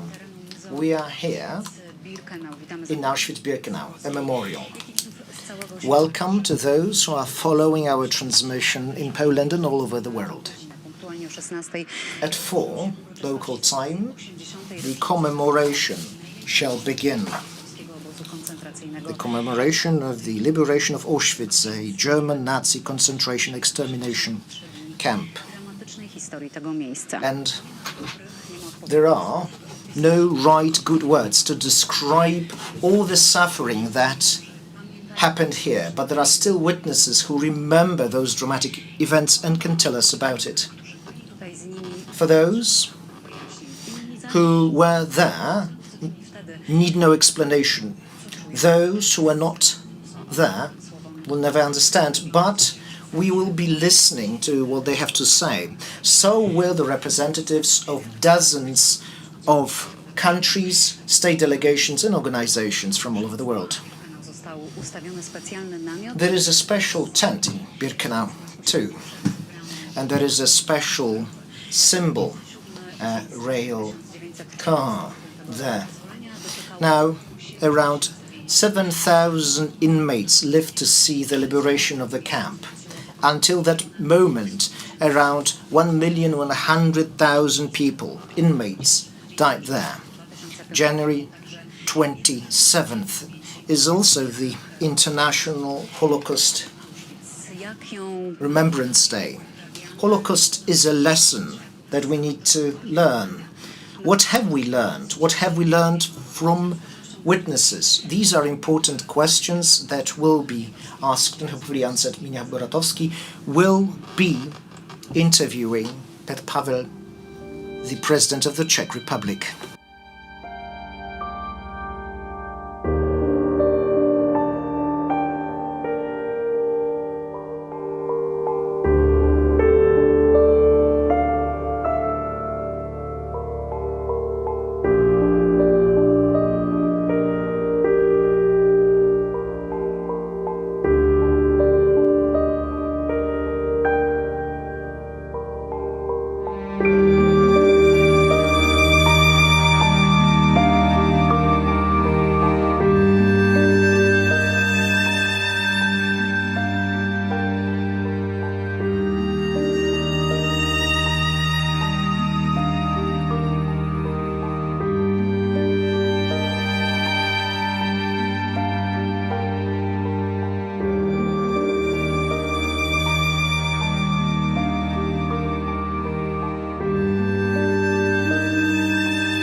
Our guest now is the President of the Czech Republic, Mr. Petr Pavel.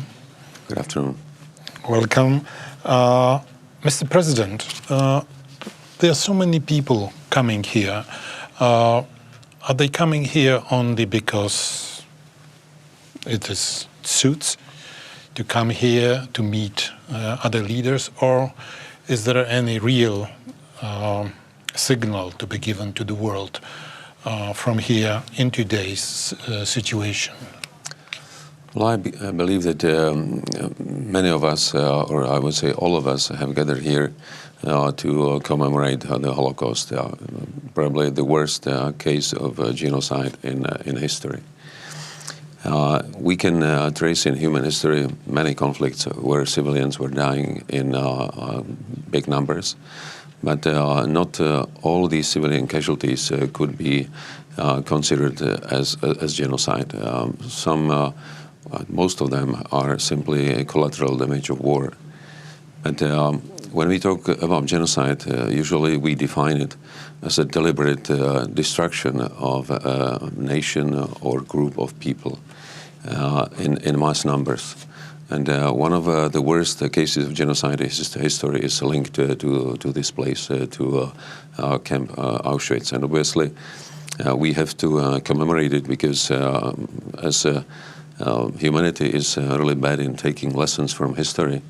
If we don't remind ourselves what happened, how did it happen, what led to that situation, we would probably be in a position to live that history once again. Is it correct to say that people, that we have something in history but not in our memory? Because when we look at today's world, when people tend to name several events as a genocide, as you said, they misunderstand this meaning, because the real meaning of genocide, the notion which was created just after the World War II, to describe what happened here and in other places of that kind across Europe. Is it legitimate to say today then that whenever civilians are being killed, is it already a genocide? Well, if we accept that idea, I think in any future conflict, killing civilians would always be marked as a genocide, and it's impossible. Quite often, civilians are being killed not because that one of the side deliberately wants to kill them, but that one of the sides is using them as a shield. We saw it happening almost every day in Gaza, where Hamas was using civilians in a very cynical way as their shield against military operations that were launched by the genocide that they led against Israeli people in the neighborhood of Gaza. So I think we would always have to be very cautious when assessing what are unfortunate civilian casualties of war and what is the genocide. Do the events like today's commemoration in Birkenau help people understand the sources of hatred and results of this hatred? Is it helpful, or is it just, again, what I asked at the beginning, is just a meeting of important people? No. I believe that we always have to remind ourselves what led to the Holocaust, because it didn't start from one day to another. There were many traces leading to this strategy, and whenever we stay idle to these signs of change, then we would probably allow something like that happen again. And that's why we should be always very careful to watch signs of hate speech, breaking the freedom of speech, or rather allowing misinterpreting freedom of speech for distribution of hate speech. And we see it in a number of cases today. Of course, not all of these cases will have to lead to a genocide, but they are inciting very negative sentiments within the societies. They are alienating different groups in societies against each other. And in worst case, they are alienating the whole nations or ethnic groups. And these may lead to conflict and to genocide. Actually, we have seen that in Srebrenica, and we'll commemorate the 30th anniversary this year. And that was another example of hatred that grew up to something which we cannot even imagine in ordinary life. You're a general, and you are a former top official of NATO, and so I'd like to hear what would you advise as an approach towards countries or organizations which are just killing people or trying to kill people or foment hatred for their personal individual goals? Well, I believe that first we have to start by calling people and situations proper names.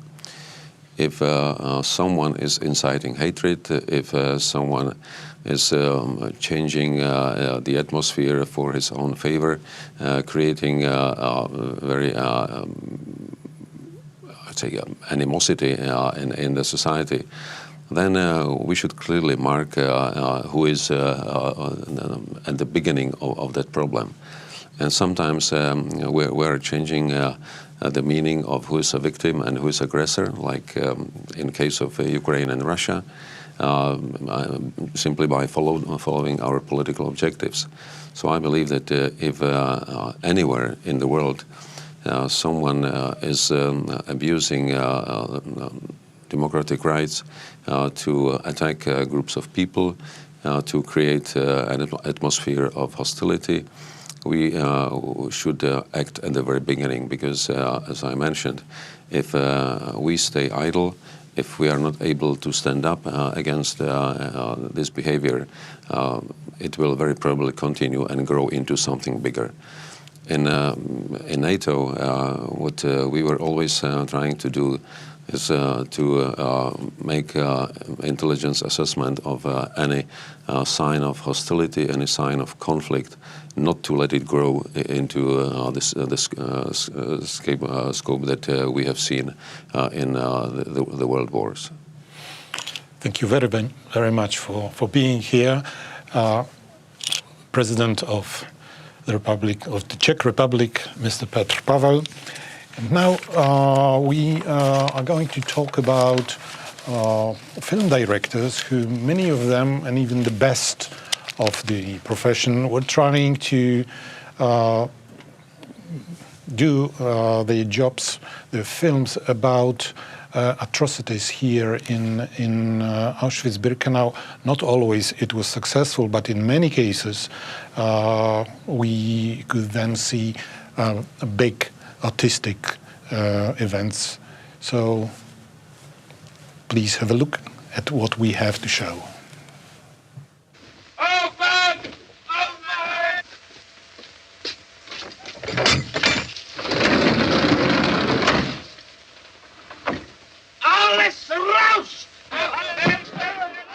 Mimo upływu Everybody out. 80 years have passed since the end of the nightmare that was Auschwitz-Birkenau, but the topic continues to be a mainstay of popular culture.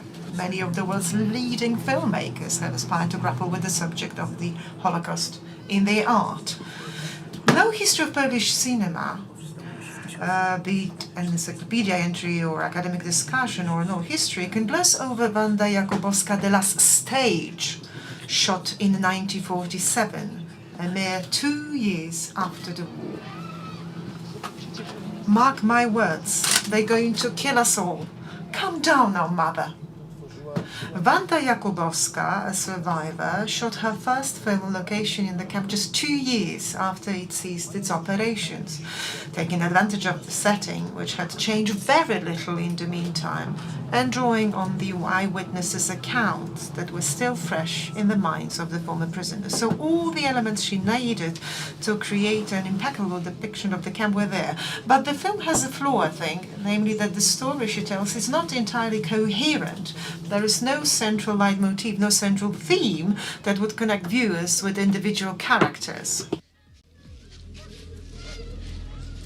But then, of course, comes Munch's Passenger, which is notable for the plot that forms the central theme of the film. Well, of course, the movie itself is incomplete due to untimely death of the director. Andrzej Munch was inspired to make Passenger by a radio drama entitled Passenger from Cabin Number 45 by the writer and Auschwitz survivor Zofia Posmysz. What's unique about this film is the director's portrayal of the relationship between the oppressor and the victim. Likewise, the moral dimension plays a very important role in the movie called Passenger. On one hand, there is this Polish sense of pride and bravery, and on the other hand, we have the German sense of superiority and duty. Unfortunately, I had my moments of weakness too, and Marta was able to witness it. And then we have 1980s, late 1980s, where we saw the release of 3 major movie productions, one of which was Polish. The first was that one episode of The Winds of War was shot at Birkenau, and then a film entitled The Triumph of the Spirit, which in my opinion was nearly perfect in terms of its historical accuracy. And finally, Kornblumenbauer, a Polish film which is very uneven. Some scenes depict Auschwitz in a very accurate way, but then there are some scenes that I have doubts about, being a historian, because they are not faithful renditions of what life was like in the camp. Now, a completely new voice about the Holocaust was Steven Spielberg's 1993 film, The Schindler's List. The cinematographer Janusz Kaminski depicted mass murder using a very realistic style, and this deeply effective in those people who have witnessed the horrors of the war firsthand.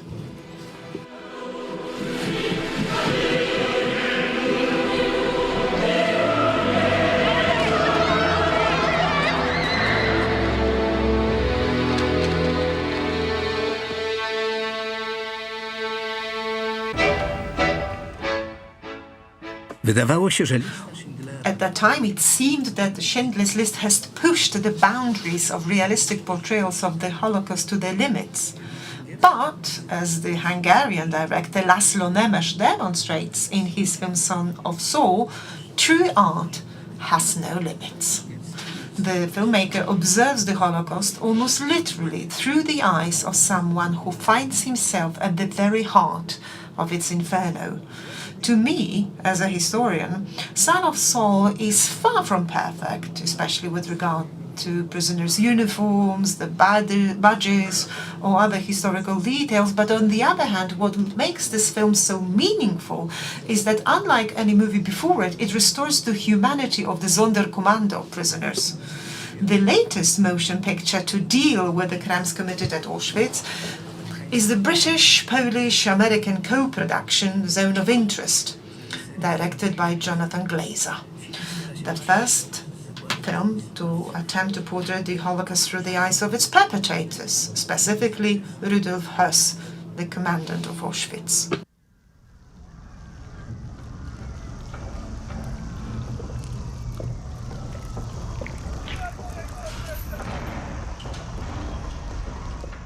Thanks for watching us. We are here with our guests, but we just watched a clip about the Zone of Interest movie, which tells the story of the life of the Auschwitz camp officer family who lived just behind the camp's wall. It's a good point to start our conversation, but let me first introduce our guests. Jack Fairweather, a British journalist and author, including the book The volunteer, which tells the story of Witold Pilecki.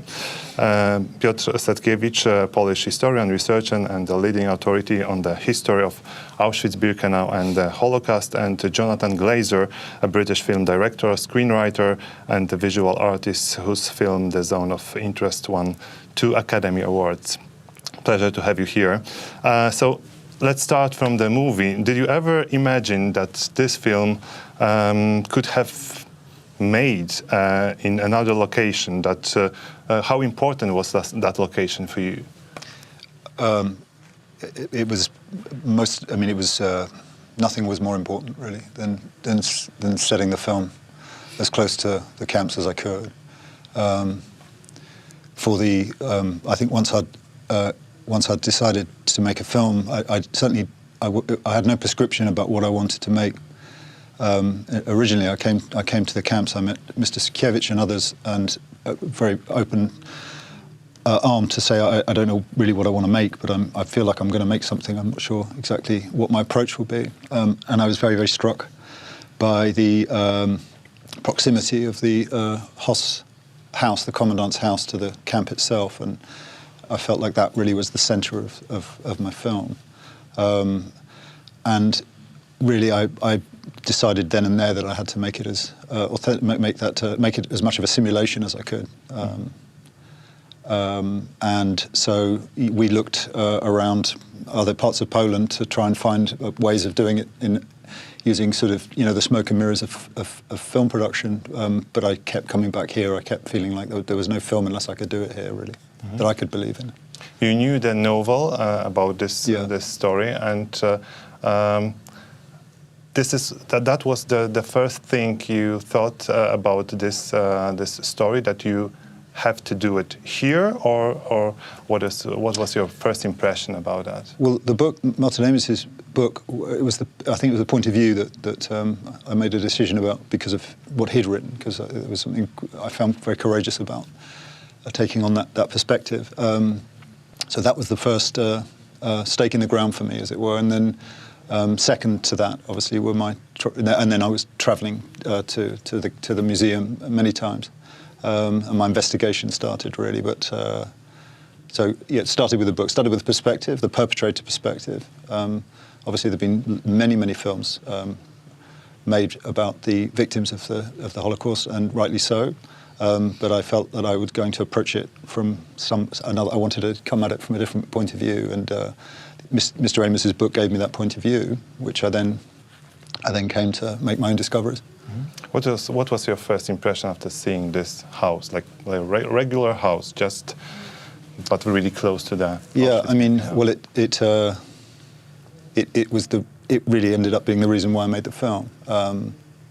I was devastated by the proximity of it.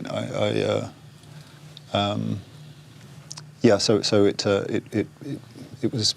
I remember being on the other side, on the camp side, by the Kommandantur, the Commandant building, on my first trip around the camp, and I remember looking at the wall from the campsite and imagining children playing in the garden on the other side.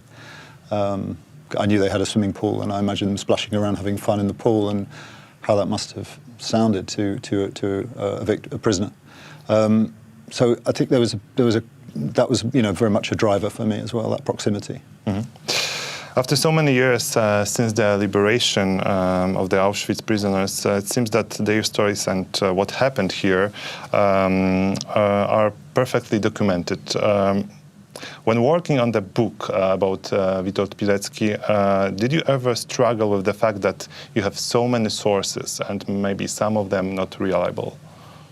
Well, that's why Jonathan and I have Piotr here to help us tell what is reliable and not. It's true there's a vast amount of information, and of course it's not so much unreliable, it's just that when a prisoner gave testimony after the war, often memory is valuable, and part of my job in writing the story of Witold Pilecki was to verify what he himself had written about his time in the camp, and that involved reading hundreds of prisoner testimonies and comparing their experiences of different moments in the camp. And it was very striking about Pilecki that so much of what he wrote stacked up against what other prisoners said, against SS records, and indeed what some of the survivors I got to speak to when I was doing my research told me as well. And I think it really speaks to Pilecki's special mission to Auschwitz, which was to report on the camp, but that was his job. Why he allowed himself to get captured and sent there was as a chronicler of the camp's horrors, and that was very much my mission in following in his footsteps, was to try and respect that mission of his to tell the truth of what had happened in Auschwitz. Was it your own research, or you have a kind of team for that? Well, I had two wonderful researchers, Polish researchers who helped me and bothered Piotr all the time with questions about that would come up during the research, and it really was a team effort, which I'm very grateful to Piotr for all his support over the years. Likewise.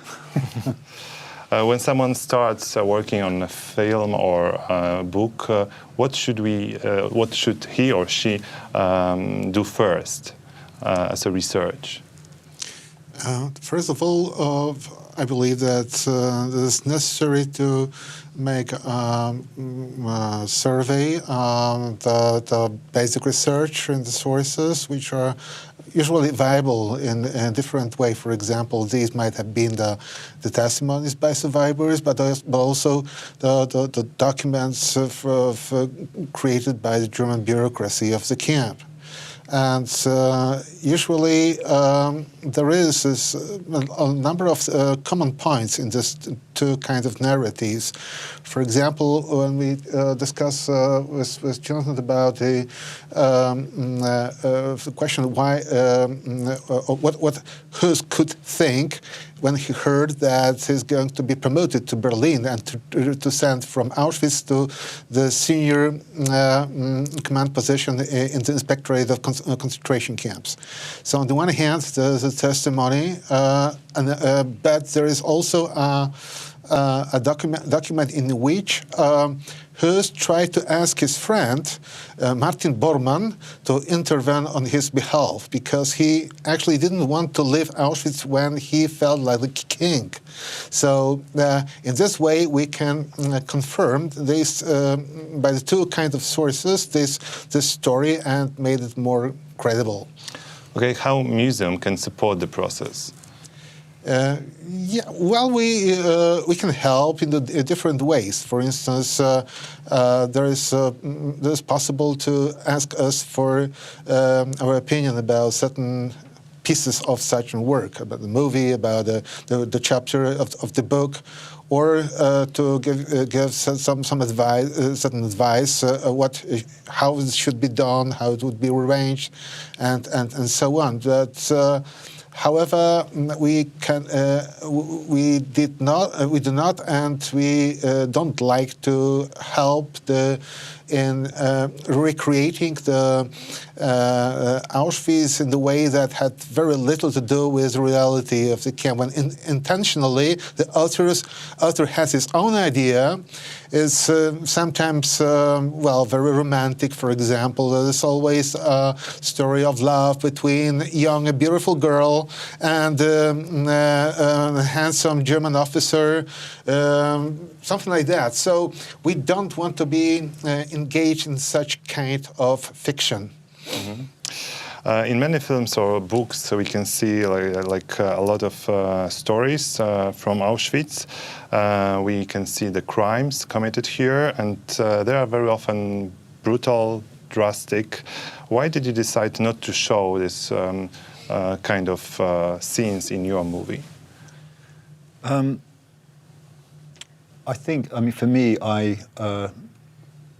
didn't want to reenact that violence and having people dress up to be victims or dress up to be perpetrators. But that was also truth from the camp. That was also truth. The truth of the camp. Yeah. But it's for me. I didn't feel there was. I think there are boundaries. I find when I took this on naturally. I don't think there are boundaries to to any subject. Actually, I think every subject should be there to be explored for us to understand more about who we are as human beings. But there are boundaries. I think the ethics of representation, I think, are very important in this particular with this particular subject. And I simply didn't feel for myself that I wanted to reenact these horrors that I also felt that we had seen done extremely well. And I think a lot of that imagery people have I think that imagery is in us. We understand that imagery, and I felt I felt I didn't want to reenact that. I didn't want to do that again. I wanted to, also because my film was very much about the commandant and the family, I wanted to stay on sort of rigidly on that side of the wall, and I wanted to evoke everything through sound, so that the horrors that were being enacted were not they were out of sight, but they weren't out of mind ever. Was it the voice behind the wall stronger than like the real sense from the camp? For me it is. Yeah, for me, I felt that was the right execution. Okay, since we are already talking about this specific place, who is the current owner of the house, and what's going on with this place? And have any survivors ever been inside? I don't think so. Well, I haven't heard of that. Well, this was simply the private house. We must remember that it was built before the war by the family of a sergeant of the Polish army, Mr. Soya. So after the war, he was given back to the right owners, legal owners. But it had never been part of the exhibition. I think that the museum had no idea what to do with the building, which is situated very close to the camp on the one hand, and it has his very dark past. The villa that was housed by the commander and of Auschwitz and his family. So, well, we'll see what was going to happen. There's a certain foundation who decided to buy the house and to use it somehow for some reasons. I would believe that the cooperation with museum and this foundation will be possible, but I'm not sure. I don't know simply the details now. Probably during your research work, you became experts in your topics. So can you see some errors from another publishers, from another movies that you can see them watching the movie or reading a book? Yes, of course. Yeah, like what kind of? Well, there's obviously a vast amount of literature is produced about Auschwitz, popular literature, which does, I think as Piotr was alluding to, cross the line between fact and fiction in a way that I personally find uncomfortable. I write narrative non-fiction. My aim is to immerse readers in the world of the people I write about, like Pilecki, but to base every detail in that world on a document, some sort of evidence, because I feel very uncomfortable. I vehemently don't want to make stuff up. I feel like that is against what Pilecki himself said when he was writing about the camp. Every detail in his reports was true, because what was the point otherwise? Okay, here we need to finish our conversation. Thank you very much, Jack Fairweather, Piotr Setkiewicz, and Jonathan Glazer. Thanks one more time. And now we will watch the memories from Szuli Mizank.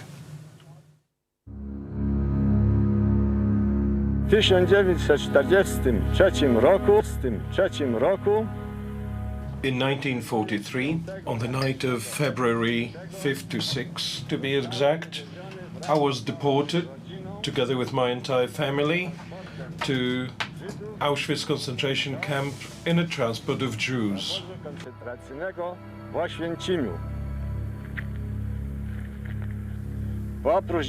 After we were unloaded onto the platform, an SS guard approached us and announced that elderly men and women were to line up on the left.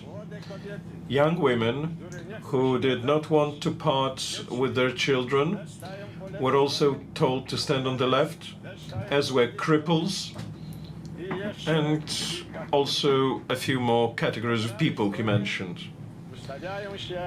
Men were told to line up on the right. Skilled young men who had learned a trade and were not cripples. That's obviously where I went with my brother-in-law and my two cousins. We lined up on the right, but my father and mother, along with my young sister and her infant child, even though she was very young, and my 13-year-old sister, they lined up on the left.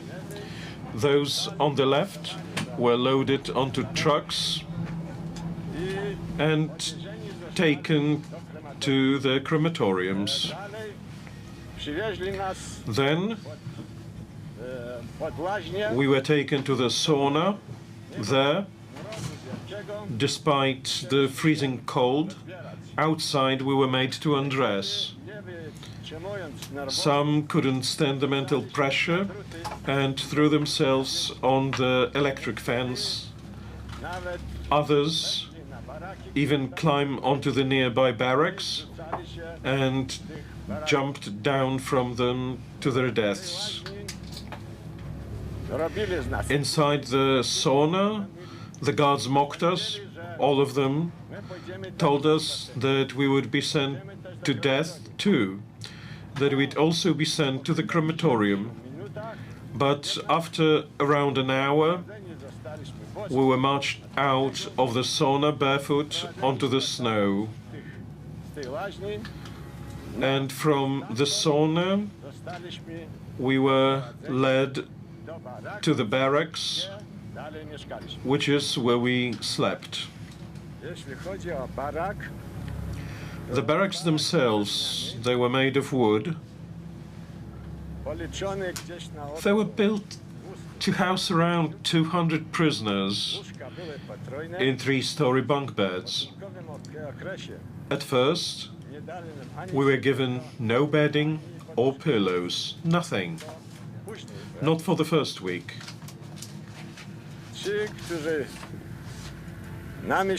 We answered to the capo at work, and to the block elders in the barracks. Generally speaking, our torturers, this is what one might call them, represented a number of nationalities. There were Germans, Poles, Jews, Frenchmen, Czechs, and so on. They treated us with great hostility. To them, it was simply unimaginable that we would ever leave the camp and regain our freedom. Throughout my entire time at Birkenau, I went hungry. To be specific, we were given a daily ration of half pound of bread and some soup. So thin it was practically water, with just a bit of unpeeled potatoes. In the evening, we would be given what they called a zulage, which sometimes contained a tiny piece of sausage, just a slice, or a pat of margarine. And that was supposed to last us the whole day. The prisoners who lived in this barrack were so exhausted that the men who had been the longest, half a year, no longer had the strength to move on his own. The others, who had been there a month or two, were also severely weakened. I thought to myself, If he can barely walk after 6 months in this place, then how would I fare? I came from a poor Jewish family. My father was a farmer. I was an athlete, a weightlifter. I worked as a woodworker. I figured that since I was young, I would survive a year. Never would I have imagined that I'd be there for 2 years. Przysłuchujemy się razem z panem Piotrem. We listening together with Piotr Setkiewicz to these memories too. Piotr is the head of the Center for Research at Auschwitz Museum. We have less and less memories that still can be heard live. There are still two groups of people. There are those who survived and decided to return here and to stand up to the trauma, to their experiences, and the group who tried to oust that from their memory or who have never returned to this place. Yes, but I would also add the third group of former inmates, and I mean here those who, after the war, eagerly and frequently participated in various educational programs, who used to meet young people, who wrote books and who made appearances on TV. Those reactions were very different. Many of them never established any contact with the museum, and that resulted for many reasons. They might have left for some other part of the world, for example Australia, and they never had any opportunity to set up such a contact. Or also traumatic experience from the time of the camp was so strong that they didn't even want to discuss it with their closest family. All right, that's what you often mention, that the near and dear knew that somebody had been in the camp, but there was the trauma which went also into the second generation. We will be returning to Piotr Setkiewicz, but now we have Maciej Zakrocki talking to Roberta Metsola, the President of European Parliament.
We have another distinguished guest in our studio, Roberta Metsola, President of the European Parliament. Thank you for having me. When you received the invitation to this celebration, I imagine you immediately thought, yeah, I must be there. It's my duty, of course, in a good sense of the word duty. So why are you here? That's precisely the point. I have been here as a visitor in my youth. I have also visited this largest, most symbolic and most tragic remnant of one of the darkest chapters of our history in Europe. As President of the European Parliament, I have met survivors, but when I received the invitation to be here on the 80th anniversary, such a momentous day, which still witnessed so much suffering was one neither myself as a European citizen and also as President of the European Parliament representing the whole of Europe could not be not here today. I remember well the celebration of the International Day of Commemoration in memory of victims of Holocaust in the European Parliament last year. You recall the words of Marian Turski, the Holocaust survivor, "Auschwitz did not fall from the sky." Why is this sentence so important and so powerful still? Because I still think that not enough people in Europe, first of all, are aware of our history, of that very dark period in Europe, out of which Europe, countries came together and said, never again. Because also that is the reason why we are seeing such an increase, not only in intolerance, in anti-Semitism, in I would say also indifference as to what is happening. This nothing cares if injustice takes place, hatred. When you see what is happening not only online, but also offline in our streets in Europe, then I understand also why Marian Turski would have said that for many years this was happening, but people looked away. And I am afraid, I am really afraid that we are repeating a cycle of indifference and intolerance that means that Jews are still once again, and today more than ever, feeling that they are unsafe in Europe. But how do you explain this rising of anti-Semitism in Europe? Because we still believe that such a places like this one, it's absolutely enough to have in the mind that it must be stopped, this intolerance, racism, and so on. And we have a lot of EU documents from Council, from Commission, from Parliament, a lot of statesmen, strategies, and it doesn't work. Why? Because intolerance and division, polarization, if you will, is the order of the day in today's society, in today's politics. The idea of us and them, the idea of prosecution of a minority, of that looking away if something is happening because it does not affect you directly, is, I believe, something that our societies are getting more and more used to. I also believe, and you mentioned books, but you are from Poland. I am not. And if you are from a country that, for example, is geographically far away from this place, then this is less of a likelihood that your children know about it. You know, I have made it my mission that my 4 children, my 4 sons, will need to come here and see with their own eyes. I'm not sure that what they are taught in their history books is enough. It is far away.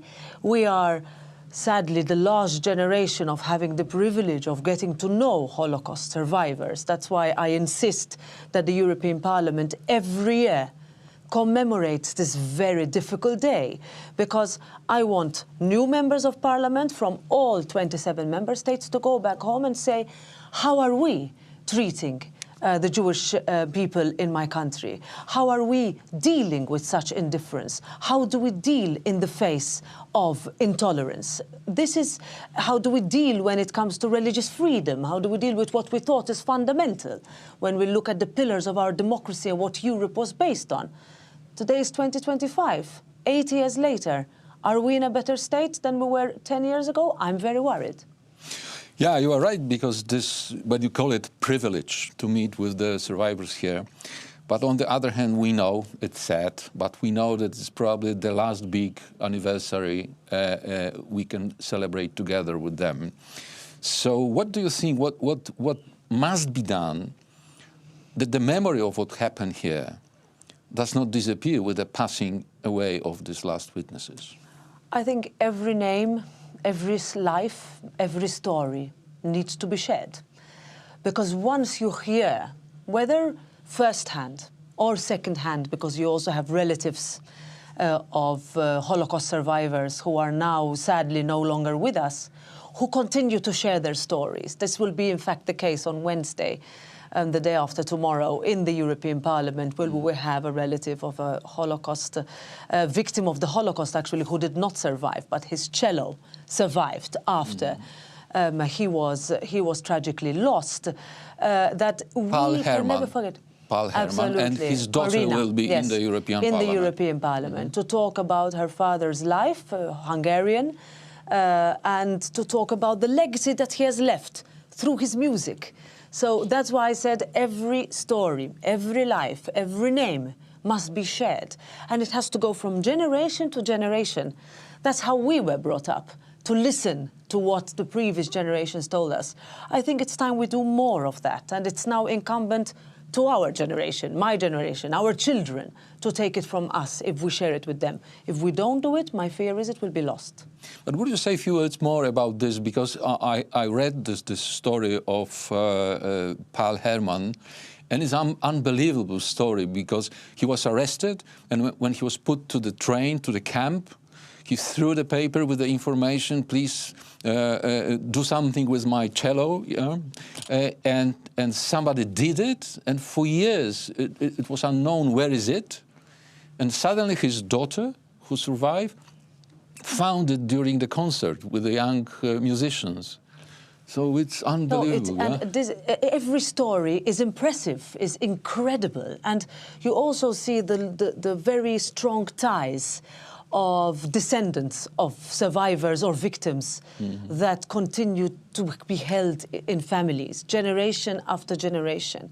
Last year we had one of the hidden children, as they are called, of victim and survivor of the Holocaust. 3 years ago we also had, because Brussels is also a place where you have a lot of survivors who returned after they were liberated. So every story is so magnificent, and also music we have seen. Also, if you go to the museums and you see the individual accounts, that music kept them hopeful, a lot of people hopeful during those dark years. Also, there were pieces that were composed, written, that have survived beyond the life of the person who wrote them. We cannot let any of this go, and that's why I believed it was important when we were presented with this story, and I came across this fascinating account, that we would have also a performance of the cello inside the European Parliament, which I think would be momentous. So it will be on Wednesday, so I recommend everybody to watch the live transmission. It will be live, yes. It will be like everywhere, very touchy moment. Just very last question. You said you would like to come here with your children, but it's easy for you to first come with them and to explain what's really happened here, because sometimes we believe that it's unbelievable and it's impossible to describe what's happened here. So what is your idea to talk to children about that? So when I visited here, I was taken round also the museums where you see the prosthetics, the spectacles that we saw, the collection of paraphernalia that people left behind in this camp. But that was, I think, what was the most touching. I agree with you that the scale of it needs time. But I took that time, and I had people who explained bit by bit. So I would like that story not to stop with me, but to also go to my children. My husband also came here as a young boy with his school, so it was important. And I would, if you ask me, I would insist that whereas all our children go on school trips, that this would be on the curriculum of European school children, to come and see what essentially is a representative of why we say never again. Roberta Metsola, President of the European Parliament, thank you so much. Thank you for your time. Thank you.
A z nami w studiu kolejny gość. We have with us our next guest, the Speaker of the Polish Senate, Ms. Kidawa-Błońska. Welcome.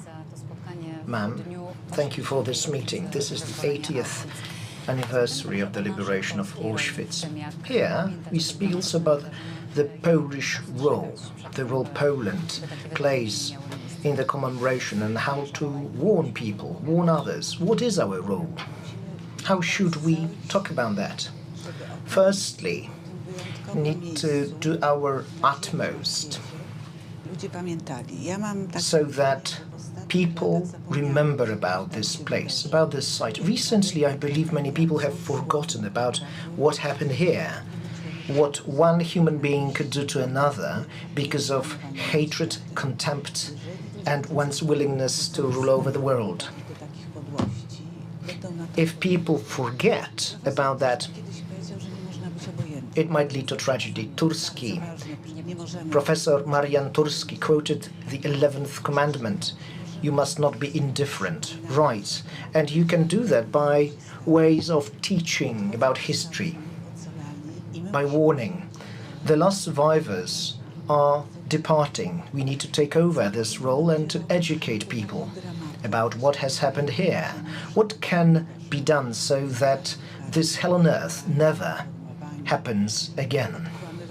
So this role of educating is very important, and doing away with misinformation. The voices of the survivors are the most important voices today, and the conclusions are rather sad. This is a bitter anniversary. The survivors feel this threat, that is this ongoing war behind our eastern border, and never before this threat has been so close. I understand this concern. I feel their disquiet. Never would I believe that 80 years after these events would anyone use a Nazi salute.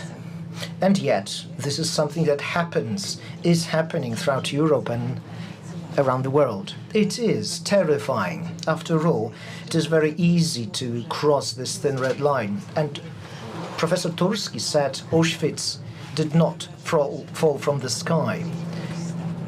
Baby steps were being taken, and I believe somebody is taking these baby steps. We need to oppose that. We're talking about the German Nazi concentration camp. But even before the Russian aggression, we had been warning. What about this voice of ours? We've got difficult experience. Is our voice being listened to? It should be listened to, and some people are listening to us and to this voice of ours. We have got experience with both types of totalitarianism. We know about falsehood, how it permeates people, how hatred crawls out under people's skin. And basically, there are so many painful anniversaries that we have to celebrate. Look at what is happening across the eastern border. Look at these nationalistic movements that are on the rise. These are causes for concern. I believe that this anniversary will remind people that everything is up to them. The world can be good or evil. If we allow evil and hatred to take over, it's going to be very dangerous. Madam Speaker, Ms. Kidawa-Błońska. Now Kasia Madera, who is a BBC News journalist. We'll ask her about the plan for this commemoration. Joanna, in a moment, commemoration will begin. Leaders from all over the world, have come to be here. But the leaders will not be speaking. Even the Polish, or rather the British monarch, was not going to speak. It's unprecedented. And other politicians will not be speaking. The people in the spotlight are those who survived it all this cruelty that took place 80 years ago. We will be listening in to their voices, and they play central stage. They play the most important role here. Kasia Madera from BBC. Thank you very much. And we have here Piotr Setkiewicz, who is the head of the research center at the museum. We have talked about those survivors that have decided to face this site and to come here. Others chose not to. Let's talk about the survivors that actually, yes, did survive and would go somewhere. Only some would return to their own homes. Often they would say that these returns would be very difficult.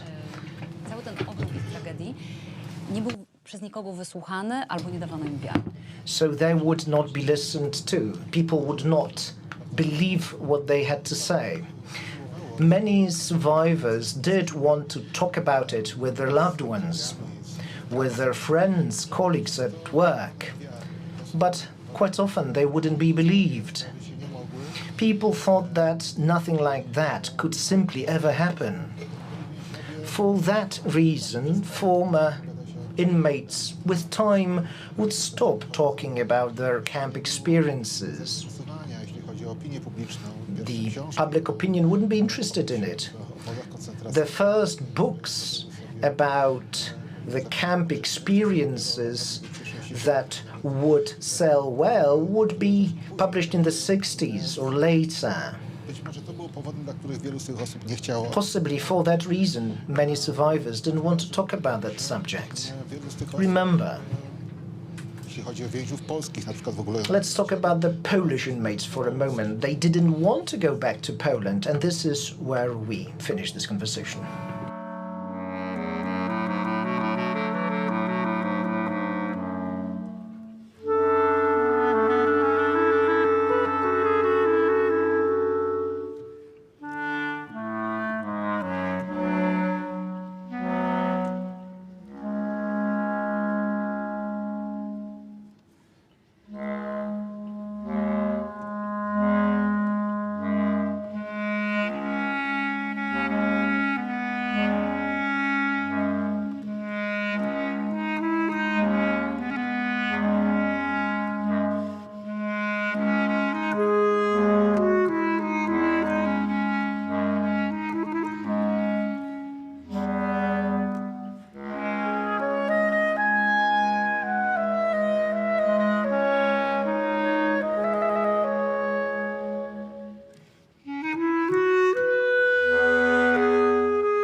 Szanowni Państwo, Ladies and gentlemen,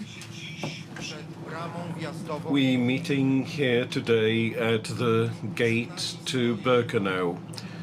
Standing before us is a railway wagon, a symbol of the suffering of all the victims of the Auschwitz concentration camp and extermination center.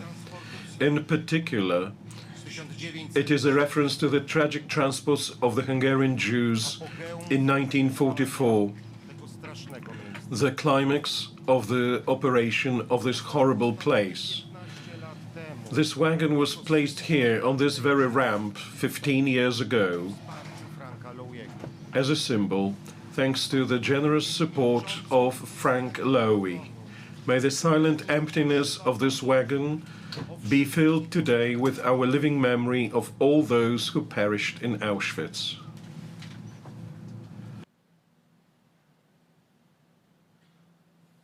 Na dzisiejszych obchodach pragnę powitać. It is my honor to extend a warm welcome to the survivors. Witam głowy koronowe. May I welcome their majesties, presidents, prime ministers, and all the heads of national delegations. May I welcome representatives of the Polish Parliament and parliamentarians from across Europe and around the world. I welcome members of the diplomatic corps. Witam darczyńców. I welcome the benefactors who have contributed to the Auschwitz-Birkenau Foundation Perpetual Fund, the Pillars of Remembrance. I welcome representatives of churches and religious communities, including Jewish communities and organizations, as well as the Roma community. I welcome representatives of regional and local authorities.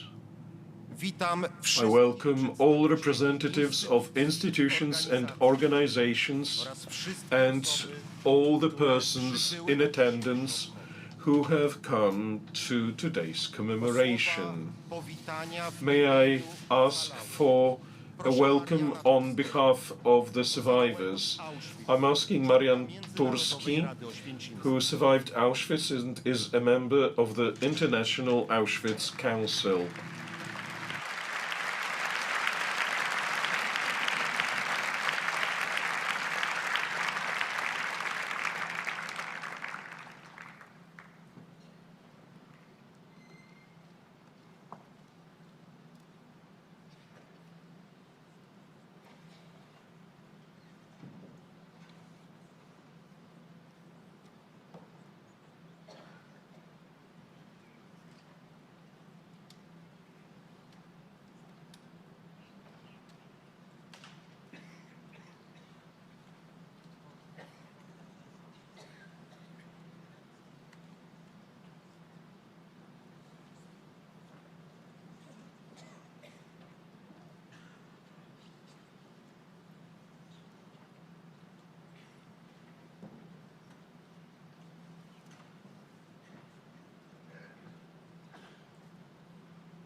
W imieniu wszystkich On behalf of all the survivors, witam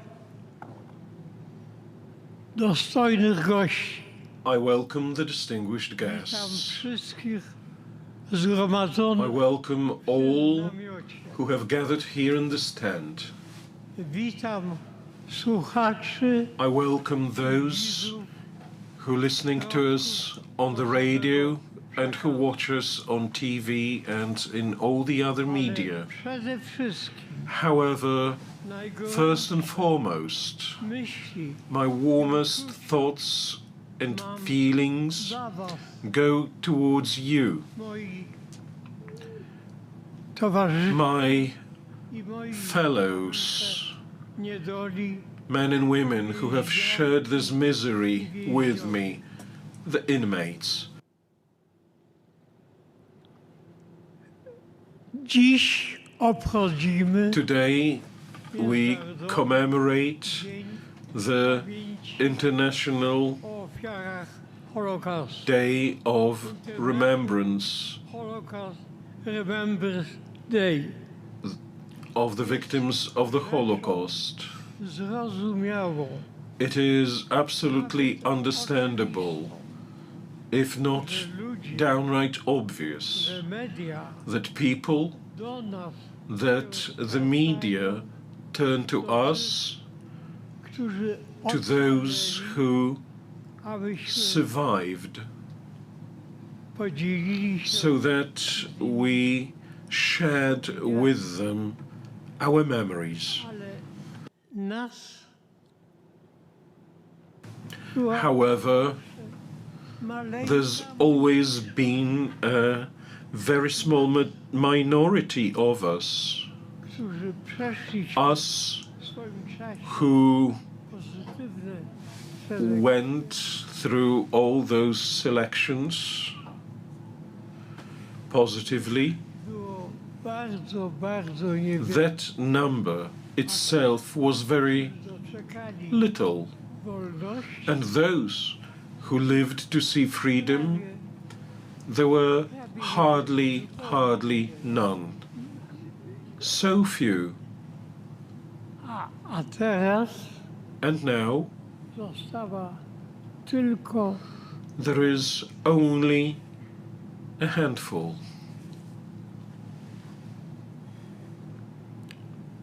dlatego, Such a small bevy. że nasze That is why myśli I believe that our thoughts powinniśmy skierować should now go towards this huge majority, milionom, those millions of victims które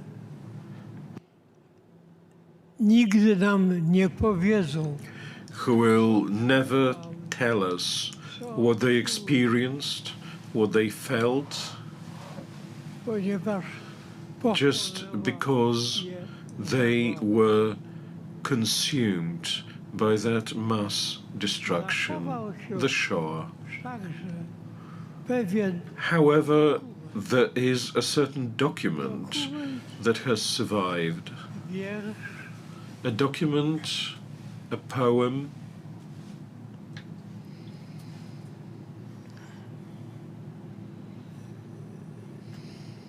który w jakimś stopniu that to a particular degree coś tam mówi nam o tych właśnie ludziach. tells us something about those very people. Zapamiętajcie Państwo And do remember the name. Henryka Łazowert. It's by Henryka Łazowert. Henryka Łazowert. Była polską poetką. She was a Polish poetess. Miała nawet bardzo udane próby. She had very successful attempts at writing literature. Miała możliwość ukrycia. She had an opportunity to hide beyond the walls of the ghetto, but she was loath to leave her mother behind. Słucham. Today, when I listen Wydaje mi się, jakby to było coś to her poza poem, nowego. I find it as something that goes absolutely beyond any thing that the mind can imagine. This is Mamy a document. zdjęcie. We have a photo of Henryka. She was a beautiful woman. 33. She was 33. Uznaną poetką. By that time, she had been a recognized poet, a Polish poet.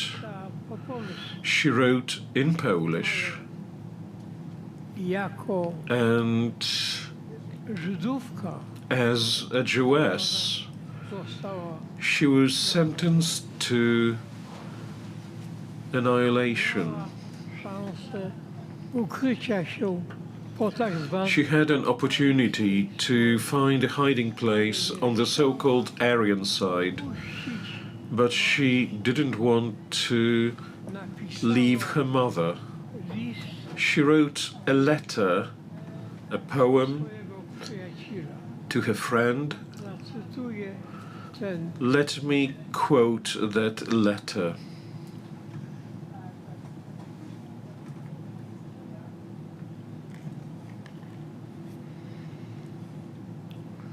odjeżdżam gdzieś tam I'm going somewhere there, to a very distant place, której a station that is unknown, for it is not in any map. dworcem niebo wisi There is the sky hanging over the station like a huge black lid.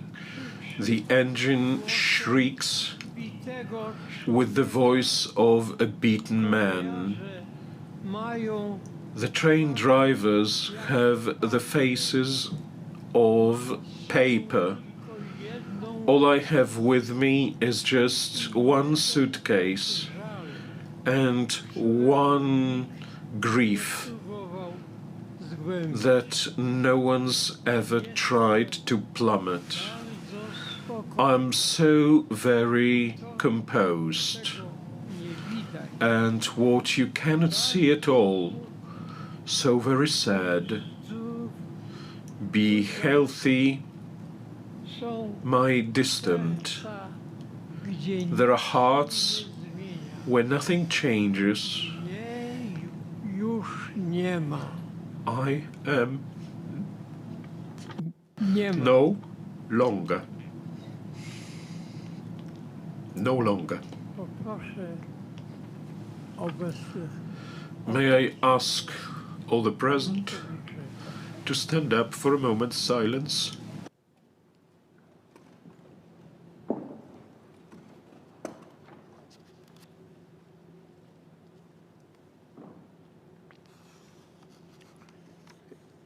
dziękuję. Thank you. Dziękuję. Thank you very much.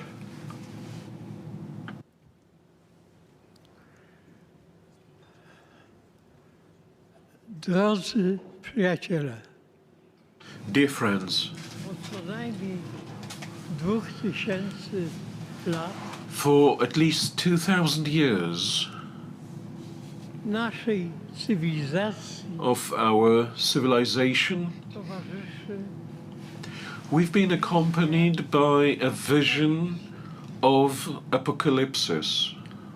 oto pojawiają się 4 Here, the four riders of apocalypse arrive: war, pestilence, hunger, and death.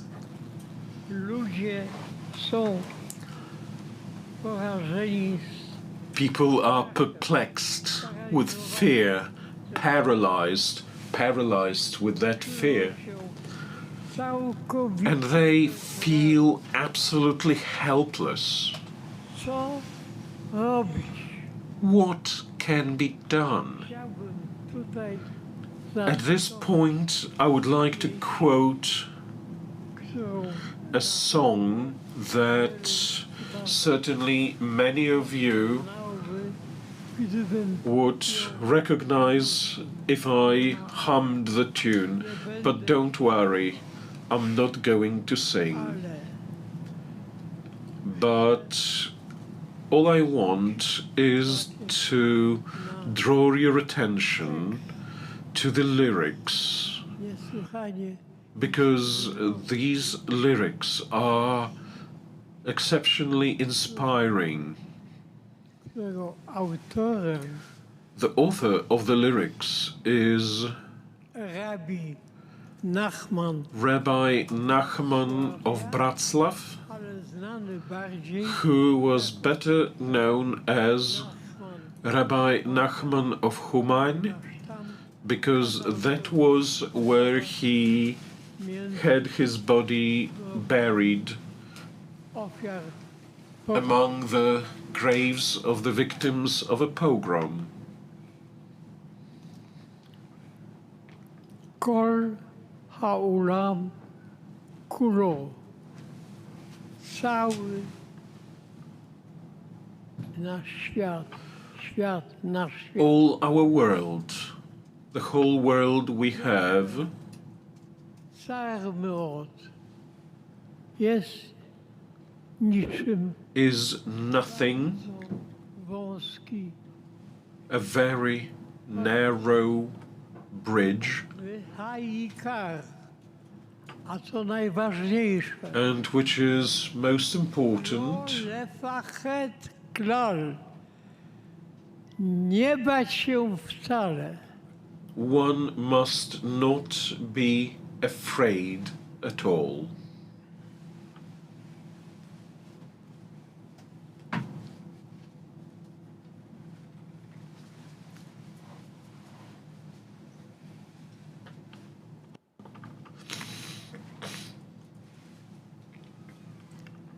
A więc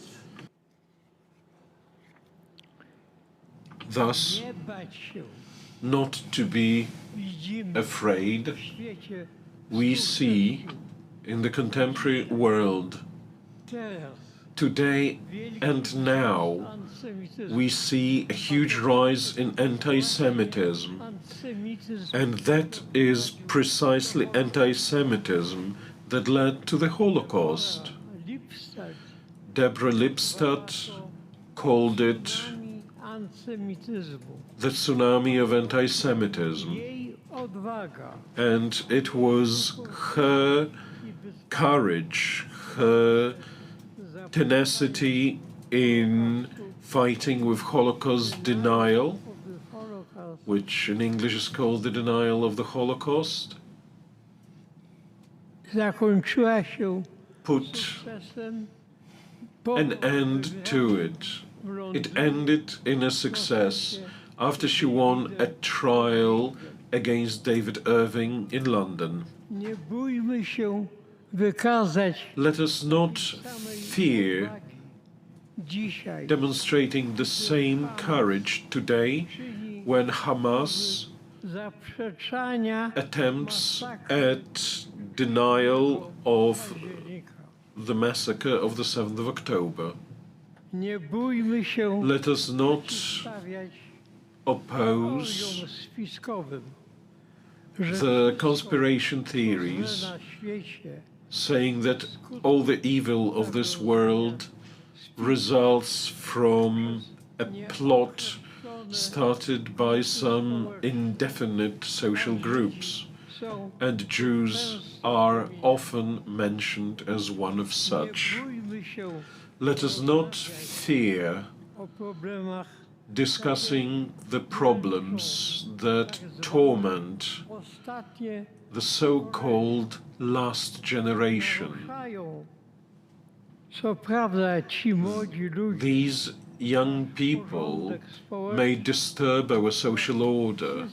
They may disturb our system of truth. sędzia Yet, wydał wyrok, whether the judge has pronounced the sentence when he uttered those memorable words, wskazuje perhaps today I sentence tomorrow's heroes. nie bójmy się Let us not be afraid to convince ourselves rozwiązywać that we can solve problems between neighbors, because for centuries, on many continents, many nations, many peoples, and many ethnic groups have lived and have i między had their homes among powiedzenia wzajemnie one another and between one another. nienawiść All the hatred, all the hate speech led to armed conflicts between those neighboring peoples and ethnic groups. kończyło się to That always ended in bloodshed. ale są na szczęście Yet, luckily, there are the positive experiences as well when both the sides reach a conclusion that they have no other way of ensuring a peaceful, safe and secure life for their children, grandchildren, and for the future generations than leading to a compromise. Let me quote here two examples from Europe, Germans and the French, Poles and Lithuanians. Let me reiterate, let us not fear convincing ourselves that one needs to have a vision not only of what is here today, but also what is going to come tomorrow and what will come in several decades. Thank you for your attention.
Teraz wysłuchajmy głosu Now, let us listen to the witnesses. May I ask a survivor, Ms. Janina Iwańska, to take the floor.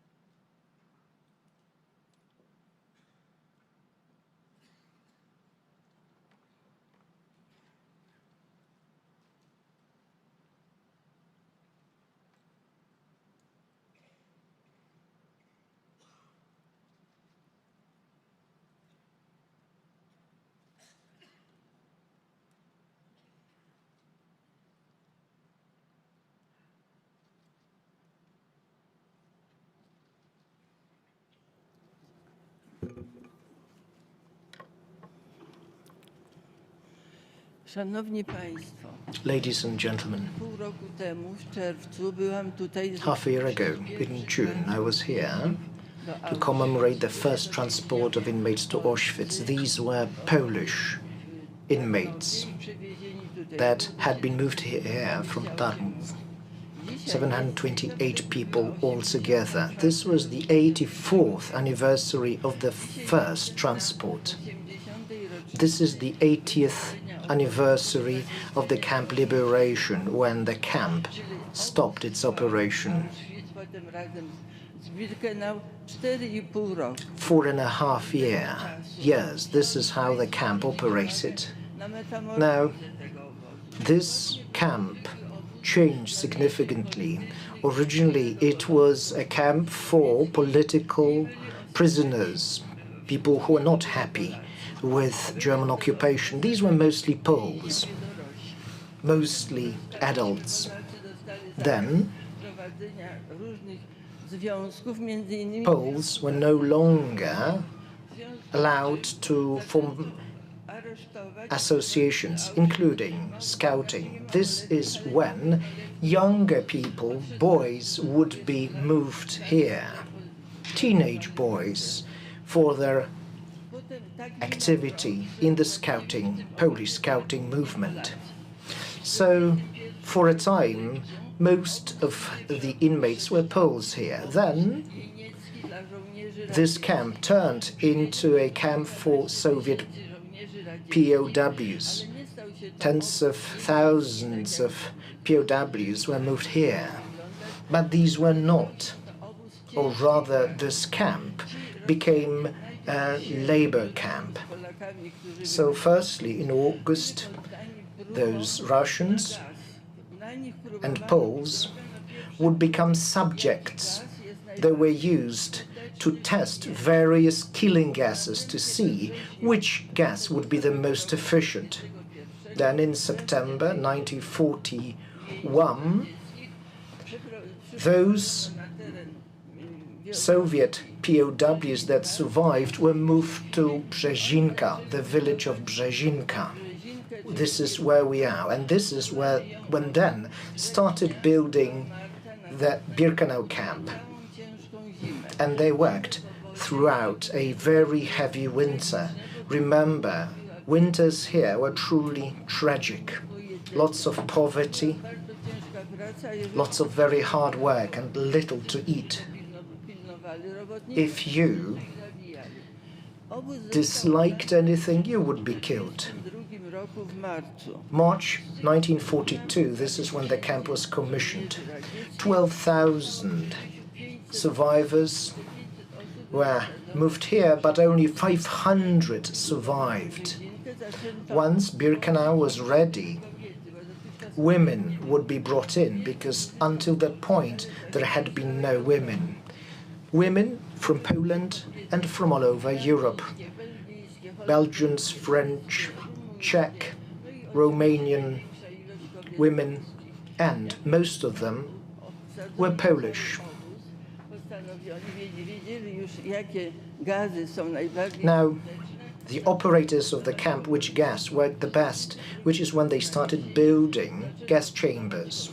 In autumn, they started the construction of the gas chambers and the crematoria. April next year, the crematoria were ready. So were the gas chambers. And that is when it was no longer a POW camp, a Soviet camp. This is when the killing machine started its operation. This is when the killing factory started its operation.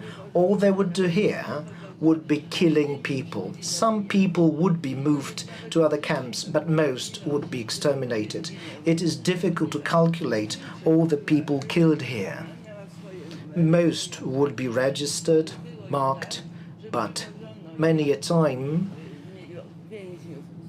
inmates, people would be brought in here from other countries, and they would be driven directly to gas chambers and crematoria.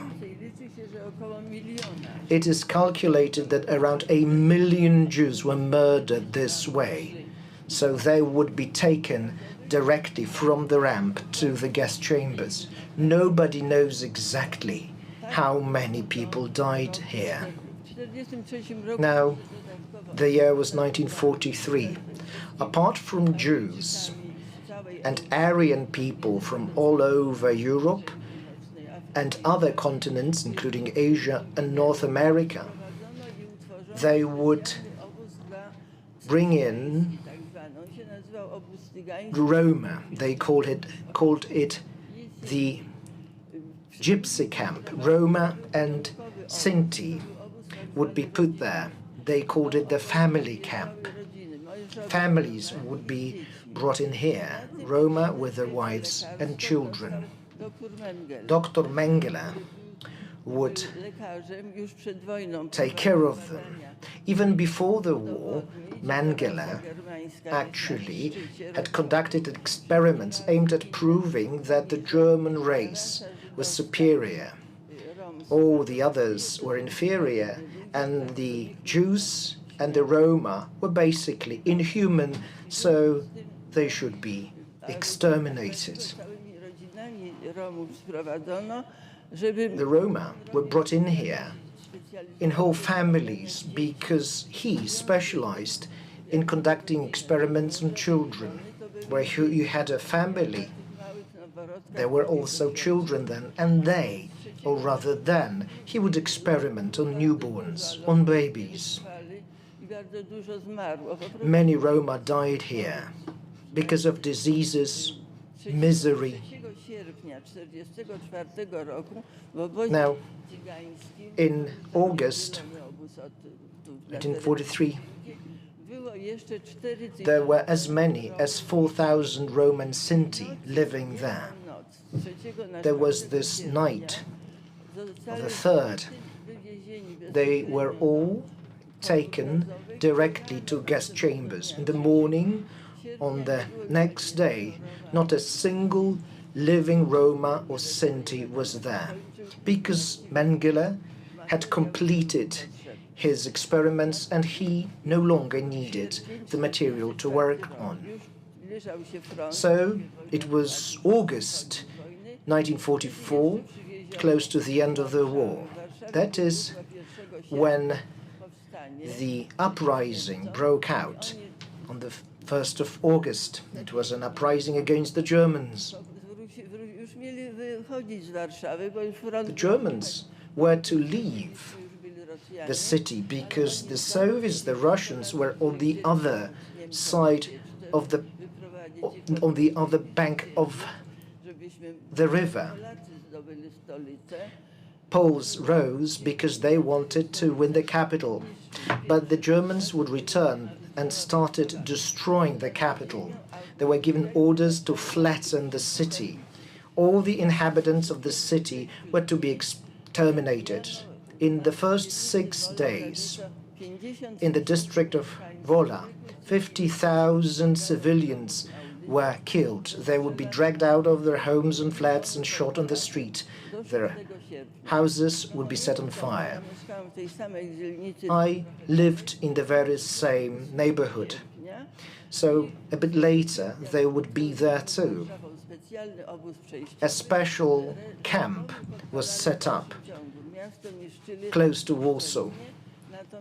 The houses would be set on fire, people would be brought to this camp in Pruszków, a temporary camp, and segregation would take place there. Those who couldn't work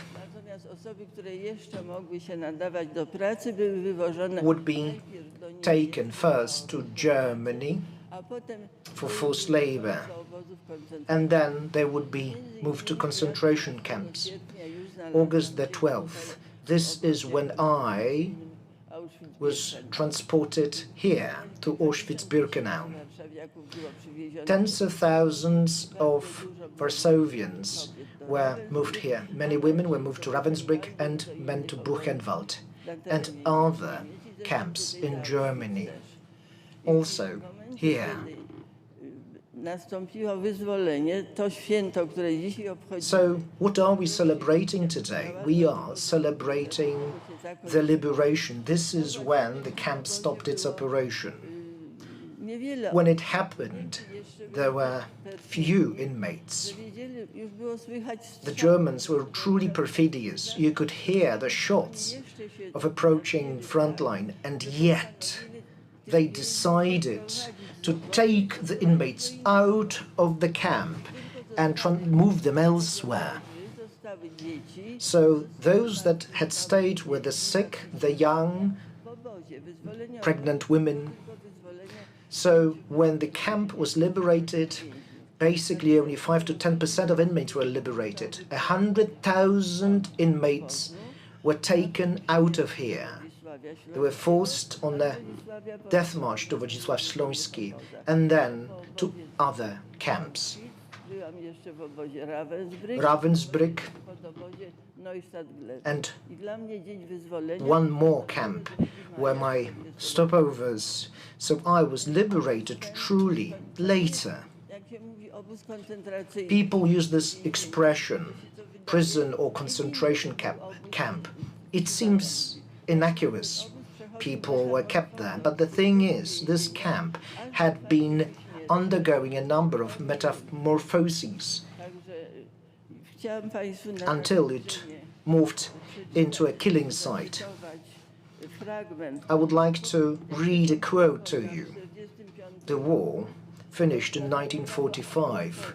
People all over the world were in euphoria. Never again was the slogan. People believed that the war would never happen again. Picasso painted this dove of peace, and yet there were people who made certain predictions. They predicted that it is impossible for these things never to happen again, because people became so inhuman that it might happen again. In 1950, a Polish writer and essayist wrote something about the war. Now, he wrote a lot about the war and war in general. He published these articles, these columns, and let me read out to you his words. He wrote the following: if Europe, ravaged by these follies, is to avoid destruction, its people must learn to anticipate better the consequences of their actions. They must not disregard those who possess such foresight. For the older generation, this may be of lesser concern. My thoughts are with the young, those who have their lives ahead of them. War and chaos can erupt anywhere, leaving no place or reason to flee. Thank you very much.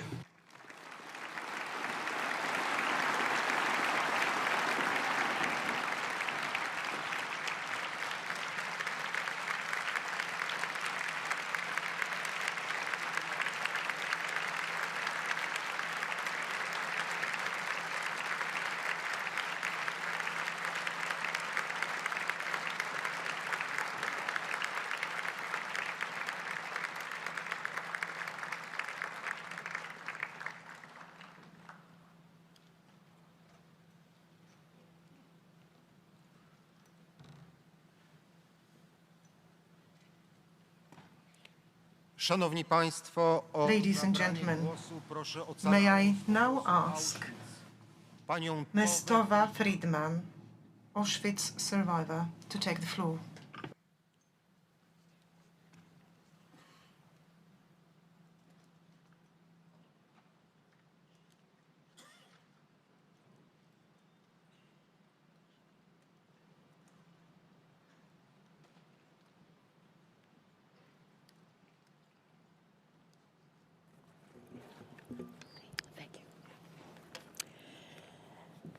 Hi. January 27th. My whole life, since I was a little girl, I thought of it as my birthday. This is my birthday, January 27th. I celebrate it every single year. In fact, today I got all kinds of emails.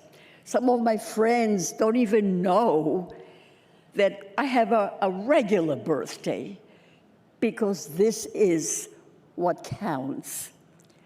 Never did I imagine that I would celebrate this year with such a fabulous audience, so many people, such important people. And it's an honor. It's an honor to be there. It's an honor to address you. And I want to thank you to listen to me, because I represent the children. There are very few of us are left. From my town, 4 children survived. So I'm here to talk about those who aren't here, and I'm very honored to speak to this kind of audience that has come from all over the world to mourn, remember, and honor the memory of our people who were so brutally murdered by the Nazis. However, we are also here to proclaim and to pledge that we will never, never, ever allow history to repeat itself. I would like to share some of my memories, because I know that there are many survivors here who are struggling with their own. I was just 6.5 years old when I was liberated from Auschwitz. But my memories are very vivid, thanks to my mother, who constantly validated the events to me as they were happening. When she was with me, she never, ever covered anything up. I remember, as a 5.5-year-old child, watching from my hiding place in Starchowitz labor camp, as all my little friends were rounded up and driven to their deaths, while the heartbreaking cries of their parents fell on deaf ears. After all the children were gone and the courtyard was empty, I thought to myself, am I the only Jewish child left in the world? Shortly thereafter, we were loaded into cattle cars. The men and women were separated. This was the very first time I ever saw my father cry. Up until then, no matter what horrors, no matter what happened to us, we were together. the three of us. We were a family. But now he was sent to Dachau, and my mother and I here to this camp, Auschwitz-Birkenau. Hot, hungry, thirsty, and very terrified, I held on tightly to my mother's hand in the dark cattle car for countless hours, while the cries and the prayers of so many desperate women permeated my soul and haunt me to this day. Finally, we arrived at Auschwitz, a gloomy Sunday with a sky obscured by smoke and a terrible stink hung in the air. And there were rows and rows of naked women all around me. What are they looking for? I asked my mother as I too was naked. And I tried to avoid the gleam of the German shepherd's teeth and their eyes. I was their height, so I can see them completely. I can still see their eyes to this day. My mother answered me, diseases. But if we are ill, she didn't have to finish. She pointed to the smoke right by the entrance. I knew at 5.5 what that meant. We all knew. As I was being beaten mercilessly by a guard for fidgeting, for not being able to stand still for hours at an appel, a roll call, I looked into my mother's eyes. She was standing next to me, silently, and she was pleading with me, don't cry, hold on. And I didn't. I recall thinking, I will never let them know how much they are hurting me. At 5.5, I had the rebellion in me. I will not show them. I will not let them know the pain they're inflicting on me. I am sure that many of you here who are Holocaust survivors have their own memories, and you remember when your entire being rebelled, but you felt powerless, abandoned, so you just had to resign. On an icy, windy day, I stood and watched helplessly as little girls from the nearby barrack were marched away, crying and shivering, to the gas chamber. They were covered with rags, and some of them didn't even have any shoes and were walking barefoot in the snow.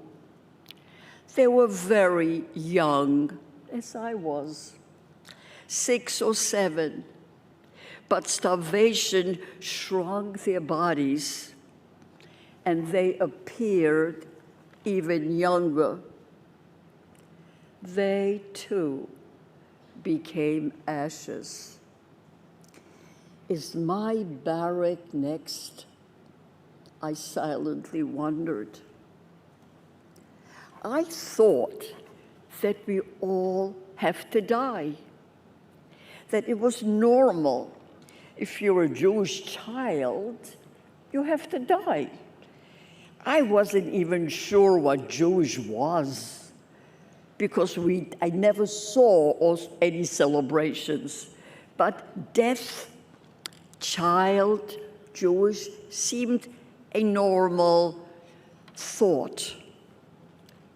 I knew nothing about partisans saving Jews from ghettos and camps. I knew nothing about the 1944 Warsaw Uprising, nor of the Allies and the D-Day, nor of the invasion of Normandy. At that time, we were victims in a moral vacuum. But today, however, we have an obligation, not only to remember, which is very, very important, but also to warn and to teach that hatred only begets more hatred, killing more killing. Instead, our revenge has been to build a strong Jewish country and raise our families in peace. Many of you here, I saw, have your wonderful families with you, just as I do. 80 years after liberation, the world is again in crisis. Our Jewish Christian values have been overshadowed worldwide by prejudice, fear, suspicion, and extremism. And the rampant anti-Semitism that is spreading among the nations is shocking. It's shocking to all of us, to our children and our grandchildren. Israel, the only democracy in the Middle East, is fighting for its very existence and its way of life. We mourn not only the fallen soldiers and the hostages, but also the turbulence and mistrust in our society. We pray for strength, resilience, and of course, hope, which has to be part of our daily life. We all of us, must reawaken our collective conscience to transform this violence, anger, hatred, and malignancy that has so powerfully gripped our society into a humane and just world before these terrible, terrible negative forces will destroy us all. It is an enormous task, but our Jewish sages teach us the time is short, the task is great. We may not be able to complete it, but we have an obligation to start. Thank you.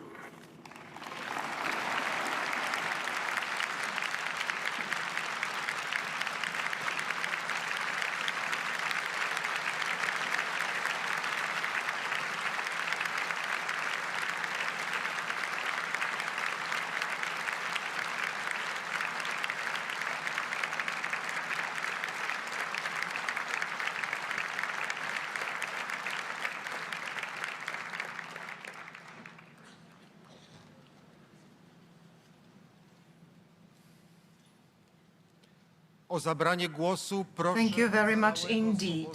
May I now ask Mr. Leon Weintraub, the Holocaust survivor, to take the floor.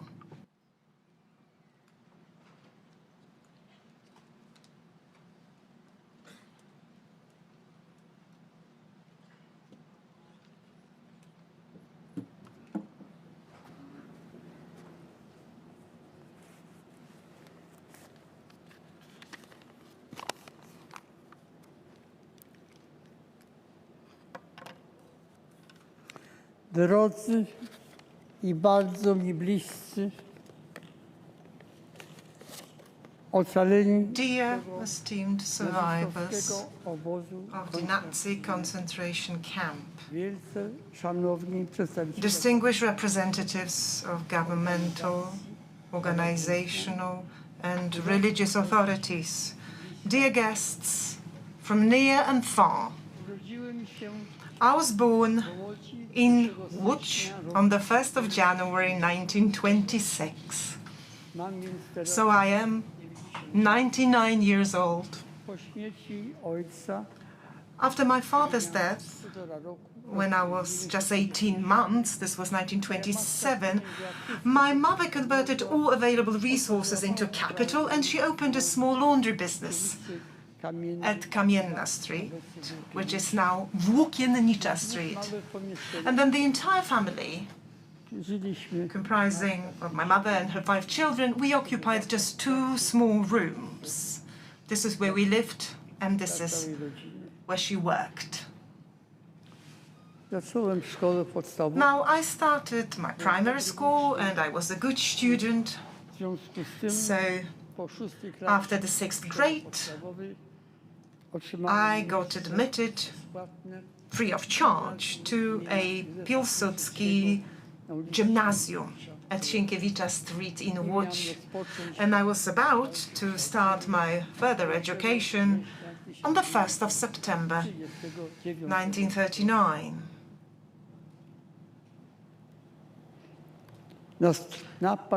Now, the invasion of our country by the Nazi army disrupted these plans. And in the winter of 1940, we were forcibly moved to the ghetto Litzmannstadt that the Nazi established. While in the ghetto, I worked in the Metal 1 department, and I spent them there almost 5 years. 5 years of hard labor and constant hunger. In August 1944, the liquidation of the ghetto began, and we were deported to Auschwitz-Birkenau.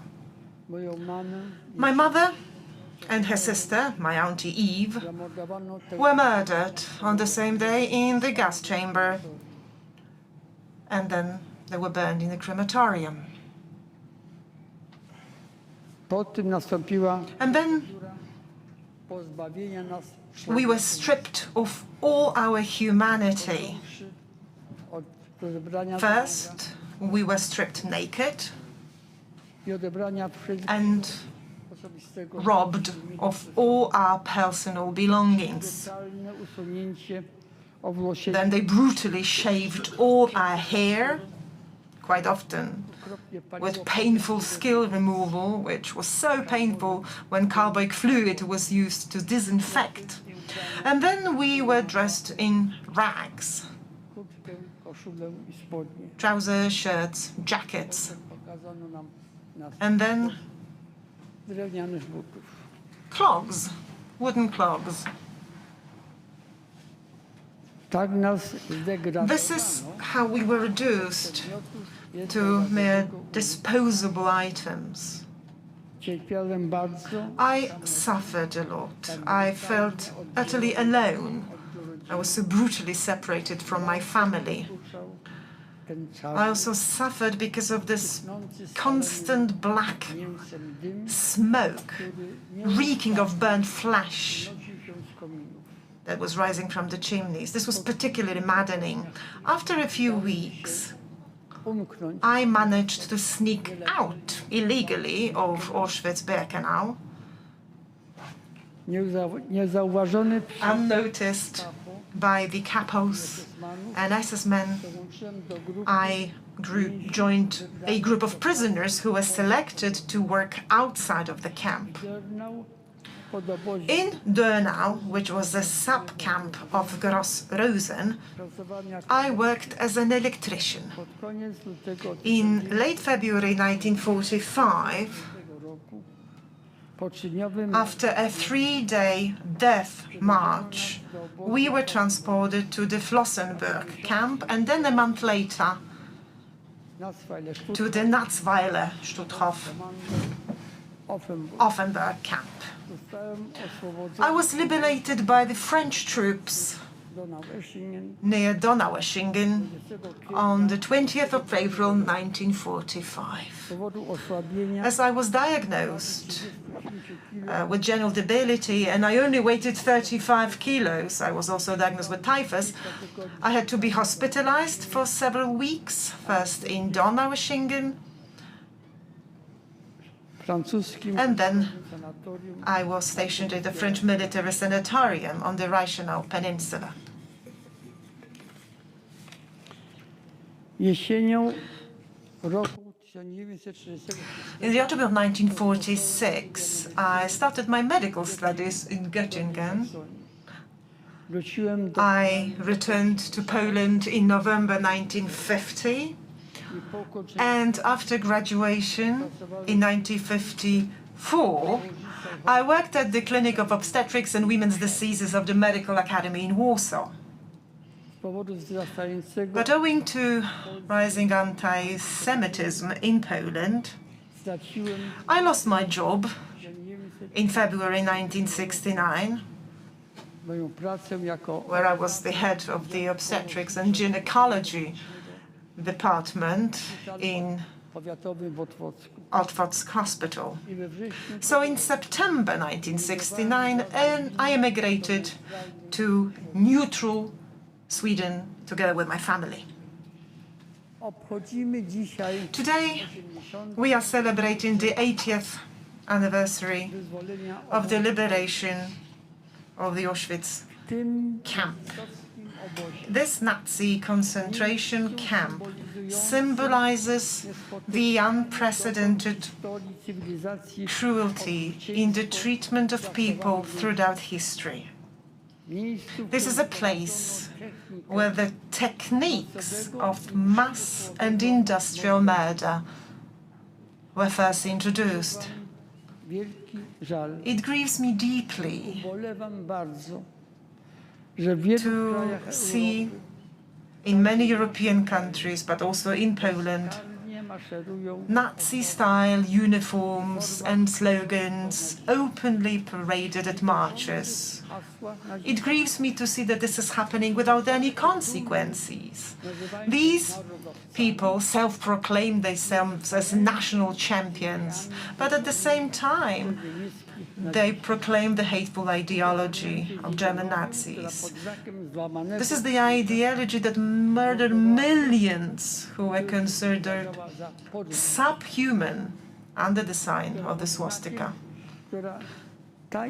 So this ideology, an attitude that preaches hostility and hatred towards others, this defines racism, anti-Semitism and homophobia as virtues. And this is occurring here in our country, which has suffered so much, which has endured extensive damage under the Nazi occupation. I urge all people of goodwill, and especially I ask of the young people, be sensitive to all expressions of intolerance and resentment towards those who are different, regardless of their skin color, religion, or sexual orientation. In today's digital world, it is so incredibly challenging to distinguish between genuine intention and the pursuit of popularity, the need to exist that stems from a conscious and persistent agenda. I repeat, therefore, be attentive and be vigilant.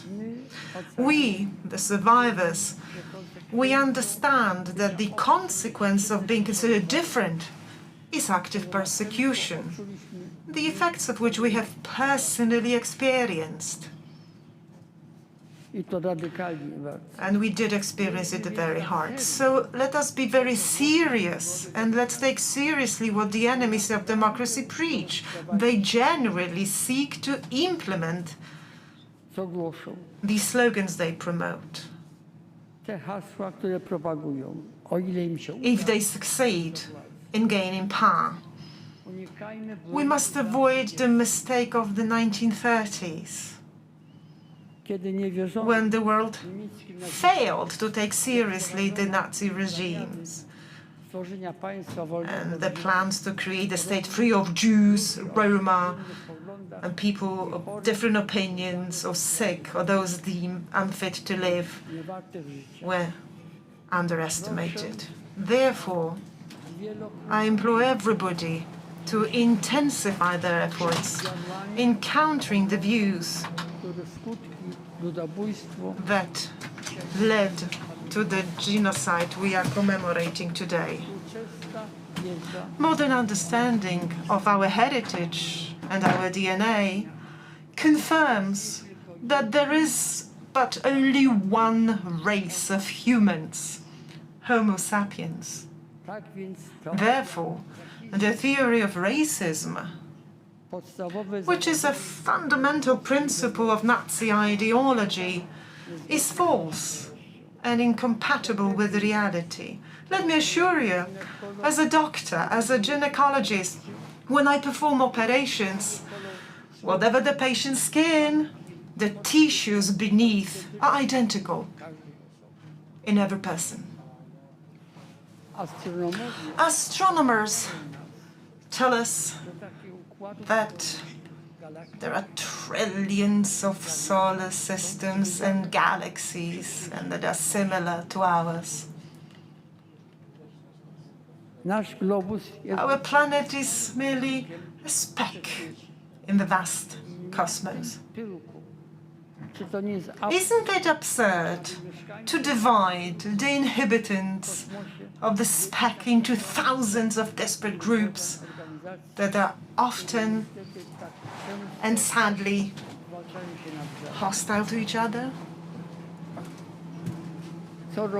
Every year, there are lengthy discussions taking place in parliaments regarding budget cuts. Significant amounts are, however, allocated to armaments. In contrast, the peaceful coexistence of nations could be achieved without any financial cost. Just think about the positive impact this expenditure could create. I wish to express my gratitude and appreciation to the management and all the staff of the Auschwitz-Birkenau State Museum for their tireless efforts in preserving the memory of the victims of the Nazi ideology and for combating prejudice and hostility toward others. Well, allowing the memory of millions of innocent victims to fade would be equivalent to robbing them of their lives for a second time. The commemoration of the anniversary of the liberation of Auschwitz serves as a reminder of the inhumane treatment of individuals, but also it is a warning against the increasingly vocal movements of the radical and anti-democratic right. I kindly ask everyone now to stand and observe with a moment of silence the memory of the victims of the degenerate German nationalism.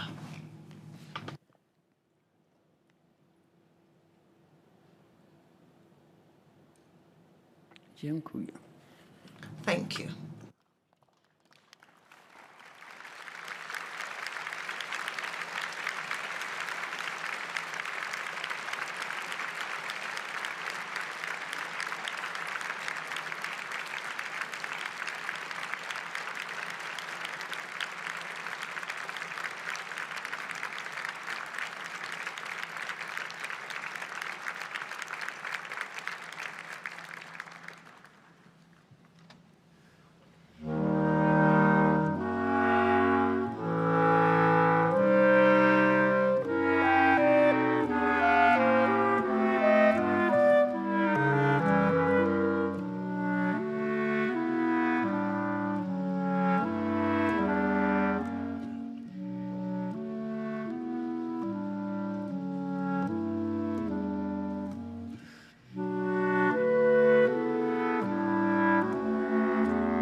o zabranie głosu. May I ask to the floor representative of Pillars of Remembrance, the largest private donors of the Fund for Retaining Authenticism of Auschwitz-Birkenau, Mr. Ronald S. Lauder.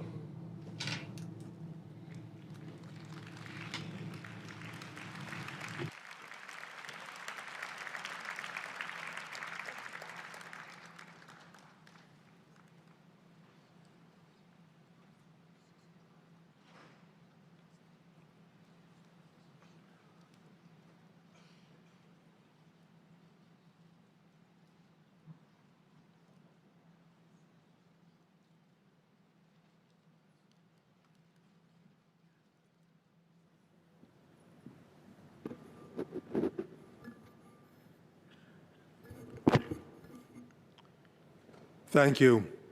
Before I begin, I'd like to acknowledge the Auschwitz survivors who are with us today.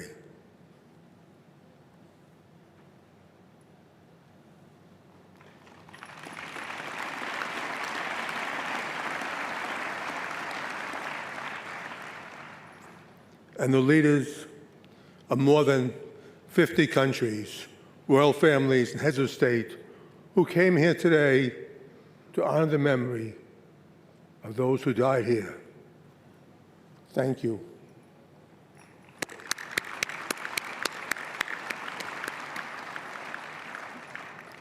Ten years ago, in 2015, Auschwitz survivor Roman Kent stood here on this platform at the 70th anniversary of the liberation, and he said these words: "We don't want our past to be our children's future." Let me repeat that again. We don't want our past to be our children's future.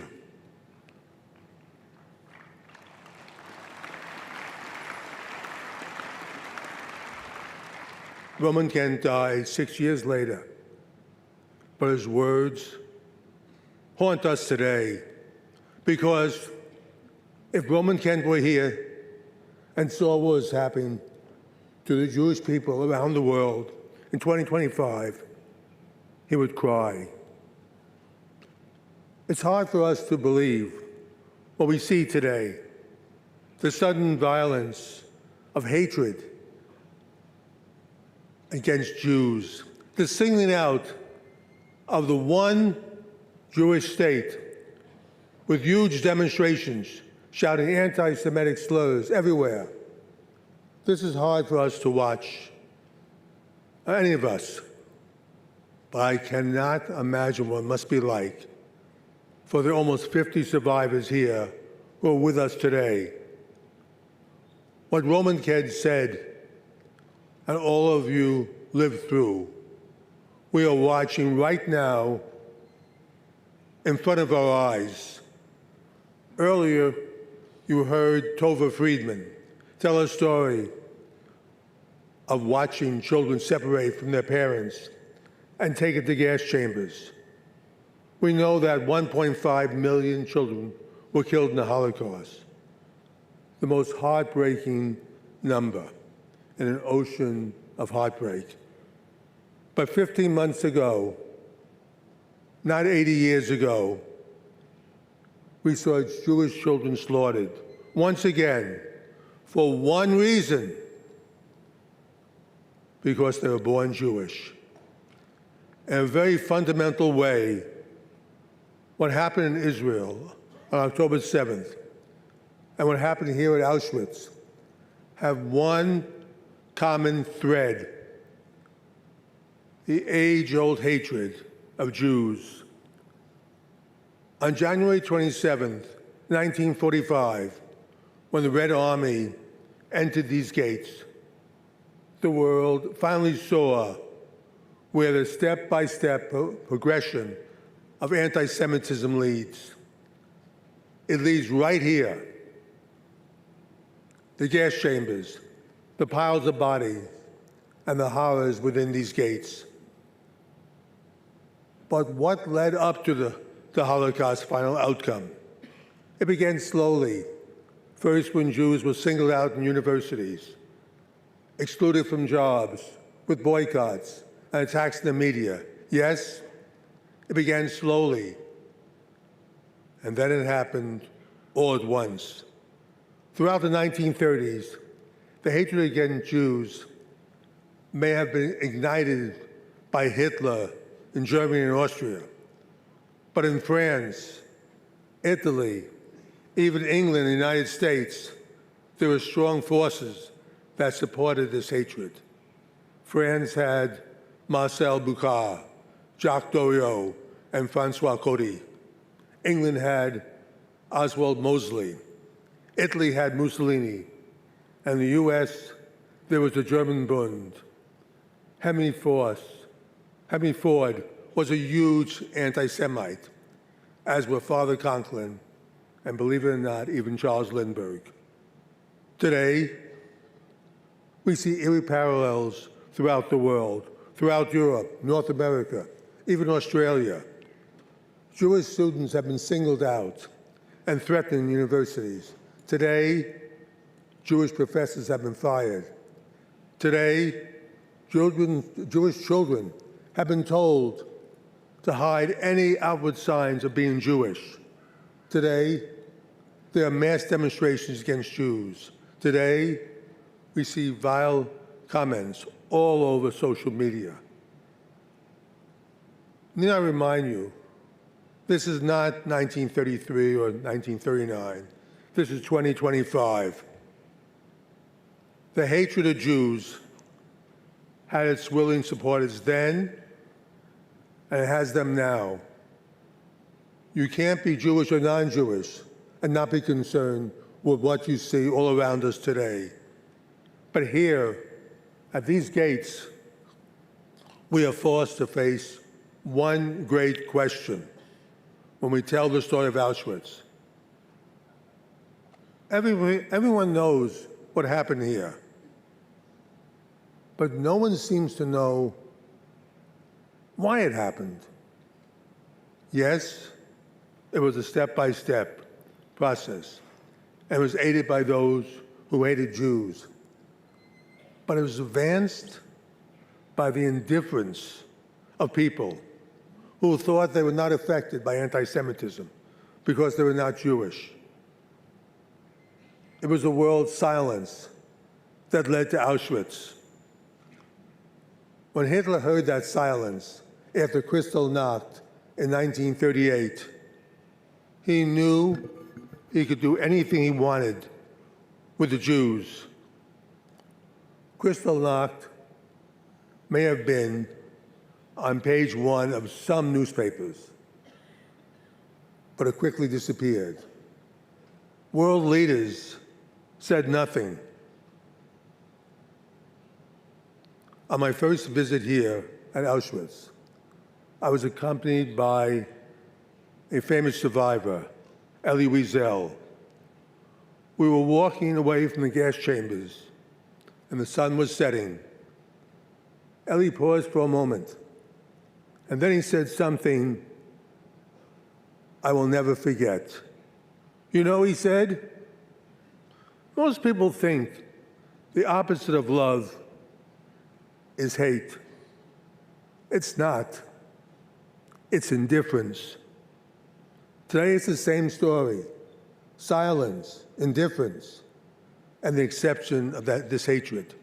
So today, all of us must take a pledge to never be silent when it comes to anti-Semitism, or for that matter, any other hatred. These lessons for Auschwitz are not just for Jews, they're for the entire world.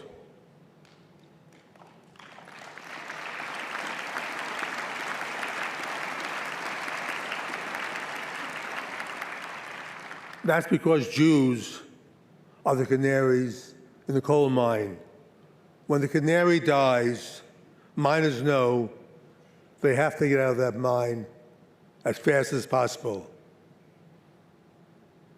That canary died 15 months ago on October 7th.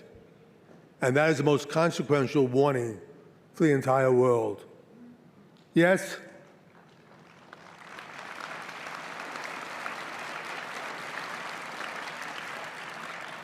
yes, Hitler went after the Jews first. But when it was all over, more than 60 million human beings were dead. And this continent lay in ruins. Over 1 million Jews were killed here at Auschwitz. But they were not alone. 70,000 Polish Christians who thought they might be safe were also murdered right here, along with the others. When I spoke here 5 and 10 years ago, I talked about the horrors that Jewish survivors lived through. But I always spoke about it in the past.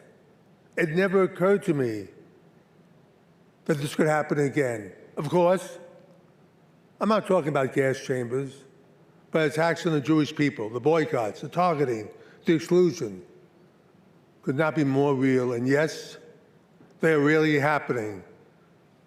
But here is a crucial point. These attacks are not just targeting Jews. They are attacking Judeo-Christian beliefs, which is the bedrock of Western civilization.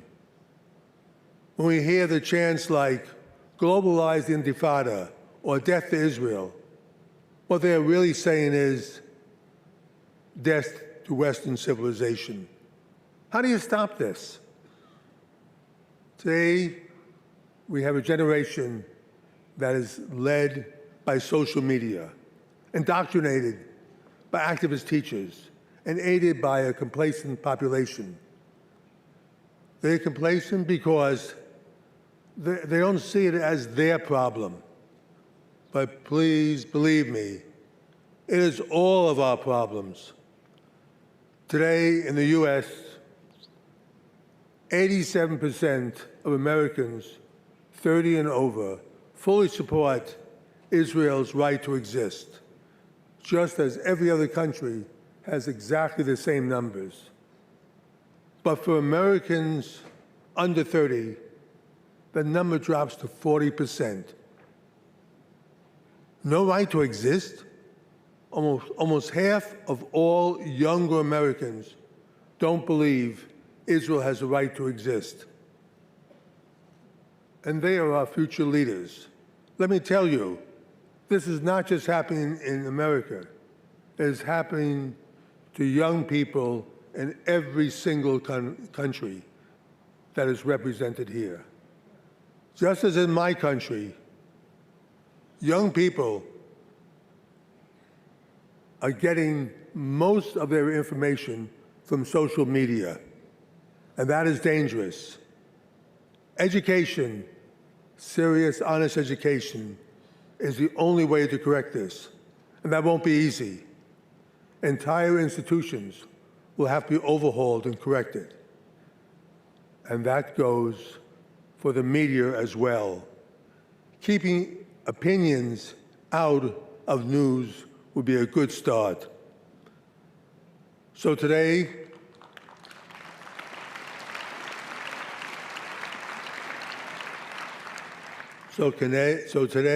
I cannot stand here and look at these survivors and say that everything is okay, as I have in the past, because everything is not okay. Roman Kent's words haunt us. So let today be the day we all of us, world leaders and ordinary citizens, Jewish and non-Jewish, old and young, make a solemn pledge to stop this now before it's too late. We must, you must, and that's every one of your countries.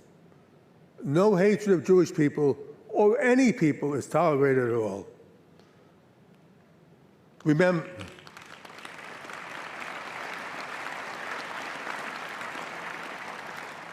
Remember, it wasn't just Jews that died here. In fact, every single prime minister, president, king here today lost millions of their own countrymen in a war to defeat this hatred. 80 years ago, millions of young men gave up their lives So these gas chambers were turned off forever.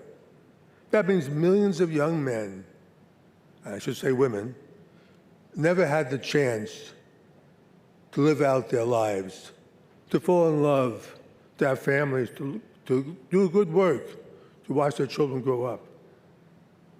They gave up everything so we would live in a free and safe world. More than 60 million human beings died, 6 million of them Jews. We will never know what the world lost in all these deaths, the cures for disease, the great works of art, music, and literature. So much is lost with each life that was extinguished. Our future, the future of the entire world, depends on which direction young people take. They have a choice to go on the old road of hatred once again, or they can summon up the courage to stand up to these hatreds swirling around them. All of us have a choice as well. We can leave here and go back to our 50 different countries and assume it's not our problem. Or we can leave here united in our determination to stop this hate rising up in our world, united in our determination to guide our young people in the right direction, united as one.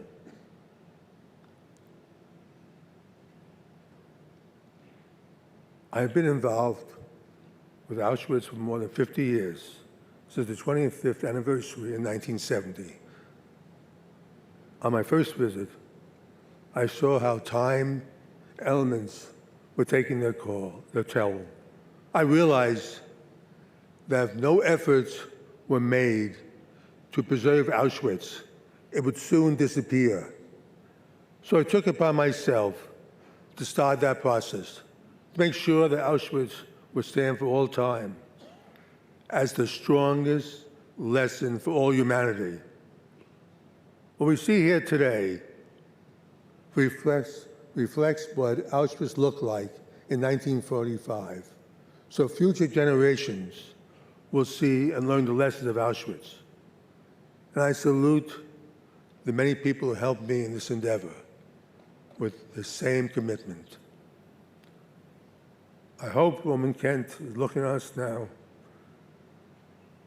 knowing that we do everything in our power to make sure that his warning does not come to pass. Don't worry, Roman. We will fight this hatred with renewed determination. And I firmly believe that the good will triumph in the end.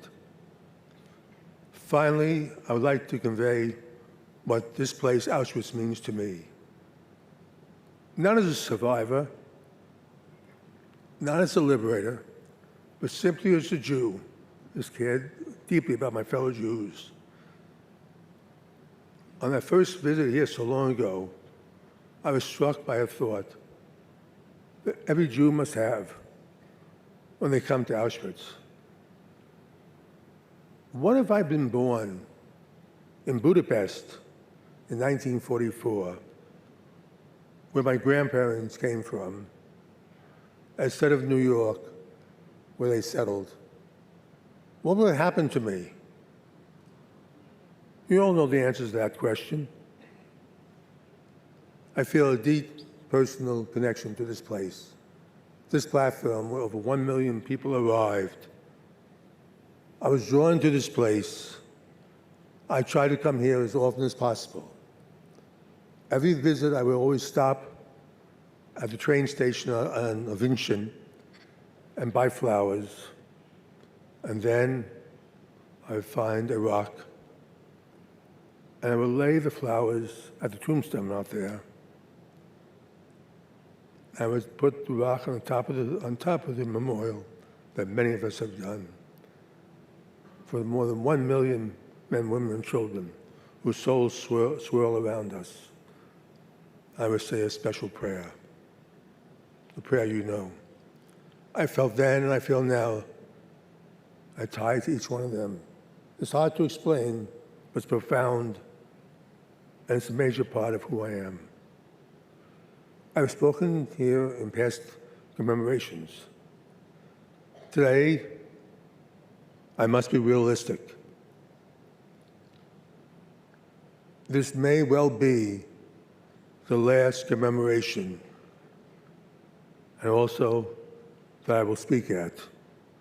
But I leave today with the understanding I did my best, I did my utmost to be worthy of the memory of all those who were lost there. I tried my best. Hope I was worthy.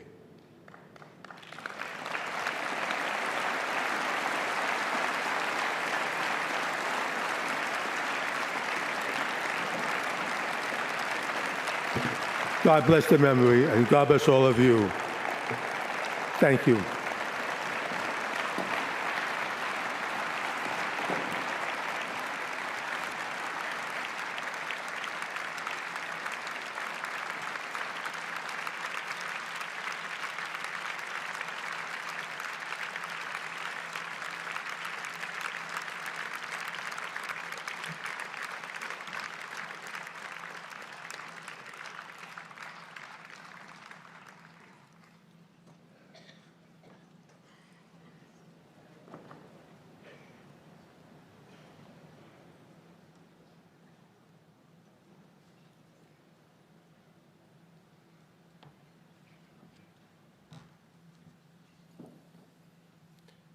Głos oddaję panu dyrektorowi. And now the floor goes to the director, guardian of the Auschwitz-Birkenau Memorial, Dr. Piotr Cywiński.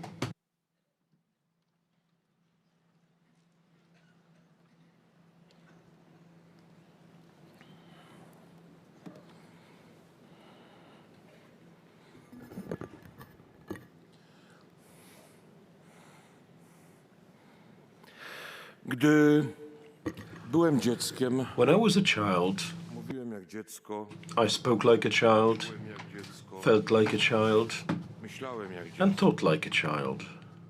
Kiedy zaś stałem się mężczyzną, But when I became an adult, I left behind the ways of childhood, poza pamięcią. except for memory. Bo ona pozostaje z najwcześniejszych. Memory endures even from the earliest experiences of our lives. Pamięć i doświadczenie są tym, Today, we must reflect upon memory and experience. zrozumiałem to dorastając, I realized this as I grew up, and most importantly, in this very place. Nowhere else have I matured more. After all, I became aware of Auschwitz thanks to you, and through you, survivors. każdy wiek Every generation needs a lens to evaluate its time. dziś stoimy wszyscy. Today, we all stand together, looking at the world through the lens of our adulthood.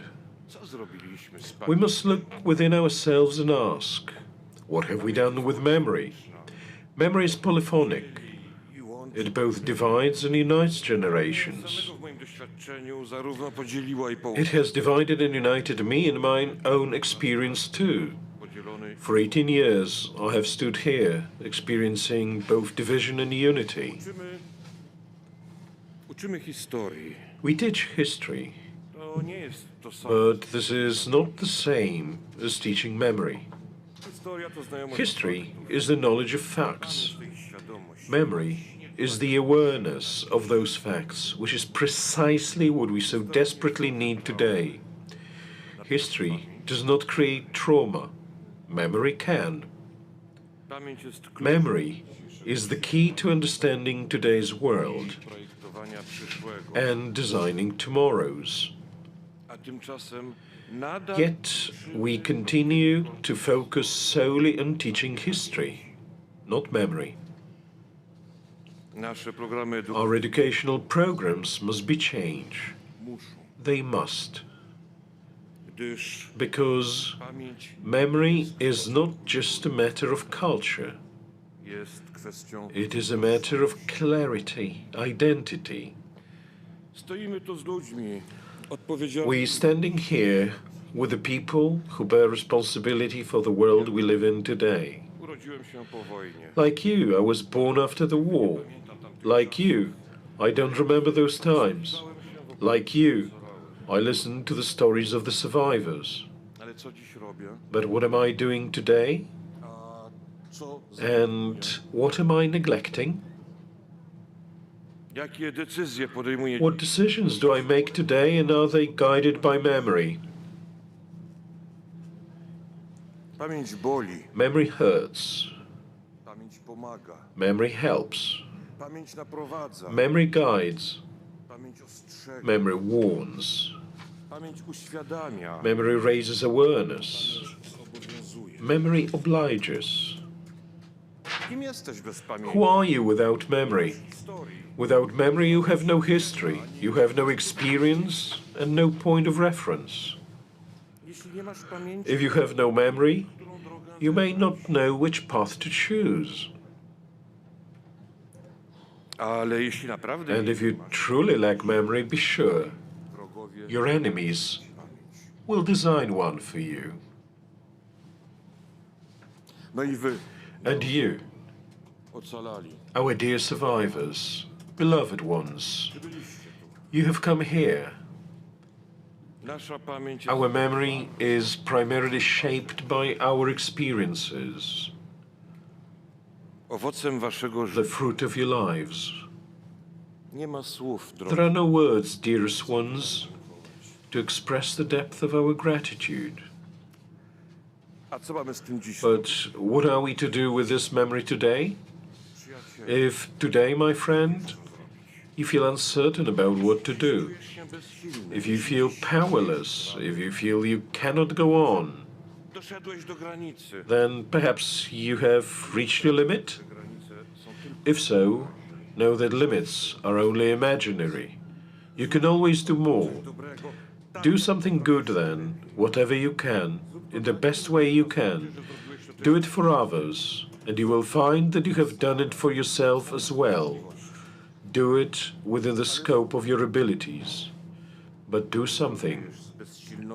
Act, and you will recover from feelings of helplessness and apathy. Take action. Begin. But always remember, let your memory finally come alive today. Because your memory is your pillar, your aid, your instinct, yourself.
Szanowni Państwo, Ladies and gentlemen, we will now pay homage to the victims of Auschwitz. do wspólnej modlitwy Please za join us pomordowanych w obozie. in a joint prayer for those who were murdered in Auschwitz.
Do odmówienia modlitwy Kadisz zapraszam Kaddish will be recited by the rabbis, including the chief rabbi of Poland.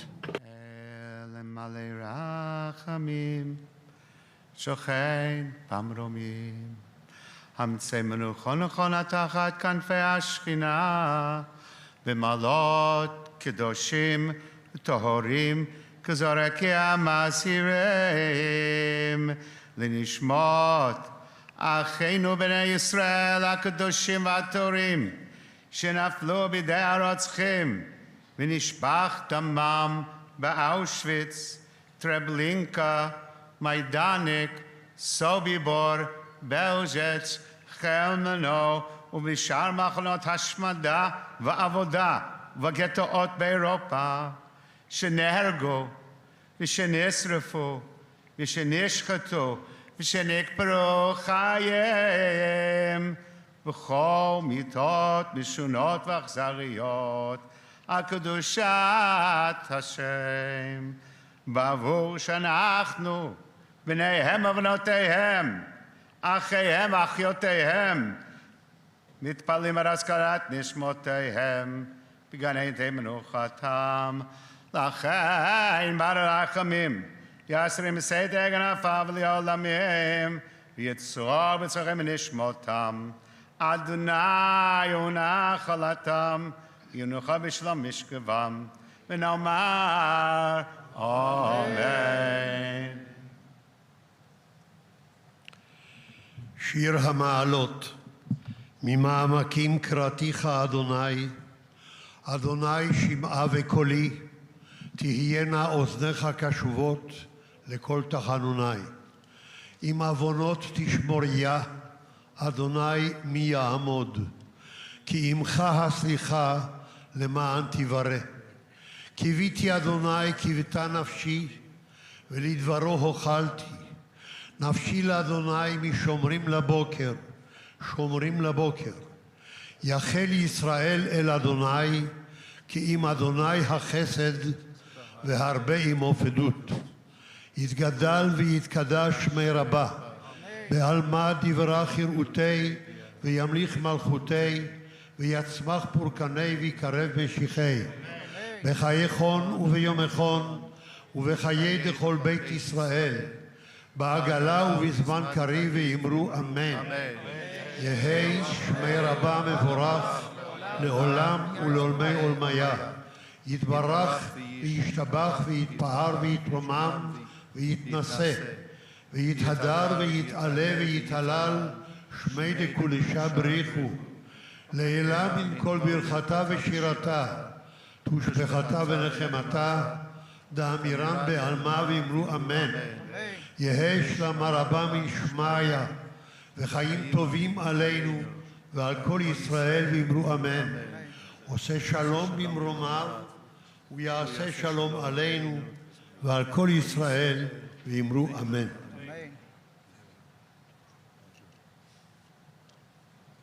As the heart panteth after the water brooks, So panteth my soul after thee, O God. My soul thirsteth for God, for the living God. Whence shall I come and appear before God? My tears have been meet day and night, while they continually say to me, where is your God? Moja dusza rozczula się, gdy wspominam, jak kroczyłem w tłumie, idąc do domu Bożego, wśród głosów radości i dziękczynienia świątecznego orszaku. Dlaczego się smucisz, moja duszo? Czemu się we mnie trwożysz? Zaufaj Bogu, bo jeszcze będę Go sławił. On jest moim zbawieniem i Bogiem. Ко мне самому душа моя смятейся, сего ради помянух Тя от земли Иорданский и Ермонимский, от горы Малая. Бездна призывает ко главе, во гласе хляби Твоих, вся высоты Твоя и волны Твоя на мне пройдоша. W dzień okazuje mi Pan swoją łaskę, a w nocy Mu śpiewam i modlę się do mojego Boga. Mówię do Boga, opoko moja, dlaczego mnie zapomniałeś? Czemu chodzę smutny? Czemu wróg mnie gnębi? As with a sword in my bones, mine enemies reproach me, while they say daily unto me, where is thy God? Why art thou cast down, O my soul? And why art thou disquieted within me? Hope thou in God, for I shall yet praise him, who is the health of my countenance and my God. Psalm 42. Tęsknota za Psalm number 42, longing for the God's presence in the temple, was spoken by the groups of various religions: Judaism, Catholic Church, Protestant Church, Greek Orthodox Church, and Islam. Bardzo dziękuję. Thank you very much indeed, Proszę o zajęcie. and please be seated.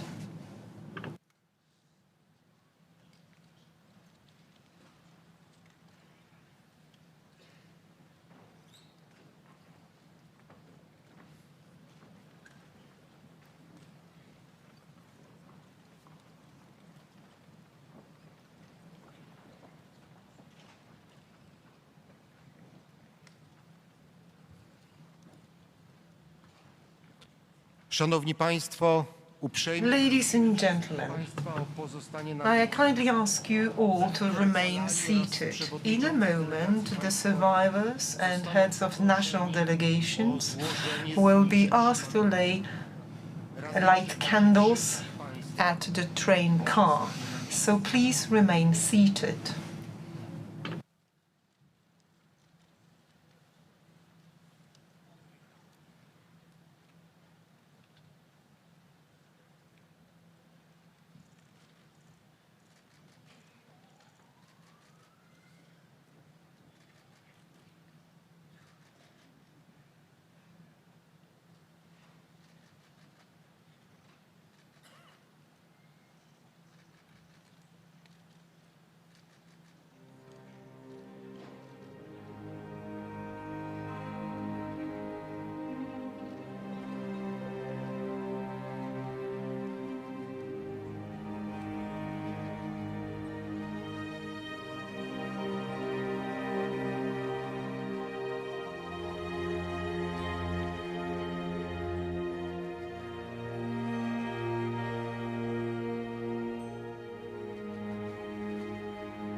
Szanowni Państwo, jako Ladies and gentlemen, o złożenie zniczy may I przypadłości kindly ask proszę ocalałych. the survivors to be the first to lay votive candles at the train car.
Szanowni Państwo, Ladies and gentlemen, may I now ask the heads of the official delegations to lay the votive candles.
Szanowni Państwo, Ladies and gentlemen, the celebrations of the 80th anniversary of the liberation of the German Nazi concentration and extermination camp has come to a close. Thank you to the survivors for their presence, and thank you to all of you for being here with us. Thank you for your presence and for your memory. So very important memory. I would like to thank the Clarinet Quarter for providing us with the music. This quarter featured Grzegorz Tobis, Piotr Wybraniec, Waldemar Żarów and Tomasz Rzymła.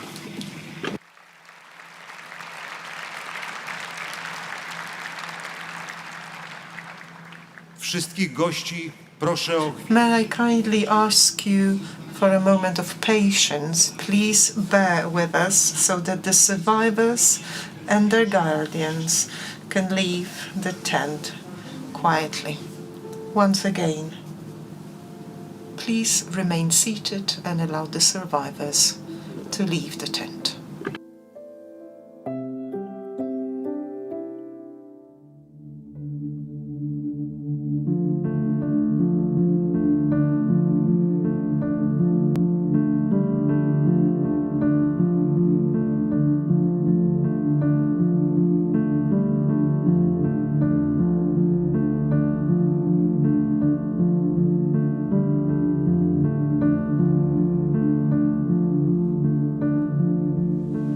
Zakończyła się oficjalna część. The official part of the observance is over. The floor was given mostly to the survivors. And now we shall have this discussion with Piotr Setkiewicz and a representative of the Galicia Jewish Museum. Thank you, gentlemen, for being here in the studio. We've heard a lot about learning our lessons from the survivors, about Europe that needs better to predict the impact of its actions, what is going to happen down the line, years down the line. What now? Piotr? These were the voices of the survivors, those who believe that for them it is possibly the very last moment to do something so that Auschwitz never happens again. And they said it a number of times in the context of the war in Ukraine and what is happening in the Middle East. You see fears, concerns, uncertainty, all about the future. The question is, we have this message from former inmates, and to what extent are people listening to what they have to say? Right. There was some bitterness there too, this overtone of bitterness after all that they went through. In many places around the globe, we still see this resurgence of evil, an overwhelming resurgence of evil. I could say, or rather, let me say the following. What happened here, what happened during the Shoah, the Holocaust, the destruction, is something that turns all the cultural and ethical norms upside down, everything that we had developed here in Europe in our civilization. What the survivors said reached back to this cultural order which was being destroyed. The gate of death in Auschwitz II was built out of bricks. Rather than building hospitals and schools and universities and buildings for people to live in, these bricks were brought here to build the factory of death. This is this discontinuity in our civilization, our culture. So a number of survivors, including the survivor of the Warsaw Uprising, they all appealed for bringing back certain cultural and civilization norms that were trampled here. The survivors talked about social media too, about the fact that the young people learn about the world there, and they are warning. You are spending a lot of money on weapons, but education is the way to make people realize about the consequences of what is happening. Is what happened here being taught on an everyday basis? Yes, obviously, you two gentlemen do that. But the question is it something that happens more widely? Right, you're talking about school curricula here, about certain content that is taught in schools. I believe that what we had today is about certain Holocaust education patterns and paradigms being exhausted because we are being confronted with social media, and this old model seems to be helpless, more and more so.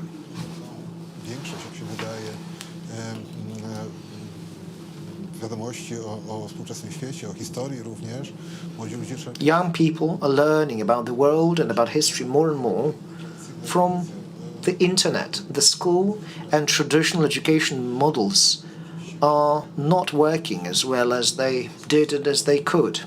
There are a number of ways to prevent that. We could modify the existing curricula. Also, we could use social media. We could use them to teach about the Holocaust. We could use them to teach about the Holocaust in accordance with historical truth. Jacek, how to reach out to them? Well, first of all, you need patience. People learn differently. There are changes in how we teach. Now, video is more prevalent. Short forms are more prevalent. But we need people who can convey things, pass things on without adding any unnecessary emotions. We need people who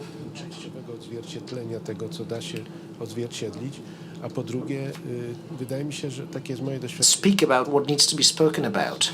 No, I'm speaking from my own experience with young people from Poland, Israel, the US. You need to be patient and need to keep explaining. Sometimes people could trivialize things. This is what happens in the so-called social media. Social media are a great tool for trivializing things, but you need to stay and be patient, because when you remain patient, you may succeed. You can make the walls crumble. Because sooner or later, and we are looking at that time, sooner or later, the survivors will be gone.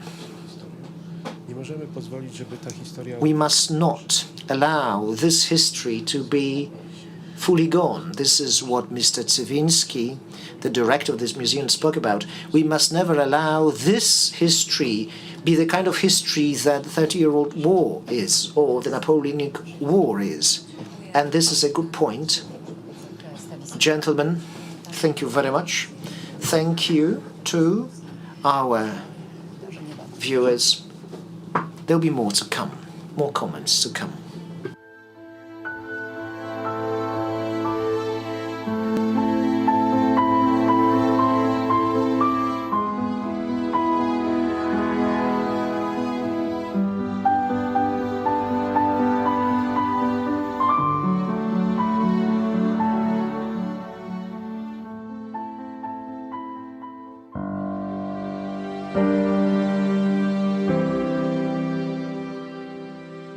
Za drutami obozu Auschwitz został zamknięty spory odsetek inteligencji polskiej, później również innej narodowości. To byli lekarze, prawnicy, nauczyciele, ale także artyści czy studenci Akademii Sztuk Pięknych.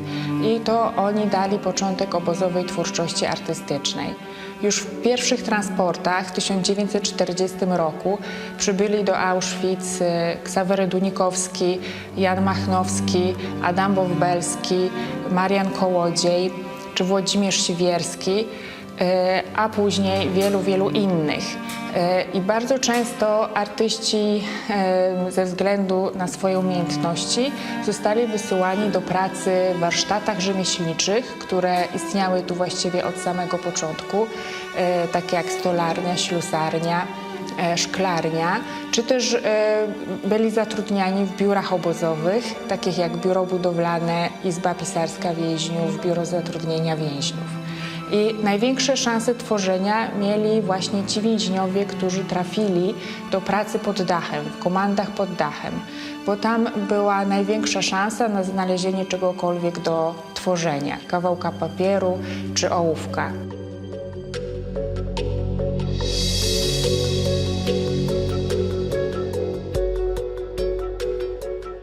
Władze obozu wykorzystywały nie tylko siłę fizyczną więźniów obozu, ale również ich talent czy wiedzę, umiejętności plastyczne.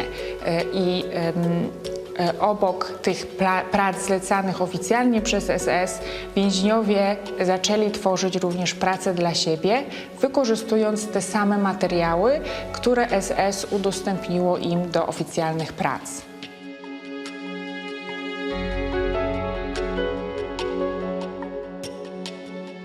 Prace plastyczne wykonane w Auschwitz charakteryzują się dużą różnorodnością. To jest malarstwo na płótnie, akwarele, pastele, grafiki, ale także malarstwo na szkle, drobna rzeźba czy rzemiosła artystyczne.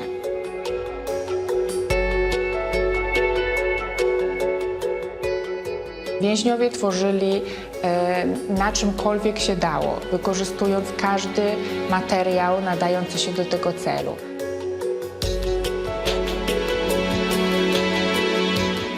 Jest to jedna z najbardziej znanych prac wykonanych w obozach koncentracyjnych. Jeden z najważniejszych przykładów sztuki obozowej, praca Józefa Szajny, Nasze życiorysy. Byłem nikim, numerem, byłem na dnie. Szczęście uratował ten numer do krematorium. 2 liczby w swoim numerze. 18 i druga część tego numeru jest też 18. Co to jest 18? A to jest po hebrajsku chaim. A co to znaczy? Żyć. Czyli Pan ma podwójne życie. Długo na ten temat myślałem, ale jakoś mnie to nurtowało i nurtuje. Może w tym coś jest. Za dużo tego szczęścia miałem w życiu. Bo ja nie wiem, dlaczego ja żyję.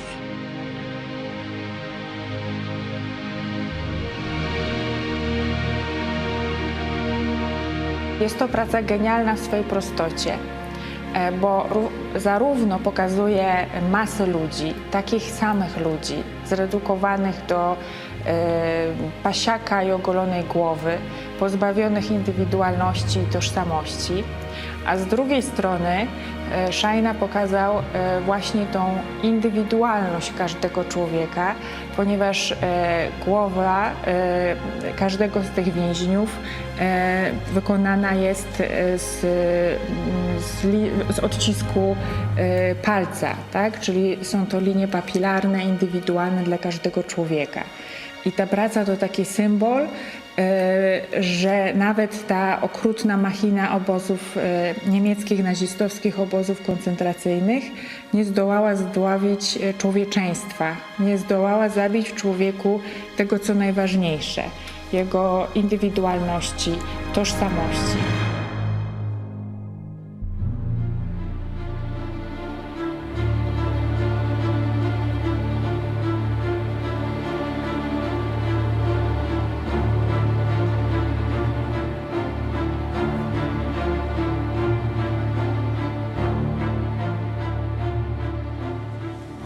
We have another distinguished guest in our studio, Wojciech Soczewicza, Director General of Foundation Auschwitz-Birkenau.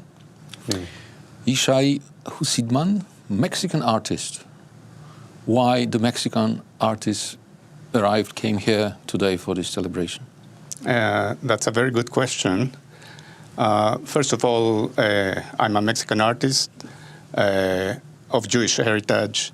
My grandparents fled Europe in the 1920s and arrived, of all places, in Mexico. That's where my father and mother were born, grew up, and then I was born in Mexico, second generation. And the reason I'm here is because of a number of very peculiar coincidences. And some of these coincidences may sound strange, but maybe once we go through this story, it will all make sense. The first coincidence is a very odd one, and this has to do with the color blue. It so happens that during the gassings in the Holocaust, the Zyklon B product that was used produced by an accidental chemical reaction blue stains on the walls of some of the gas chambers. Some of these stains can still be seen at the gas chambers at Majdanek. And it turns out that these stains chemically are identical to a pigment, a paint that artists use. And it so happens that this paint was first discovered and synthesized in Berlin in the 18th century, and therefore goes by the name of Prussian blue. So Prussian blue paint is exactly the same chemical substance as the blue stains in the gas chambers.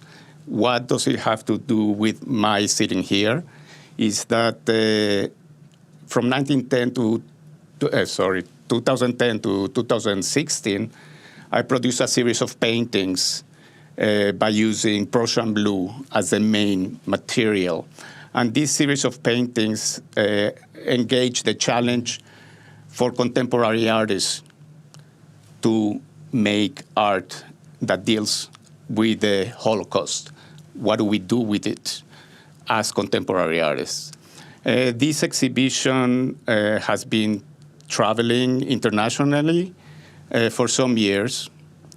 And the second coincidence is that the exhibition was seen while it was in Israel at a museum there by somebody who has a professional relationship to the memorial here.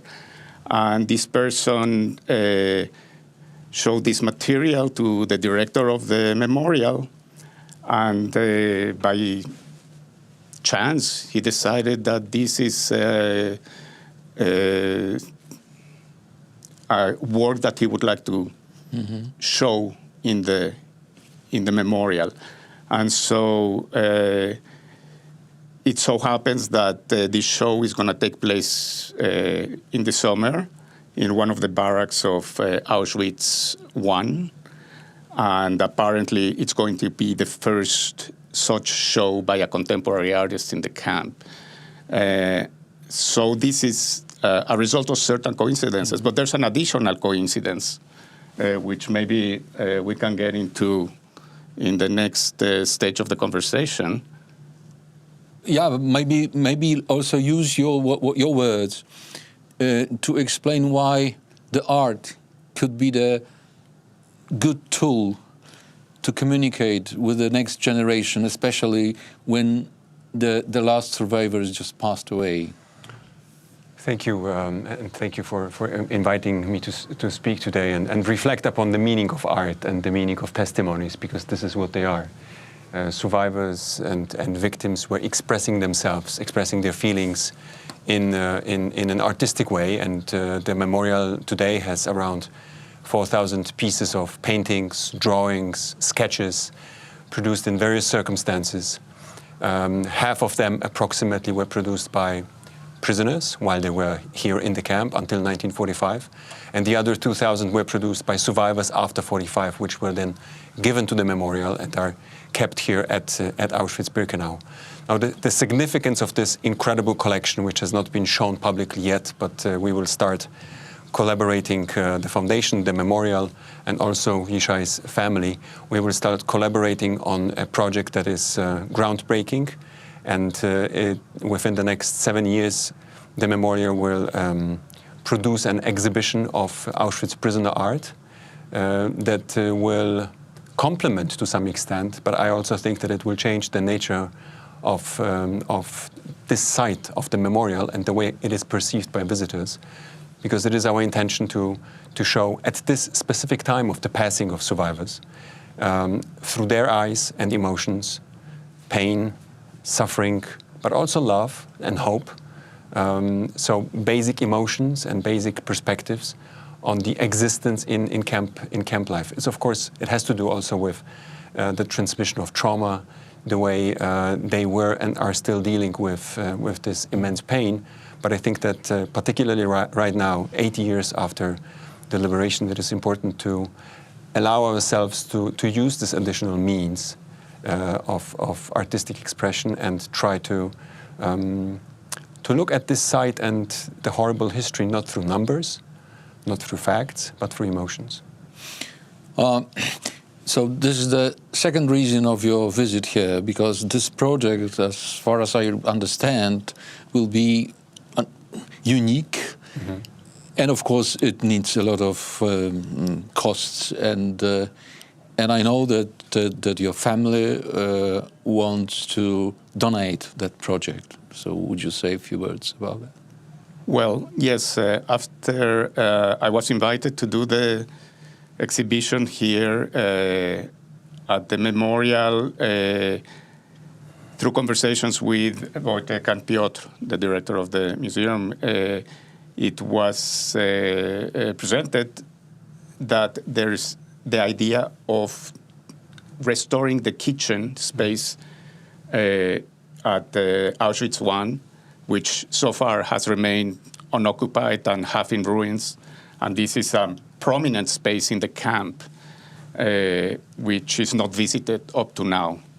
The idea of the director is to restore this space and turn it into an area where the delicate artworks in the collection of the memorial can be displayed. Of course,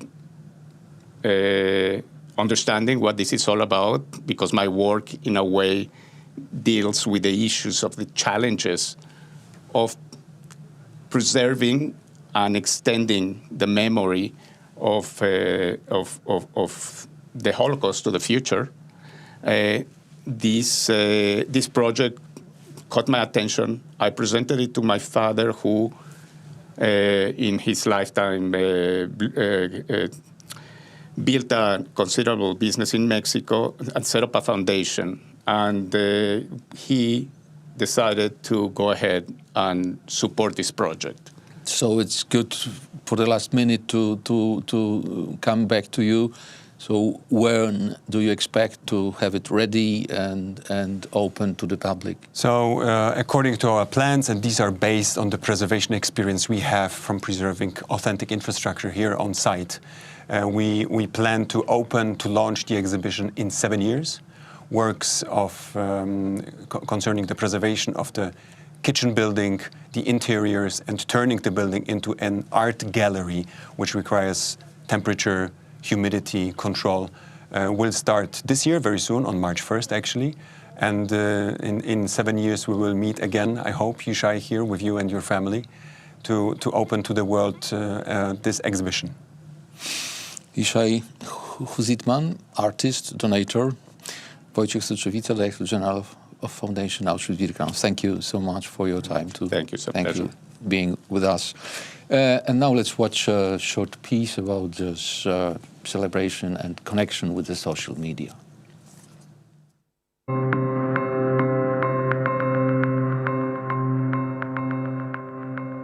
Muzeum znajduje się na autentycznym terenie byłego obozu i siłą tego miejsca jest autentyzm. Ludzie z całego świata przyjeżdżają po to, żeby przejść tymi samymi drogami, którymi chodzili więźniowie, zobaczyć ruiny komór gazowych, gdzie mordowani byli ludzie.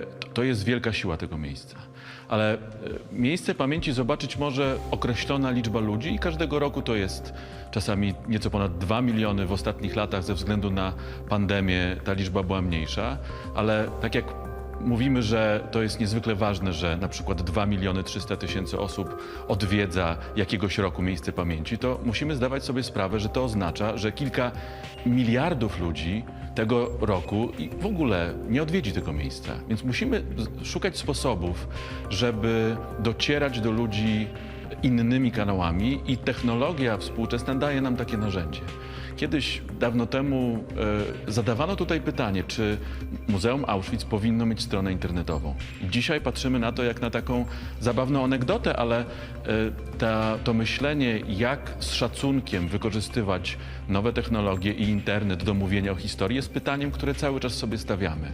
I w pewnym momencie pojawiły się media społecznościowe, to był rok 2009 i zobaczyliśmy, że odwiedzający na tym nowym medium, które wszyscy poznawaliśmy, pierwszy był Facebook, oni mówią o swojej wizycie w Muzeum Auschwitz, powstają jakieś strony, które dotykają historii Auschwitz i pojawiają się tam treści problematyczne, niezgodne z historią, pojawiły się różne strony, które jakoś czy zafałszowują, czy manipulują historię Auschwitz, czy wręcz treści negacjonistyczne promują i my uznaliśmy, że powinniśmy się tam znaleźć, żeby dać ludziom szansę dotarcia do źródła, to znaczy do instytucji, która jest autorytetem, jeżeli chodzi o historię Auschwitz. I to był początek. I kiedy rozpoczynaliśmy tą naszą bardzo ciekawą pracę w tej zupełnie nowej przestrzeni, nie mieliśmy wzorów. Nie było żadnego innego podobnego muzeum czy miejsca pamięci wtedy jeszcze w mediach społecznościowych i my otworzyliśmy te drzwi też dla innych.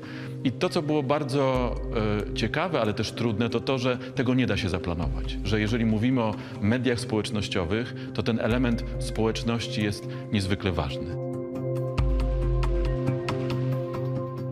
Myślę, że jesteśmy w takiej przedziwnej sytuacji, że więcej osób odwiedza wirtualnie miejsce pamięci Auschwitz poprzez media społecznościowe, niż przyjeżdża tutaj rzeczywiście. Bo zaczynaliśmy od kilkuset, potem kilku tysięcy obserwujących, ale dzisiaj, jak mówię, to jest po pierwsze 2,5 miliona osób, czy ponad 2,5 miliona osób, które nas obserwują, ale poprzez podawanie dalej kolejnych informacji docieramy rzeczywiście czasami do dziesiątek czy setek milionów. Są takie wpisy czy krótkie filmy, które rzeczywiście mamy kilkanaście, kilkadziesiąt milionów odsłon.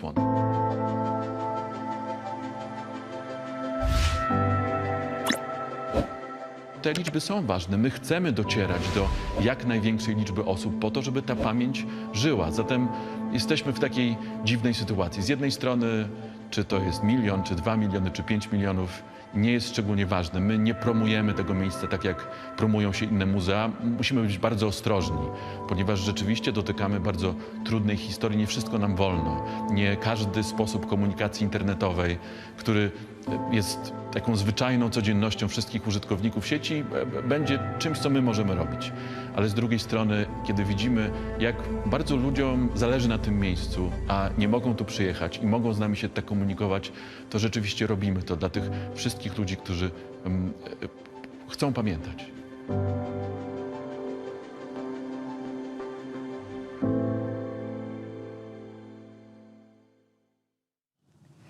The ceremonies commemorating the 80th anniversary of the liberation of the Auschwitz camp have concluded. We listened to moving speeches and witnessed the joint prayer. Let me now introduce our distinguished guests.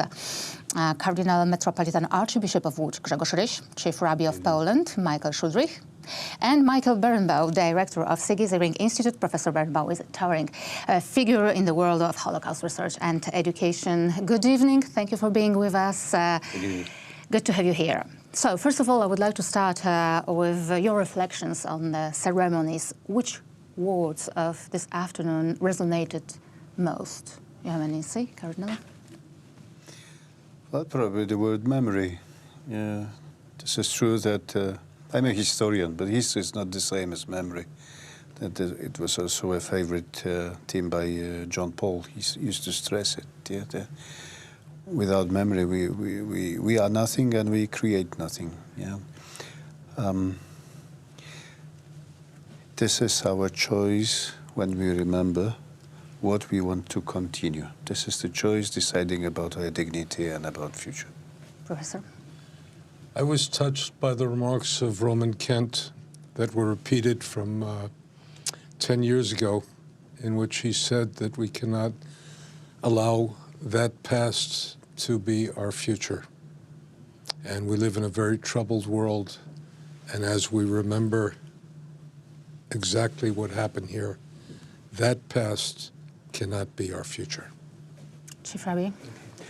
I was inspired by really everything that was said, but what really resonated for me was the words of Marian Turski about not being afraid. Because part of the problem is with this new wave of hatred, anti-Semitism, other kinds of hate, a lot of young and not young, they're afraid, and they can't be afraid. We are together, we are strong, and the last thing, we can never be afraid. God and Auschwitz. What is your theological thinking? How do we respond to the common challenge in the context of religion as we stand at the threshold of Auschwitz as a human, but also as a religious being? Cardinal? Well, I understand the question, but the real question is about man, not about God. Because God did not create Auschwitz. God created man, and this is our common text from the Bible, that when he created man, he said, this is very good. This is very good. And part of this very good is our freedom. And in our freedom, we can do good things and worse things. And then maybe this is also something wrong, that we blame God for our free choices and our free works. And this is unfair to blame God. God was suffering here. He suffered a lot here. In every and single person, he suffered here. God was suffering here. Rabbi, your answer? I have a very big challenge, because that's exactly what I wanted to say, Cardinal Rich just said. Excuse me. This is the problem of a younger brother, yes. But I would add that it's also, we don't have to understand everything about God. God is, in the end, unknowable. We want to understand, but what we must understand is our own behavior. So maybe I can't understand where was God, although maybe I can, but certainly I have to ask, where were we human beings? Mm-hmm. All religious practices were forbidden in Auschwitz camp, but some inmates tried to participate in those secret clandestine practices. Professor, what do we know about the religious life in Auschwitz? We know that the religious life existed. I can tell you, one of the things I did professionally was to listen to survivors' testimony. We gathered 52,000 testimonies in 32 languages from 57 countries. Number one, we have examples of religious behavior. There were people who smuggled tefillin, which are what religious Jews put out in the morning, smuggled tefillin or kept tefillin with them in Auschwitz. And there were people who lined up very early in the morning before they got up, before they were woken. They lined up to do it. I just put on an exhibition in New York and Toronto called Auschwitz, not long ago, not far away. And one of the incredible artifacts there is a shofar, a ram's horn that was blown on Rosh Hashanah in Auschwitz. And I just came from the exhibition called The Labyrinth, which is right adjacent to Auschwitz, which had the testimony of the religious life of Roman Catholics in the early days of Auschwitz. It's the testimony of prisoner number 432 in Auschwitz. He said, "I know Auschwitz, I built Auschwitz." And there is a whole range of religious expression, both Christian and Jewish. But let me touch for 1 second on the last. Why do we assume that God is in the form of the perpetrator in Auschwitz and not in the important instances of humanity that people expressed to each other. And if God was present, then I would want to believe that God was present in those who helped each other, not in those who were cruel and evil to each other. So, Cardinal, what was the role of the clergy? Figures like Maximilian Kolbe, for example, other priests and sisters that were here in Auschwitz.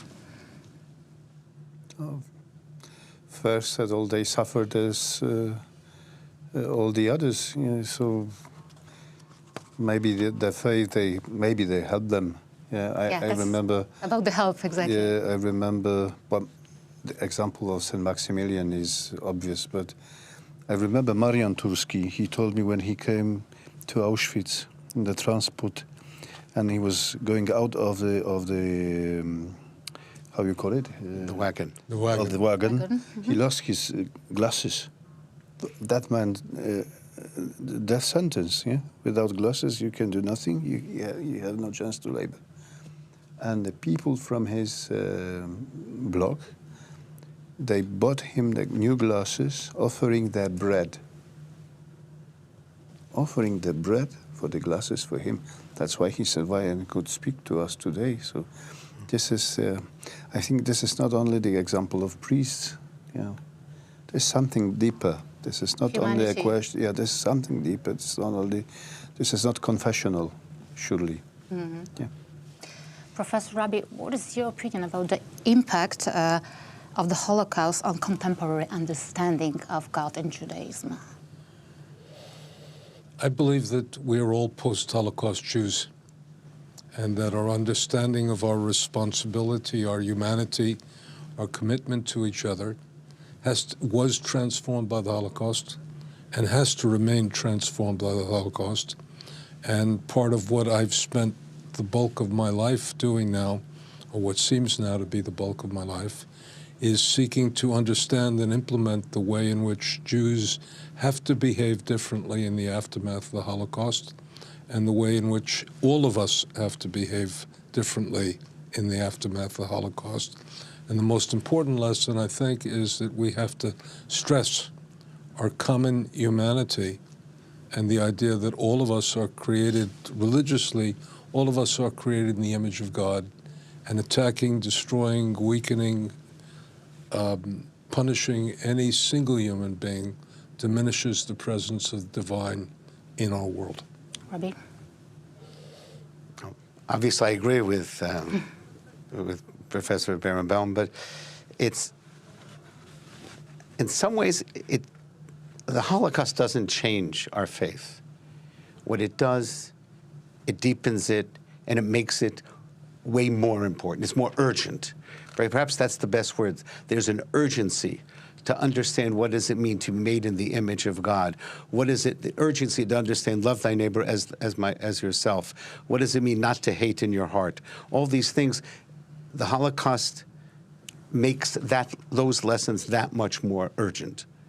And especially even now after October 7th and the Hamas attack against the Jewish people, even more so. Thank you very much for your reflections and for your time. Thank you for being with us. Thank you. And now, ladies and gentlemen, let's give the voice to the survivors, to those who survived the hell of the Auschwitz camp. 20 grudnia 1940 roku po śledztwie na Gestapo w Zabrzu w grupie 25 ludzi zostaliśmy przewiezieni razem z ojcem i z tą grupą do Oświęcimia. Nie do Oświęcimia, bo Oświęcim to porządne miasto, tylko do Auschwitz. Po tych wszystkich formalnościach, jak przyjęcie, strzyżenie, kąpiel, przebranie, ewidencja, zostaliśmy ulokowani razem z ojcem na bloku 8A. Pracowaliśmy na różnych komandach, jak planierant, Strassenbau, Abla de Kommando, magazyn i tak dalej. To była na Śląsku w ten czas ta duża wsypa, akcja 3 wtyczek, Kamper, Grolik i Ulczok, która rozszyfrowała ZWZ. I były te aresztowania 18 grudnia w 1940 roku około od 450 do 490, dokładnej liczby nie znam osób. To była ta grupa, z tej akcji myśmy się tu dostali.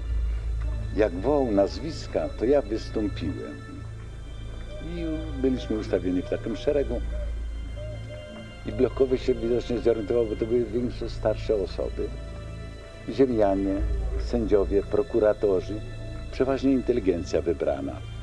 I zaprowadzili ich tutaj na blok 11. Po 3 dniach Lewandowski, to był pielęgniarz, powiedział prawdę, co się stało. A więc to jest znana historia. W ten czas zabrano 250 więźniów, Polaków chorych i jest 600 jeńców radzieckich.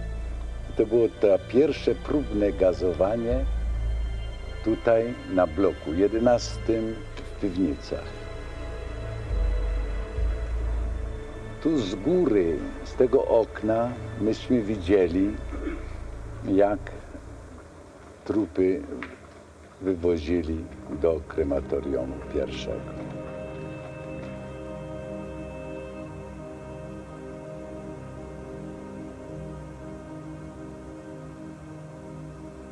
W połowie 1942 roku na teren Brzezinki sprowadzono kobiety z głównego obozu. Kontakt kobiet z mężczyznami na terenie obozu był surowo wzbroniony. W razie wpadki bardzo ostro karany, a więc karną kompanią, nie mówiąc już o biciu, torturach itd. Pracując w Arbeitseinsatzach, często przychodziłem po prostu do uzgadniania kartotek i komand, jakie powinny pracować na terenie obozu kobiecego.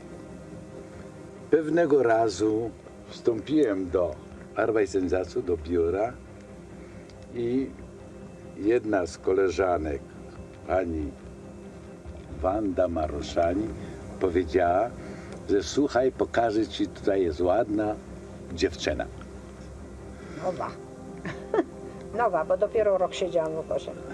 Dziewczyny wypatrzyły taki moment, kiedy najmniej SS-manów na terenie obozu obstawiły obóz czujkami i zorganizowały nam spotkanie na jednym z bloków na Alagrze. A ja miałam się zgłosić do lekarza, że nie mogę iść do pracy, coś mi tam dolegało, już nie pamiętam, czy do dentysty, czy z kręgosłupem, że co. I dostałam taką kartkę, że mogę pójść na rewir. No i z tą kartką szłam na rewir, do którego nie doszłam, bo poszłam na ten blok, na który przyszedł Józek i rozmawialiśmy ze sobą tam aż 5 minut. Zmiana warunków w obozie równała się przekreśleniem pewnych możliwości przeżycia, bo zupełnie co innego była praca pod dachem, kiedy człowiek wiedział, że mu na głowę deszcz nie leje i śnieg nie da, a praca w polu i to praca w zimie, bo to był koniec marca. Przede wszystkim pracowałyśmy od świtu, wtedy kiedy cały lager jeszcze spał, a wracałyśmy wtedy z pracy, kiedy cały lager już spał. W polu pracowałyśmy przy najcięższych robotach. Karczowałyśmy korzenie, burzyłyśmy mury domów z tych wysiedlonych wsi tutaj wokoło, brukowałyśmy ulice, kopałyśmy rowy. Pierwsze 3 tygodnie to po prostu nawet mój organizm nie przyjmował jedzenia, bo kiedy coś zjadłam, a dźwigałam potem na brzuchu taki kamień, który przerastał moje siły fizyczne, to dosłownie to jedzenie zwracałam. Ale po 3 tygodniach jakoś się zaadaptowałam i przestałam odczuwać te dolegliwości pracy fizycznej i już mi było trochę lżej. Muszę powiedzieć, że moje doświadczenie mnie nauczyło jednego, że w warunkach ekstremalnych zostaje niewiarygodnie mały margines ludzi, którzy do końca zachowują swoją godność. Ja niezależnie od wszystkiego powiedziałam sobie, że w żadnych warunkach nie będę nieszczęśliwa, bo w każdych warunkach może człowiek coś sensownego zrobić i może się cieszyć życiem. Dzień sobie trzeba po prostu podzielić na część, w której się pracuje i na część, w której się ma rozrywkę i człowiek się regeneruje. Kiedy mnie się zaczyna wymykać spod kontroli, bo choruję tak samo jak inni i mam ten KC syndrom, od tego się ustrzec nie dało, ale kiedy mi się zaczyna wymykać moja kontrola nade mną samą z rąk, to wtedy gdzieś wyjeżdżam, zmieniam otoczenie i wracam i potem wszystko jest znowu w porządku. Ja mówię, człowiek mimo wszystko powinien jakoś starać się zostać człowiekiem, no, w każdych warunkach. I chyba to nam się udało.